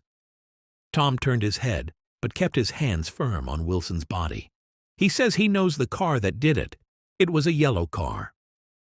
Some dim impulse moved the policeman to look suspiciously at Tom. "And what color's your car?" "It's a blue car, a coupe." "We've come straight from New York," Nick said. Someone who had been driving a little behind us confirmed this, and the policeman turned away. "Now, if you'll let me have that name again, correct?" Picking up Wilson like a doll, Tom carried him into the office, set him down in a chair, and came back. "If somebody'll come here and sit with him!" he snapped authoritatively. He watched while the two men standing closest glanced at each other and went unwillingly into the room. Then Tom shut the door on them and came down the single step, his eyes avoiding the table. As he passed close to Nick, he whispered, "Let's get out." Self-consciously, with his authoritative arms breaking the way, we pushed through the still-gathering crowd, passing a hurried doctor, case in hand, who had been sent for in wild hope half an hour ago. Tom drove slowly until we were beyond the bend. Then his foot came down hard, and the coupe raced along through the night. In a little while I heard a low, husky sob and saw that the tears were overflowing down his face. "The goddamn coward," he whimpered. "He didn't even stop his car." The Buchanan's house floated suddenly toward us through the dark, rustling trees. Tom stopped beside the porch and looked up at the second floor where two windows bloomed with light among the vines. "Daisy's home," he said. As we got out of the car, he glanced at me and frowned slightly. "I ought to have dropped you two in West Egg, Nick. There's nothing we can do tonight." A change had come over him, and he spoke gravely, and with decision. As we walked across the moonlight gravel to the porch, he disposed of the situation in a few brisk phrases. "I'll telephone for a taxi to take you and Dash home. And while you're waiting, you and Jordan better go in the kitchen and have them get you some supper if you want any." He opened the door. "Come in." "No thanks. But I'd be glad if you'd order me the taxi. I'll wait outside." Jordan put her hand on Nick's arm. "Won't you come in, Nick?" "No thanks." I was feeling a little sick, and I wanted to be alone. I suspect Nick felt the same. But Jordan lingered for a moment more. "It's only 9:30, she said. I could tell Nick had had enough of all of them for one day, and suddenly that included Jordan as well. She must have seen something of this in his expression, for she turned abruptly away and ran up the porch steps into the house. Nick sat down for a few minutes with his head in his hands. I leaned against him, letting the weight of my body sink into him until we heard the phone taken up inside and the butler's voice calling a taxi. Then Nick and I walked slowly down the drive away from the house, intending to wait by the gate. We hadn't gone 20 yards when I heard Nick's name in a whisper, and Gatsby stepped from between two bushes into the path. I must have felt pretty weird by that time, because I could think of nothing except the luminosity of his pink suit under the moon. "What are you doing?" Nick inquired. "Just standing here, old sport." Somehow that seemed a despicable occupation. For all I knew, he was going to rob the house in a moment. I wouldn't have been surprised to see sinister faces, the faces of Wolfsheim's people, behind him in the dark shrubbery. "Did you see any trouble on the road?" he asked after a minute. "Yes." He hesitated. "Was she killed?" "Yes." "I thought so. I told Daisy I thought so. It's better that the shock should all come at once. She stood it pretty well." He spoke as if Daisy's reaction was the only thing that mattered. "I got to West Egg by a side road," he went on, "and left the car in my garage. I don't think anybody saw us, but of course I can't be sure." I disliked him so much by this time that, even if I had the power of speech, I wouldn't have found it necessary to tell him he was wrong. "Who was the woman?" he inquired. "Her name was Wilson. Her husband owns the garage. How the devil did it happen?" Well, I tried to swing the wheel. He broke off, and suddenly I guessed at the truth. Nick did as well. Was Daisy driving? Yes, he said after a moment. But of course I'll say I was. You see, when we left New York, she was very nervous, and she thought it would steady her to drive. And this woman rushed out at us just as we were passing a car coming the other way. It all happened in a minute. But it seemed to me that she wanted to speak to us, thought we were somebody she knew. Well, first Daisy turned away from the woman toward the other car, and then she lost her nerve and turned back. The second my hand reached the wheel, I felt the shock. It must have killed her instantly. It ripped her open. Don't tell me, old sport. He winced. Anyhow, Daisy stepped on it. I tried to make her stop, but she couldn't, so I pulled on the emergency brake. Then she fell over into my lap and I drove on. She'll be all right tomorrow, he said presently. I'm just going to wait here and see if he tries to bother her about that unpleasantness this afternoon. She's locked herself into her room, and if he tries any brutality, she's going to turn the light out and on again. He won't touch her, I said. He's not thinking about her. I don't trust him, old sport. How long are you going to wait? All night, if necessary. Anyhow, till they all go to bed. A new point of view occurred to me. Suppose Tom found out that Daisy had been driving. He might think he saw a connection in it. He might think anything. I looked at the house. There were 2 or 3 bright windows downstairs, and the pink glow from Daisy's room on the second floor. You wait here, Nick said. I'll see if there's any sign of a commotion. Nick and I walked back along the border of the lawn, traversed the gravel softly, and tiptoed up the veranda steps, my padded feet making much less sound than his shoes. The drawing-room curtains were open, and we saw that the room was empty. Crossing the porch where we had dined that June night 3 months before, we came to a small rectangle of light, which I guessed was the pantry window. The blind was drawn, but we found a rift at the sill. Daisy and Tom were sitting opposite each other at the kitchen table, with a plate of cold fried chicken between them and 2 bottles of ale. He was talking intently across the table at her, and in his earnestness his hand had fallen upon and covered her own.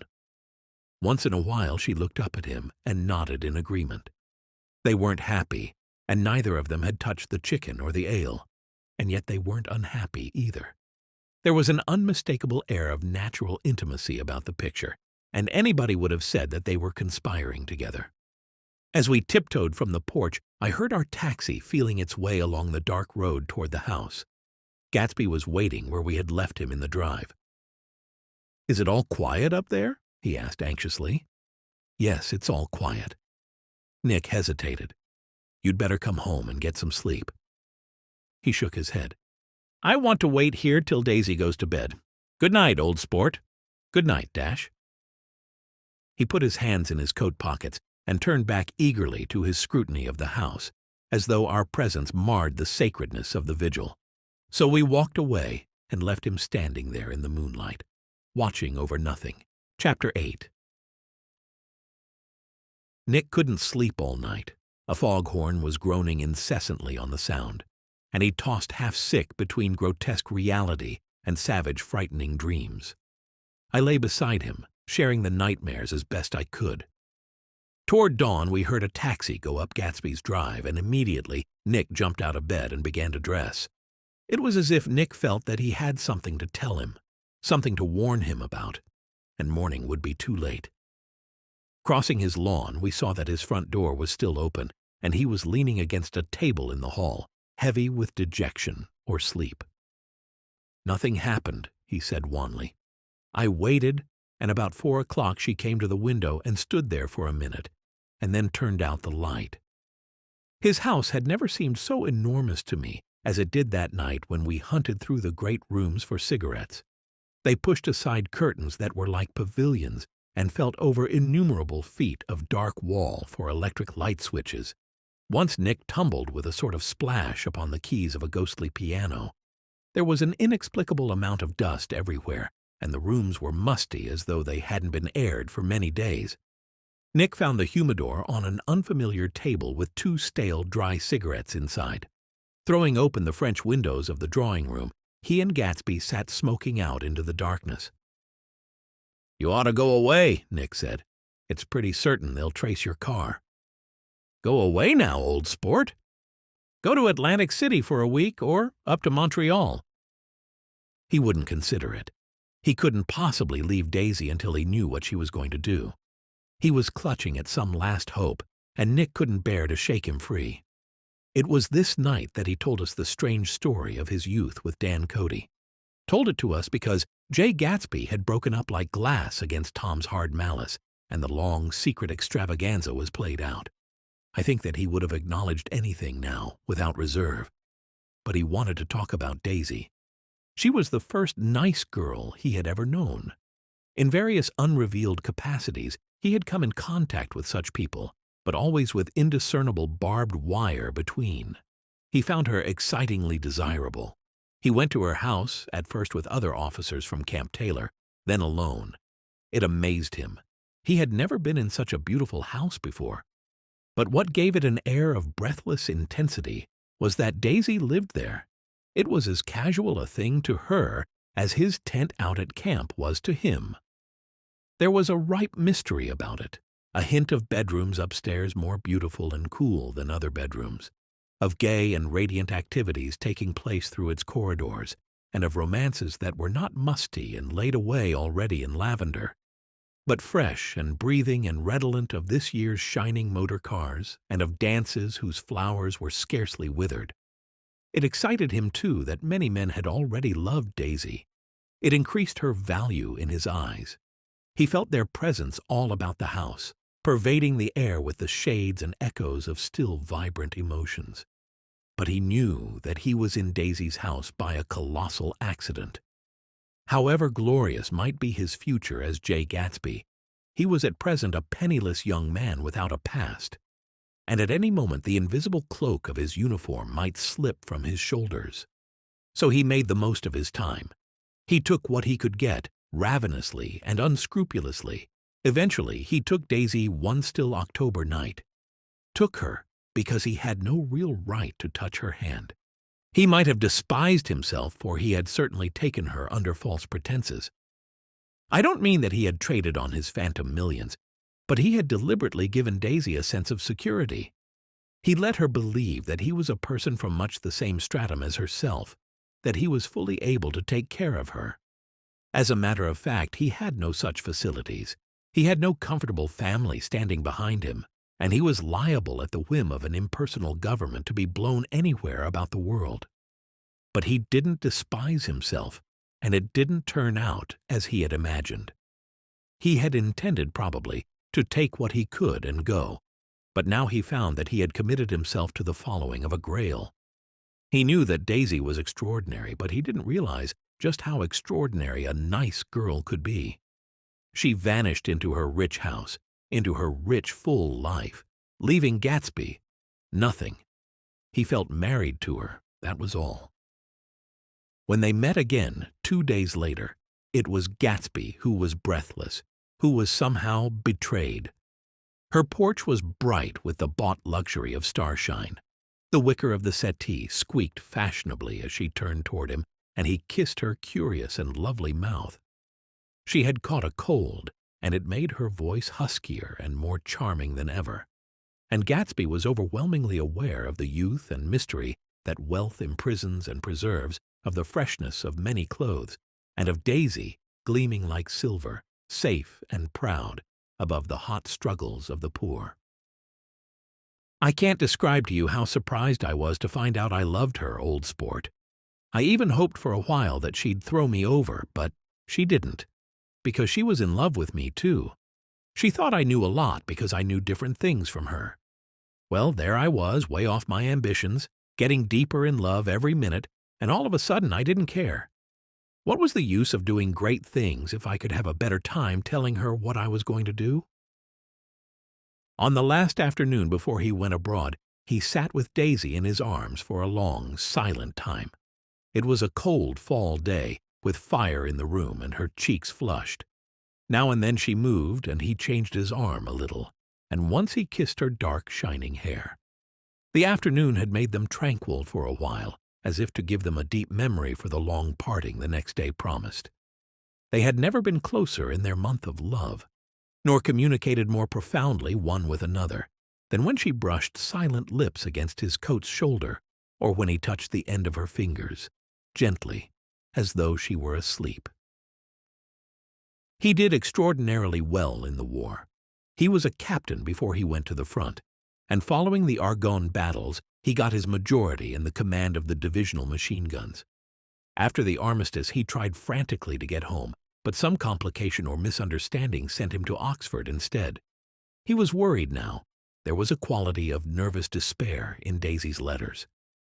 She didn't see why he couldn't come. She was feeling the pressure of the world outside, and she wanted to see him and feel his presence beside her and be reassured that she was doing the right thing after all.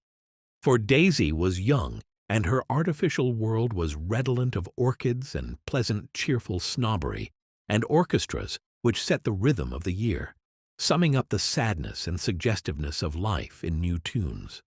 All night the saxophones wailed the hopeless comment of the Beale Street Blues, while 100 pairs of golden and silver slippers shuffled the shining dust. At the gray tea hour there were always rooms that throbbed incessantly with this low, sweet fever, while fresh faces drifted here and there like rose petals blown by the sad horns around the floor. Through this twilight universe, Daisy began to move again with the season. Suddenly she was again keeping 6 dates a day with 6 men, and drowsing asleep at dawn with the beads and chiffon of an evening dress tangled among dying orchids on the floor beside her bed. And all the time something within her was crying for a decision. She wanted her life shaped now, immediately, and the decision must be made by some force of love, of money, of unquestionable practicality that was close at hand. That force took shape in the middle of spring with the arrival of Tom Buchanan. There was a wholesome bulkiness about his person and his position, and Daisy was flattered. Doubtless there was a certain struggle and a certain relief. The letter reached Gatsby while he was still at Oxford. It was dawn now on Long Island, and Gatsby and Nick went about opening the rest of the windows downstairs, filling the house with gray-turning, gold-turning light. The shadow of a tree fell abruptly across the dew, and ghostly birds began to sing among the blue leaves.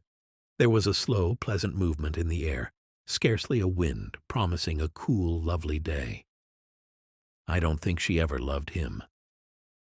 Gatsby turned around from a window and looked at Nick challengingly. You must remember, old sport, she was very excited this afternoon. He told her those things in a way that frightened her, that made it look as if I was some kind of cheap sharper. And the result was she hardly knew what she was saying. He sat down gloomily. Of course she might have loved him, just for a minute, when they were first married, and loved me more even then, do you see? Suddenly he came out with a curious remark. In any case, he said, it was just personal. What could you make of that except to suspect some intensity in his conception of the affair that couldn't be measured? He came back from France when Tom and Daisy were still on their wedding trip and made a miserable but irresistible journey to Louisville on the last of his army pay.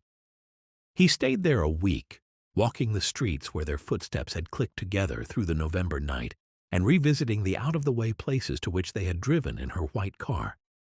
Just as Daisy's house had always seemed to him more mysterious and gay than other houses, so his idea of the city itself, even though she was gone from it, was pervaded with a melancholy beauty. He left feeling that if he had searched harder, he might have found her, that he was leaving her behind. The day coach, he was penniless now, was hot. He went out to the open vestibule and sat down on a folding chair, and the station slid away and the backs of unfamiliar buildings moved by. Then out into the spring fields, where a yellow trolley raced them for a minute with people in it who might once have seen the pale magic of her face along the casual street. The track curved, and now it was going away from the sun, which, as it sank lower, seemed to spread itself in benediction over the vanishing city where she had drawn her breath. He stretched out his hand desperately, as if to snatch only a wisp of air, to save a fragment of the spot that she had made lovely for him. But it was all going by too fast now for his blurred eyes, and he knew that he had lost that part of it, the freshest and the best, forever. It was 9 o'clock when they finished breakfast, including some lovely scraps for me, and went out on the porch. The night had made a sharp difference in the weather, and there was an autumn flavor in the air. The gardener, the last one of Gatsby's former servants, came to the foot of the steps. "I'm going to drain the pool today, Mr. Gatsby. Leaves will start falling pretty soon, and then there's always trouble with the pipes." "Don't do it today," Gatsby answered. He turned to Nick apologetically. "You know, old sport, I've never used that pool all summer." Nick looked at his watch and stood up. 12 minutes to my train. I know Nick didn't want to go to the city. He wasn't worth a decent stroke of work, but it was more than that. He didn't want to leave Gatsby. Neither did I. Nick missed that train, and then another, before he could get the two of us away. "I'll call you up," Nick said finally. "Do, old sport." "I'll call you about noon." We walked slowly down the steps. "I suppose Daisy will call too." He looked at Nick anxiously, as if he hoped he'd corroborate this. "I suppose so." "Well, goodbye." They shook hands and Nick and I started away. Just before he reached the hedge, Nick remembered something and turned around. "They're a rotten crowd," Nick shouted across the lawn. "You're worth the whole damn bunch put together." I've always been glad he said that, and I believe Nick felt the same. It was the only compliment Nick ever gave him, because Nick disapproved of him from beginning to end. First, Gatsby nodded politely, and then his face broke into that radiant and understanding smile, as if we'd been in ecstatic cahoots on that fact all the time. His gorgeous pink rag of a suit made a bright spot of color against the white steps, and I thought of the night when we first came to his ancestral home 3 months before. The lawn and drive had been crowded with the faces of those who guessed at his corruption, and he had stood on those steps concealing his incorruptible dream as he waved them goodbye. Nick thanked him for his hospitality. People were always thanking him for that, Nick and the others. "Goodbye," Nick called. "I enjoyed breakfast, Gatsby."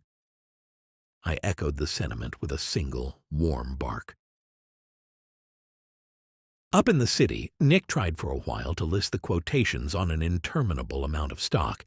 Then he fell asleep in his swivel chair, with me napping at his feet. Just before noon, the phone woke us both, and Nick started up with sweat breaking out on his forehead. It was Jordan Baker. She often called him up at this hour because the uncertainty of her own movements between hotels and clubs and private houses made her hard to find in any other way. Usually her voice came over the wire as something fresh and cool, as if a divot from a green golf links had come sailing in at the office window. But this morning it seemed harsh and dry. "I've left Daisy's house," she said. "I'm at Hempstead, and I'm going down to Southampton this afternoon." Probably it had been tactful to leave Daisy's house, but I could tell the act annoyed Nick, and her next remark made him rigid. "You weren't so nice to me last night?" How could it have mattered then? Silence for a moment. Then, "However, I want to see you." "I want to see you too." "Suppose I don't go to Southampton and come into town this afternoon?" "No, I don't think this afternoon." "Very well. It's impossible this afternoon. Various ... dot." They talked like that for a while, and then abruptly they weren't talking any longer.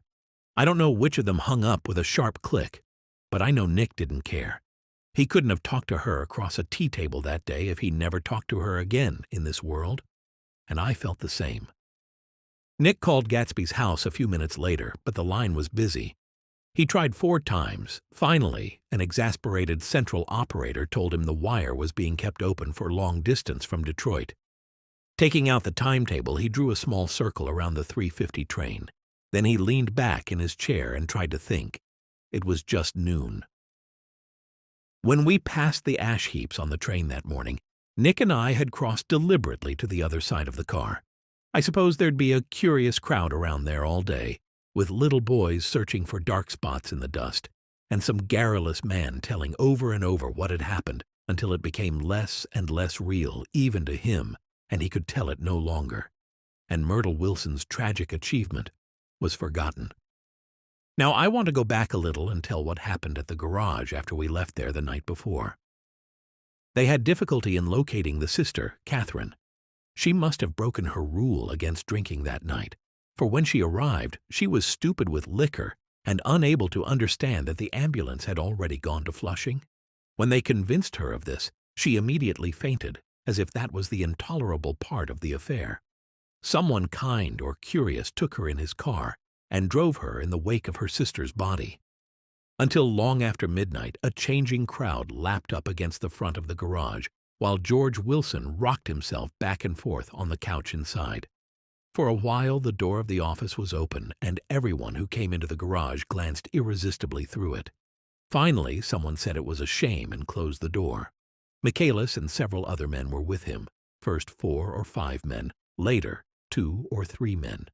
Still later, Michaelis had to ask the last stranger to wait there 15 minutes longer while he went back to his own place and made a pot of coffee. After that, he stayed there alone with Wilson until dawn. About 3 o'clock, the quality of Wilson's incoherent muttering changed. He grew quieter and began to talk about the yellow car. He announced that he had a way of finding out whom the yellow car belonged to, and then he blurted out that a couple of months ago his wife had come from the city with her face bruised and her nose swollen. But when he heard himself say this, he flinched and began to cry, "Oh my God!" again in his groaning voice. Michaelis made a clumsy attempt to distract him. "How long have you been married, George? Come on there, try and sit still a minute and answer my question. How long have you been married? 12 years? Ever had any children? Come on, George, sit still. I asked you a question. Did you ever have any children?" The hard brown beetles kept thudding against the dull light, and whenever Michaelis heard a car go tearing along the road outside, it sounded to him like the car that hadn't stopped a few hours before. He didn't like to go into the garage because the workbench was stained where the body had been lying, so he moved uncomfortably around the office. He knew every object in it before morning, and from time to time sat down beside Wilson, trying to keep him more quiet. "Have you got a church you go to sometimes, George? Maybe even if you haven't been there for a long time. Maybe I could call up the church and get a priest to come over and he could talk to you, see? Don't belong to any? You ought to have a church, George, for times like this. You must have gone to church once. Didn't you get married in a church? Listen, George, listen to me. Didn't you get married in a church?" That was a long time ago. The effort of answering broke the rhythm of his rocking. For a moment he was silent. Then the same half-knowing, half-bewildered look came back into his faded eyes. "Look in the drawer there," he said, pointing at the desk. "Which drawer?" "That drawer. That one." Michaelis opened the drawer nearest his hand. There was nothing in it but a small, expensive dog leash made of leather and braided silver. It was apparently new. "This?" he inquired, holding it up. Wilson stared and nodded. "I found it yesterday afternoon. She tried to tell me about it, but I knew it was something funny." "You mean your wife bought it?" "She had it wrapped in tissue paper on her bureau." Michaelis didn't see anything odd in that, and he gave Wilson a dozen reasons why his wife might have bought the dog leash.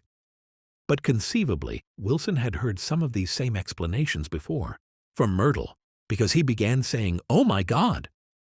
Again in a whisper, his comforter left several explanations in the air.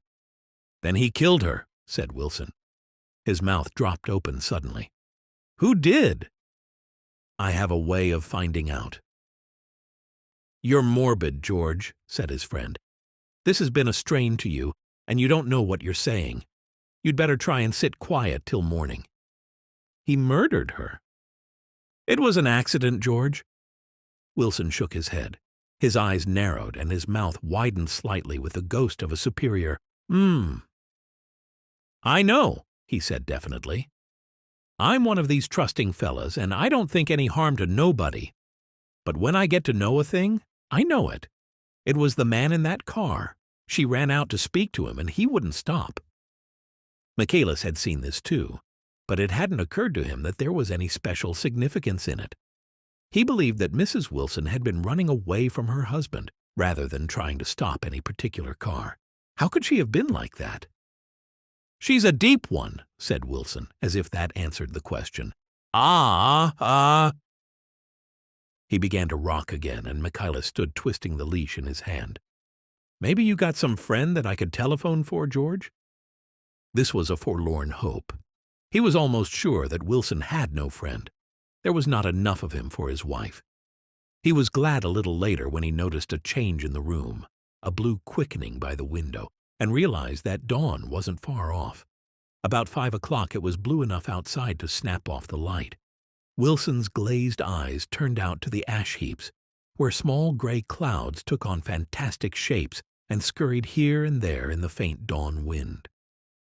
"I spoke to her," he muttered after a long silence. "I told her she might fool me, but she couldn't fool God. I took her to the window." With an effort he got up and walked to the rear window and leaned with his face pressed against it. "And I said, 'God knows what you've been doing, everything you've been doing. You may fool me, but you can't fool God.'"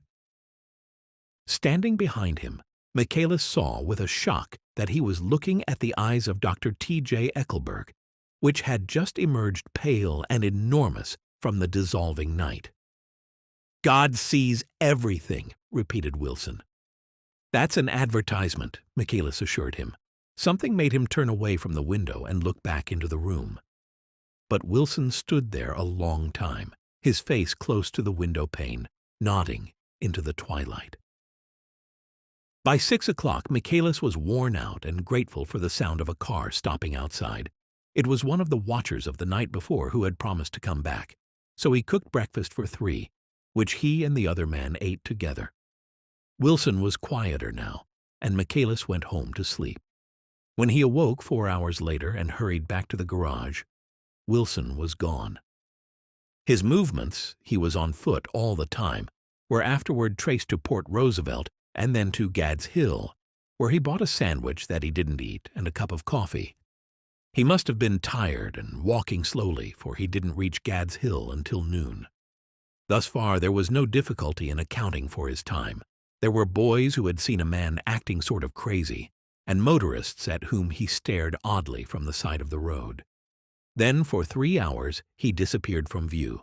The police, on the strength of what he said to Michaelis, that he had a way of finding out, supposed that he spent that time going from garage to garage, thereabouts inquiring for a yellow car. On the other hand, no garage man who had seen him ever came forward, and perhaps he had an easier, surer way of finding out what he wanted to know. By 2:30 he was in West Egg, where he asked someone the way to Gatsby's house, so by that time he knew Gatsby's name. At 2 o'clock, Gatsby put on his bathing suit and left word with the butler that if anyone phoned, word was to be brought to him at the pool. He stopped at the garage for a pneumatic mattress that had amused his guests during the summer, and the chauffeur helped him pump it up. Then he gave instructions that the open car wasn't to be taken out under any circumstances. And this was strange because the front right fender needed repair. Gatsby shouldered the mattress and started for the pool. Once he stopped and shifted it a little, and the chauffeur asked him if he needed help. But he shook his head and in a moment disappeared among the yellowing trees. No telephone message arrived, but the butler went without his sleep and waited for it until 4 o'clock. Until long after there was anyone to give it to, if it came. I have an idea that Gatsby himself didn't believe it would come, and perhaps he no longer cared. If that was true, he must have felt that he had lost the old warm world, paid a high price for living too long with a single dream. He must have looked up at an unfamiliar sky through frightening leaves and shivered as he found what a grotesque thing a rose is, and how raw the sunlight was upon the scarcely created grass. A new world, material without being real, where poor ghosts, breathing dreams like air, drifted fortuitously about, like that ashen, fantastic figure gliding toward him through the amorphous trees. The chauffeur, he was one of Wolfsheim's protégés, heard the shots. Afterward, he could only say that he hadn't thought anything much about them. Nick and I drove from the station directly to Gatsby's house, and our rushing anxiously up the front steps was the first thing that alarmed anyone. But they knew then, I firmly believe. With scarcely a word said, 5 of us, the chauffeur, butler, gardener, Nick and I, hurried down to the pool. There was a faint, barely perceptible movement of the water as the fresh flow from one end urged its way toward the drain at the other. With little ripples that were hardly the shadows of waves, the laden mattress moved irregularly down the pool. A small gust of wind that scarcely corrugated the surface was enough to disturb its accidental course with its accidental burden. The touch of a cluster of leaves revolved it slowly, tracing, like the leg of a compass, a thin red circle in the water. It was after we started with Gatsby toward the house that the gardener saw Wilson's body a little way off in the grass, and the Holocaust was complete. Chapter 9. After 2 years, I remember the rest of that day, and that night and the next day, only as an endless drill of police and photographers and newspaper men in and out of Gatsby's front door. A rope stretched across the main gate, and a policeman by it kept out the curious, but little boys soon discovered that they could enter through our yard, and there were always a few of them clustered open-mouthed about the pool. Someone with a positive manner, perhaps a detective, used the expression "madman" as he bent over Wilson's body that afternoon, and the adventitious authority of his voice set the key for the newspaper reports next morning. Most of those reports were a nightmare, grotesque, circumstantial, eager, and untrue. When Michaelis's testimony at the inquest brought to light Wilson's suspicions of his wife, I thought the whole tale would shortly be served up in racy pasquinade. But Catherine, who might have said anything, didn't say a word. She showed a surprising amount of character about it, too. Looked at the coroner with determined eyes under that corrected brow of hers, and swore that her sister had never seen Gatsby, that her sister was completely happy with her husband, that her sister had been into no mischief whatsoever. She convinced herself of it and cried into her handkerchief as if the very suggestion was more than she could endure. So Wilson was reduced to a man deranged by grief, in order that the case might remain in its simplest form, and it rested there. But all this part of it seemed remote and unessential. Nick and I found ourselves on Gatsby's side, and alone. From the moment Nick telephoned news of the catastrophe to West Egg Village, every surmise about him, and every practical question, was referred to Nick. At first Nick was surprised and confused. Then, as he lay in his house and didn't move or breathe or speak, hour upon hour, it grew upon Nick that he was responsible, because no one else was interested. Interested, I mean, with that intense personal interest to which everyone has some vague right at the end. Nick called up Daisy half an hour after we found him, called her instinctively and without hesitation. But she and Tom had gone away early that afternoon and taken baggage with them. Left no address? No. Say when they'd be back? No. Any idea where they are? How I could reach them? I don't know. Can't say? I could tell Nick wanted to get somebody for Gatsby. He wanted to go into the room where he lay and reassure him. I'll get somebody for you, Gatsby. Don't worry, just trust me, and I'll get somebody for you. Meyer Wolfsheim's name wasn't in the phone book. The butler gave Nick his office address on Broadway, and Nick called information, but by the time he had the number, it was long after 5 and no one answered the phone. Will you ring again? I've rung them 3 times. It's very important. Sorry, I'm afraid no one's there. Nick and I went back to the drawing room, and I thought for an instant that they were chance visitors, all these official people who suddenly filled it. But as they drew back the sheet and looked at Gatsby with unmoved eyes, his protest continued in my brain, and I'm sure in Nick's as well. Look here, old sport, you've got to get somebody for me. You've got to try hard. I can't go through this alone." Someone started to ask Nick questions, but he broke away and, going upstairs, he looked hastily through the unlocked parts of Gatsby's desk. He'd never told us definitely that his parents were dead. But there was nothing, only the picture of Dan Cody, a token of forgotten violence staring down from the wall. Next morning, Nick sent the butler to New York with a letter to Wolfsheim, which asked for information and urged him to come out on the next train. That request seemed superfluous when he wrote it. We were both sure he'd start when he saw the newspapers, just as we were sure there'd be a wire from Daisy before noon. But neither a wire nor Mr. Wolfsheim arrived. No one arrived except more police and photographers and newspapermen. When the butler brought back Wolfsheim's answer, Nick and I began to have a feeling of defiance, of scornful solidarity among Gatsby and me, and Nick against them all. Nick read the letter aloud, as much for himself as for me, I think. "Dear Mr. Carraway, this has been one of the most terrible shocks of my life to me. I hardly can believe it that it is true at all. Such a mad act as that man did should make us all think. I cannot come down now, as I am tied up in some very important business and cannot get mixed up in this thing now. If there is anything I can do a little later, let me know in a letter by Edgar. I hardly know where I am when I hear about a thing like this, and am completely knocked down and out. Yours truly, Meyer Wolfsheim." And then hasty addenda beneath.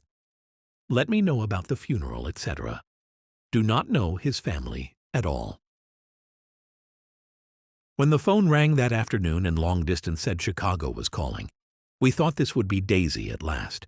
But the connection came through as a man's voice, very thin and far away.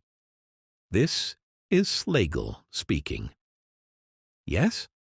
The name was unfamiliar. "Hell of a note, isn't it? Get my wire?" "There haven't been any wires." "Young Park's in trouble," he said rapidly. "They picked him up when he handed the bonds over the counter. They got a circular from New York giving him the numbers just 5 minutes before. What do you know about that, hey? You never can tell in these hick towns." "Hello," Nick interrupted breathlessly. "Look here.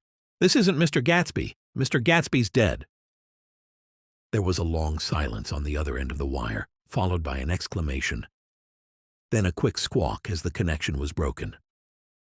I think it was on the third day that a telegram signed Henry C. Gatz arrived from a town in Minnesota.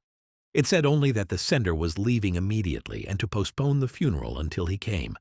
It was Gatsby's father, a solemn old man, very helpless and dismayed, bundled up in a long, cheap ulster against the warm September day. His eyes leaked continuously with excitement, and when Nick took the bag and umbrella from his hands, he began to pull so incessantly at his sparse gray beard that Nick had difficulty in getting off his coat. He was on the point of collapse, so Nick took him into the music room and made him sit down while he sent for something to eat. But he wouldn't eat, and the glass of milk spilled from his trembling hand. "I saw it in the Chicago newspaper," he said. "It was all in the Chicago newspaper. I started right away. I didn't know how to reach you." His eyes, seeing nothing, moved ceaselessly about the room. "It was a mad man," he said. "He must have been mad." "Wouldn't you like some coffee?" Nick urged him. "I don't want anything. I'm all right now, Mr. Carraway." "Well, I'm all right now. Where have they got Jimmy?" Nick took him into the drawing room where his son lay and left him there. Some little boys had come up on the steps and were looking into the hall. When Nick told them who had arrived, they went reluctantly away. After a little while, Mr. Gatz opened the door and came out, his mouth ajar, his face flushed slightly, his eyes leaking isolated and unpunctual tears. He had reached an age where death no longer has the quality of ghastly surprise, and when he looked around him now for the first time and saw the height and splendor of the hall and the great rooms opening out from it into other rooms, his grief began to be mixed with an awed pride. Nick helped him to a bedroom upstairs. While he took off his coat and vest, Nick told him that all arrangements had been deferred until he came. "I didn't know what you'd want, Mr. Gatsby." "Gatz is my name. Mr. Gatz, I thought you might want to take the body west." He shook his head. "Jimmy always liked it better down east. He rose up to his position in the east. Were you a friend of my boys, Mr.?" "We were close friends. He had a big future before him, you know. He was only a young man, but he had a lot of brain power here." He touched his head impressively, and Nick nodded. "If he'd have lived, he'd have been a great man, a man like James J. Hill. He'd have helped build up the country." "That's true," Nick said uncomfortably.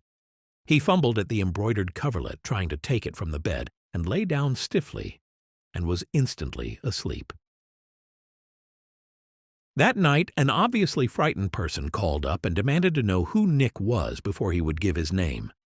"This is Mr. Carraway," Nick said. "Oh," he sounded relieved. "This is Klipspringer." I was relieved, and Nick as well, for that seemed to promise another friend at Gatsby's grave. We didn't want it to be in the papers and draw a sightseeing crowd, so Nick had been calling up a few people himself. They were hard to find. "The funeral's tomorrow," Nick said. 3 o'clock, here at the house. I wish you'd tell anybody who'd be interested." "Oh, I will," he broke out hastily. "Of course, I'm not likely to see anybody, but if I do—" His tone made us suspicious. "Of course, you'll be there yourself." "Well, I'll certainly try. What I called up about is—" "Wait a minute," Nick interrupted. "How about saying you'll come?" "Well, the fact is, the truth of the matter is that I'm staying with some people up here in Greenwich, and they rather expect me to be with them tomorrow. In fact, there's a sort of picnic or something. Of course, I'll do my very best to get away." Nick ejaculated an unrestrained, "Huh!" and the man must have heard him, for he went on nervously. "What I called up about was a pair of shoes I left there. I wonder if it'd be too much trouble to have the butler send them on. You see, they're tennis shoes, and I'm sort of helpless without them. My address is care of B.F. Dash." I didn't hear the rest of the name because Nick hung up the receiver. The morning of the funeral, we went up to New York to see Meyer Wolfsheim. Nick couldn't seem to reach him any other way. The door that he pushed open on the advice of an elevator boy was marked, "The Swastika Holding Company," and at first there didn't seem to be anyone inside. But when he'd shouted, "Hello," several times in vain, an argument broke out behind a partition, and presently a lovely woman appeared at an interior door and scrutinized us with black, hostile eyes. "Nobody's in," she said. "Mr. Wolfsheim's gone to Chicago." The first part of this was obviously untrue, for someone had begun to whistle "The Rosary" tunelessly inside. "Please say that Mr. Carraway wants to see him." "I can't get him back from Chicago, can I?"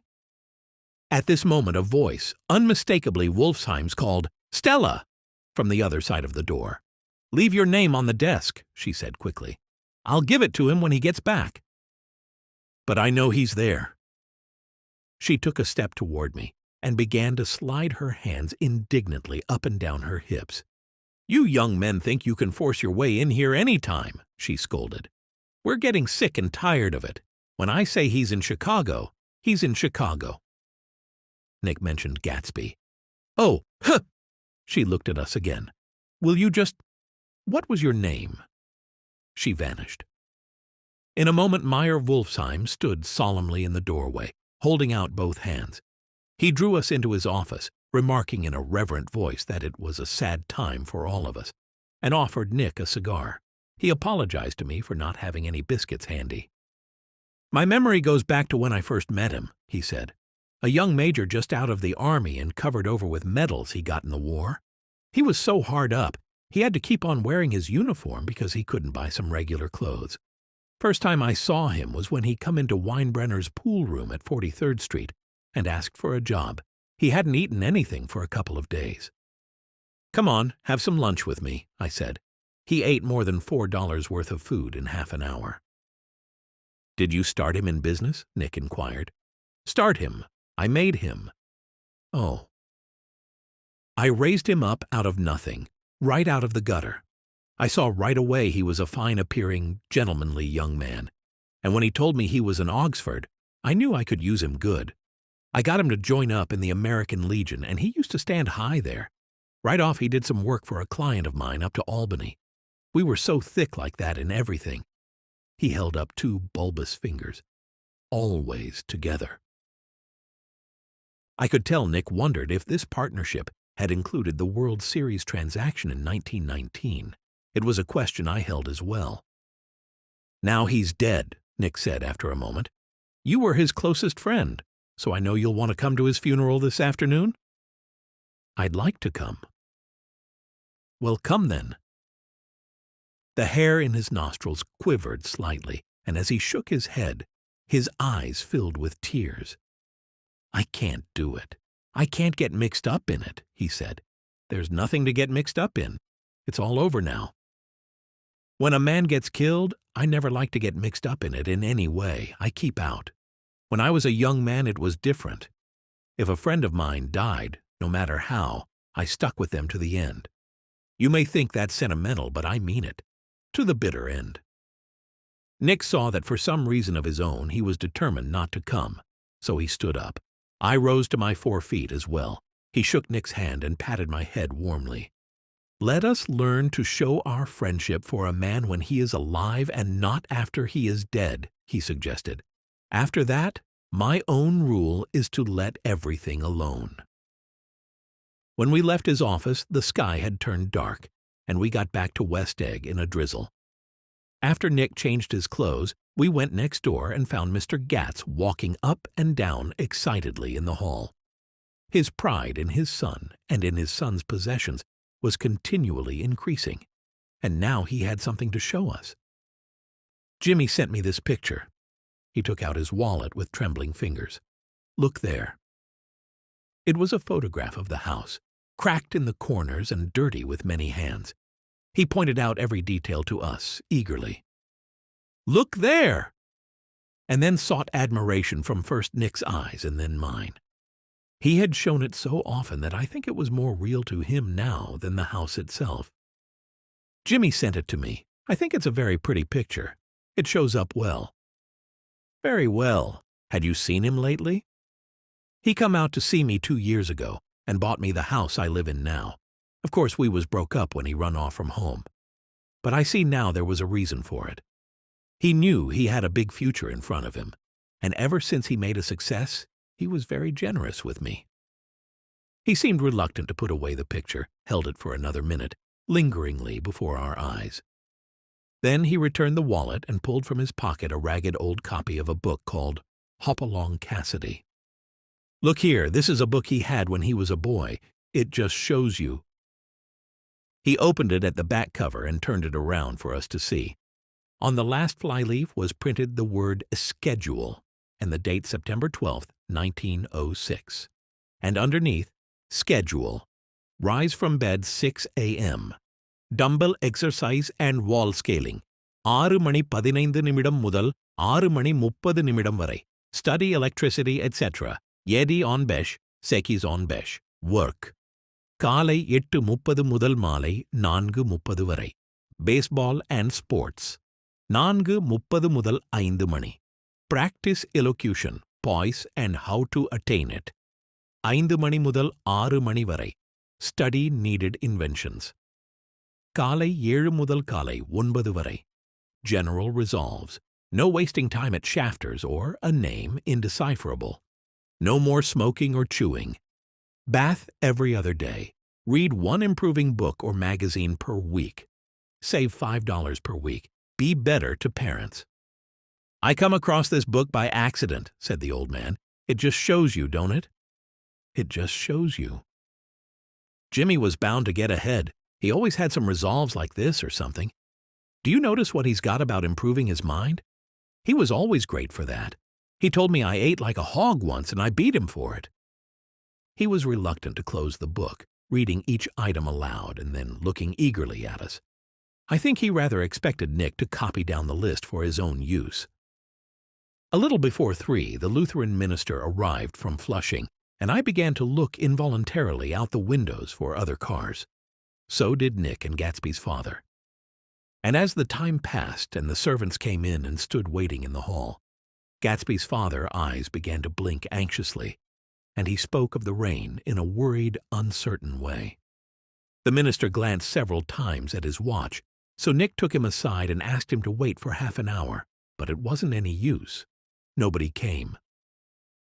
About 5 o'clock, our procession of 3 cars reached the cemetery and stopped in a thick drizzle beside the gate. First a motor hearse, horribly black and wet, then Mr. Gats and the minister and Nick and I in the limousine, and a little later 4 or 5 servants and the postman from West Egg in Gatsby's station wagon, all wet to the skin. As we started through the gate into the cemetery, I heard a car stop, and then the sound of someone splashing after us over the soggy ground. I looked around. It was the man with owl-eyed glasses whom Nick and I had found marveling over Gatsby's books in the library one night 3 months before. I'd never seen him since then. I don't know how he knew about the funeral or even his name. The rain poured down his thick glasses, and he took them off and wiped them to see the protecting canvas unrolled from Gatsby's grave. I tried to think about Gatsby then for a moment, but he was already too far away, and I could only remember without resentment that Daisy hadn't sent a message or a flower. Dimly I heard someone murmur, "Blessed are the dead that the rain falls on," and then the owl-eyed man said, "Amen to that," in a brave voice. We straggled down quickly through the rain to the cars. Owl Eyes spoke to Nick by the gate. "I couldn't get to the house," he remarked. "Neither could anybody else." "Go on," he started. "Why, my God, they used to go there by the hundreds." He took off his glasses and wiped them again, outside and in. "The poor son of a bitch," he said. After Gatsby's death, the East felt haunted for us. So when the blue smoke of brittle leaves was in the air and the wind blew the wet laundry stiff on the line, Nick decided to come back home, and I agreed. It was time. There was one thing to be done before we left, an awkward, unpleasant thing that perhaps had better have been let alone. But Nick wanted to leave things in order and not just trust that obliging and indifferent sea to sweep his refuse away. He saw Jordan Baker and talked over and around what had happened to them together and what had happened afterward to Nick, and she lay perfectly still listening in a big chair. She was dressed to play golf, and I remember thinking she looked like a good illustration, her chin raised a little, jauntily, her hair the color of an autumn leaf, her face the same brown tint as the fingerless glove on her knee. When Nick had finished, she told him without comment that she was engaged to another man. I doubted that, though there were several she could have married at a nod of her head, but Nick pretended to be surprised. For just a minute I think he wondered if he wasn't making a mistake. Then he thought it all over again quickly and got up to say goodbye. I was already on my feet. "Nevertheless, you did throw me over," said Jordan suddenly. "You threw me over on the telephone.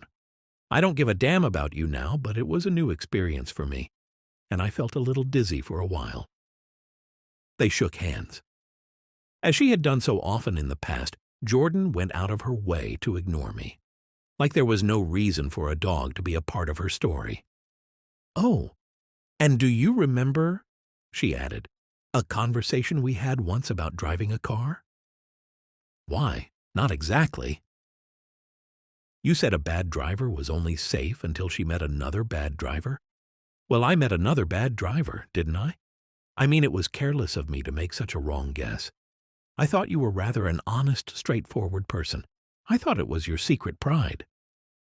"I'm 30, Nick said. "I'm 5 years too old to lie to myself and call it honor." She didn't answer.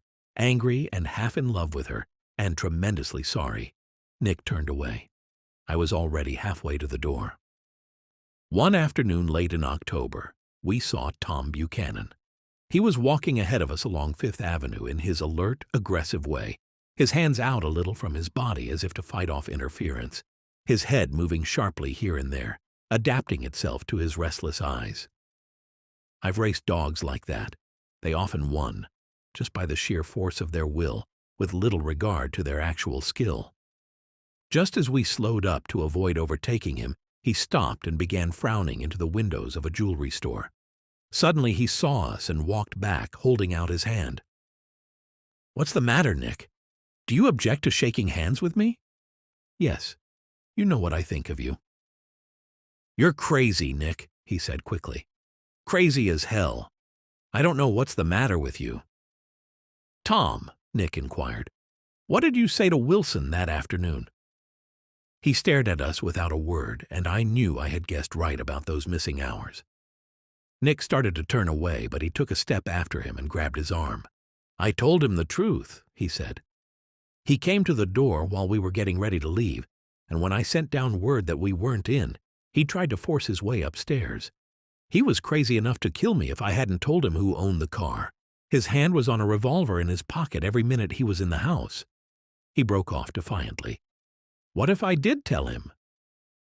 That fellow had it coming to him. He threw dust into your eyes just like he did in Daisy's. But he was a tough one.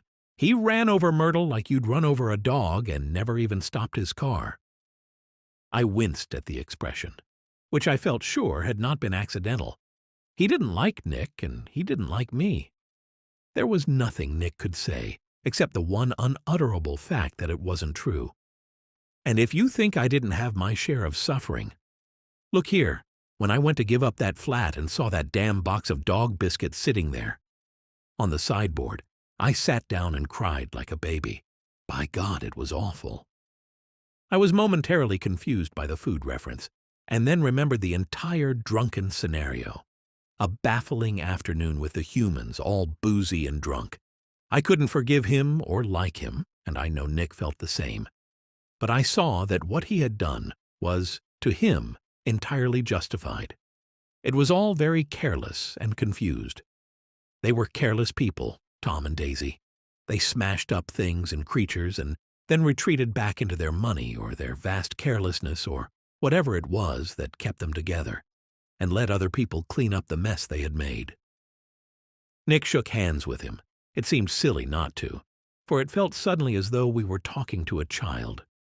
Then he went into the jewelry store to buy a pearl necklace, or perhaps only a pair of cuff buttons, rid of our provincial squeamishness forever. Gatsby's house was still empty when we left. The grass on his lawn had grown as long as ours. One of the taxi drivers in the village never took a fare past the entrance gate without stopping for a minute and pointing inside. Perhaps it was he who drove Daisy and Gatsby over to East Egg the night of the accident, and perhaps he had made a story about it all his own. We didn't want to hear it, and Nick and I avoided him when I got off the train. We spent our Saturday nights in New York because those gleaming, dazzling parties of his were with us so vividly that we could still hear the music and the laughter faint and incessant from his garden and the cars going up and down his drive.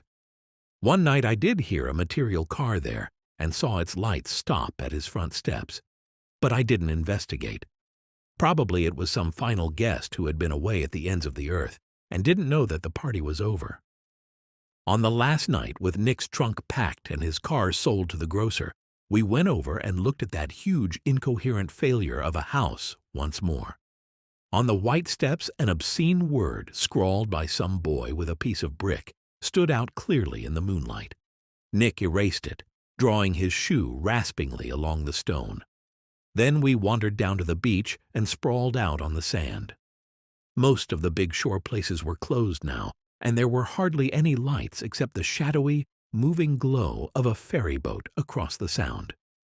And as the moon rose higher, the inessential houses began to melt away until gradually I became aware of the old island here that flowered once for Dutch sailors' eyes, a fresh green breast of the new world. Its vanished trees, the trees that had made way for Gatsby's house, had once pandered in whispers to the last and greatest of all human dreams. For a transitory, enchanted moment, man must have held his breath in the presence of this continent, compelled into an aesthetic contemplation he neither understood nor desired, face to face for the last time in history with something commensurate to his capacity for wonder. And as we sat there brooding on the old, unknown world, I thought of Gatsby's wonder when he first picked out the green light at the end of Daisy's dock. He had come a long way to this blue lawn, and his dream must have seemed so close that he could hardly fail to grasp it. He did not know that it was already behind him, somewhere back in that vast obscurity beyond the city, where the dark fields of the Republic rolled on under the night. Gatsby believed in the green light, the orgiastic future that year by year recedes before us. It eluded us then, but that's no matter. Tomorrow we will run faster, stretch out our legs farther, and one fine morning. And so we beat on, boats against the current, borne back ceaselessly into the past. You have been listening to The Greyhound and Gatsby, a retelling of The Great Gatsby from a dog's point of view, written by F. Scott Fitzgerald and John Gaspar. Read by an AI voice, text copyright 2023. Production copyright 2025. All rights reserved.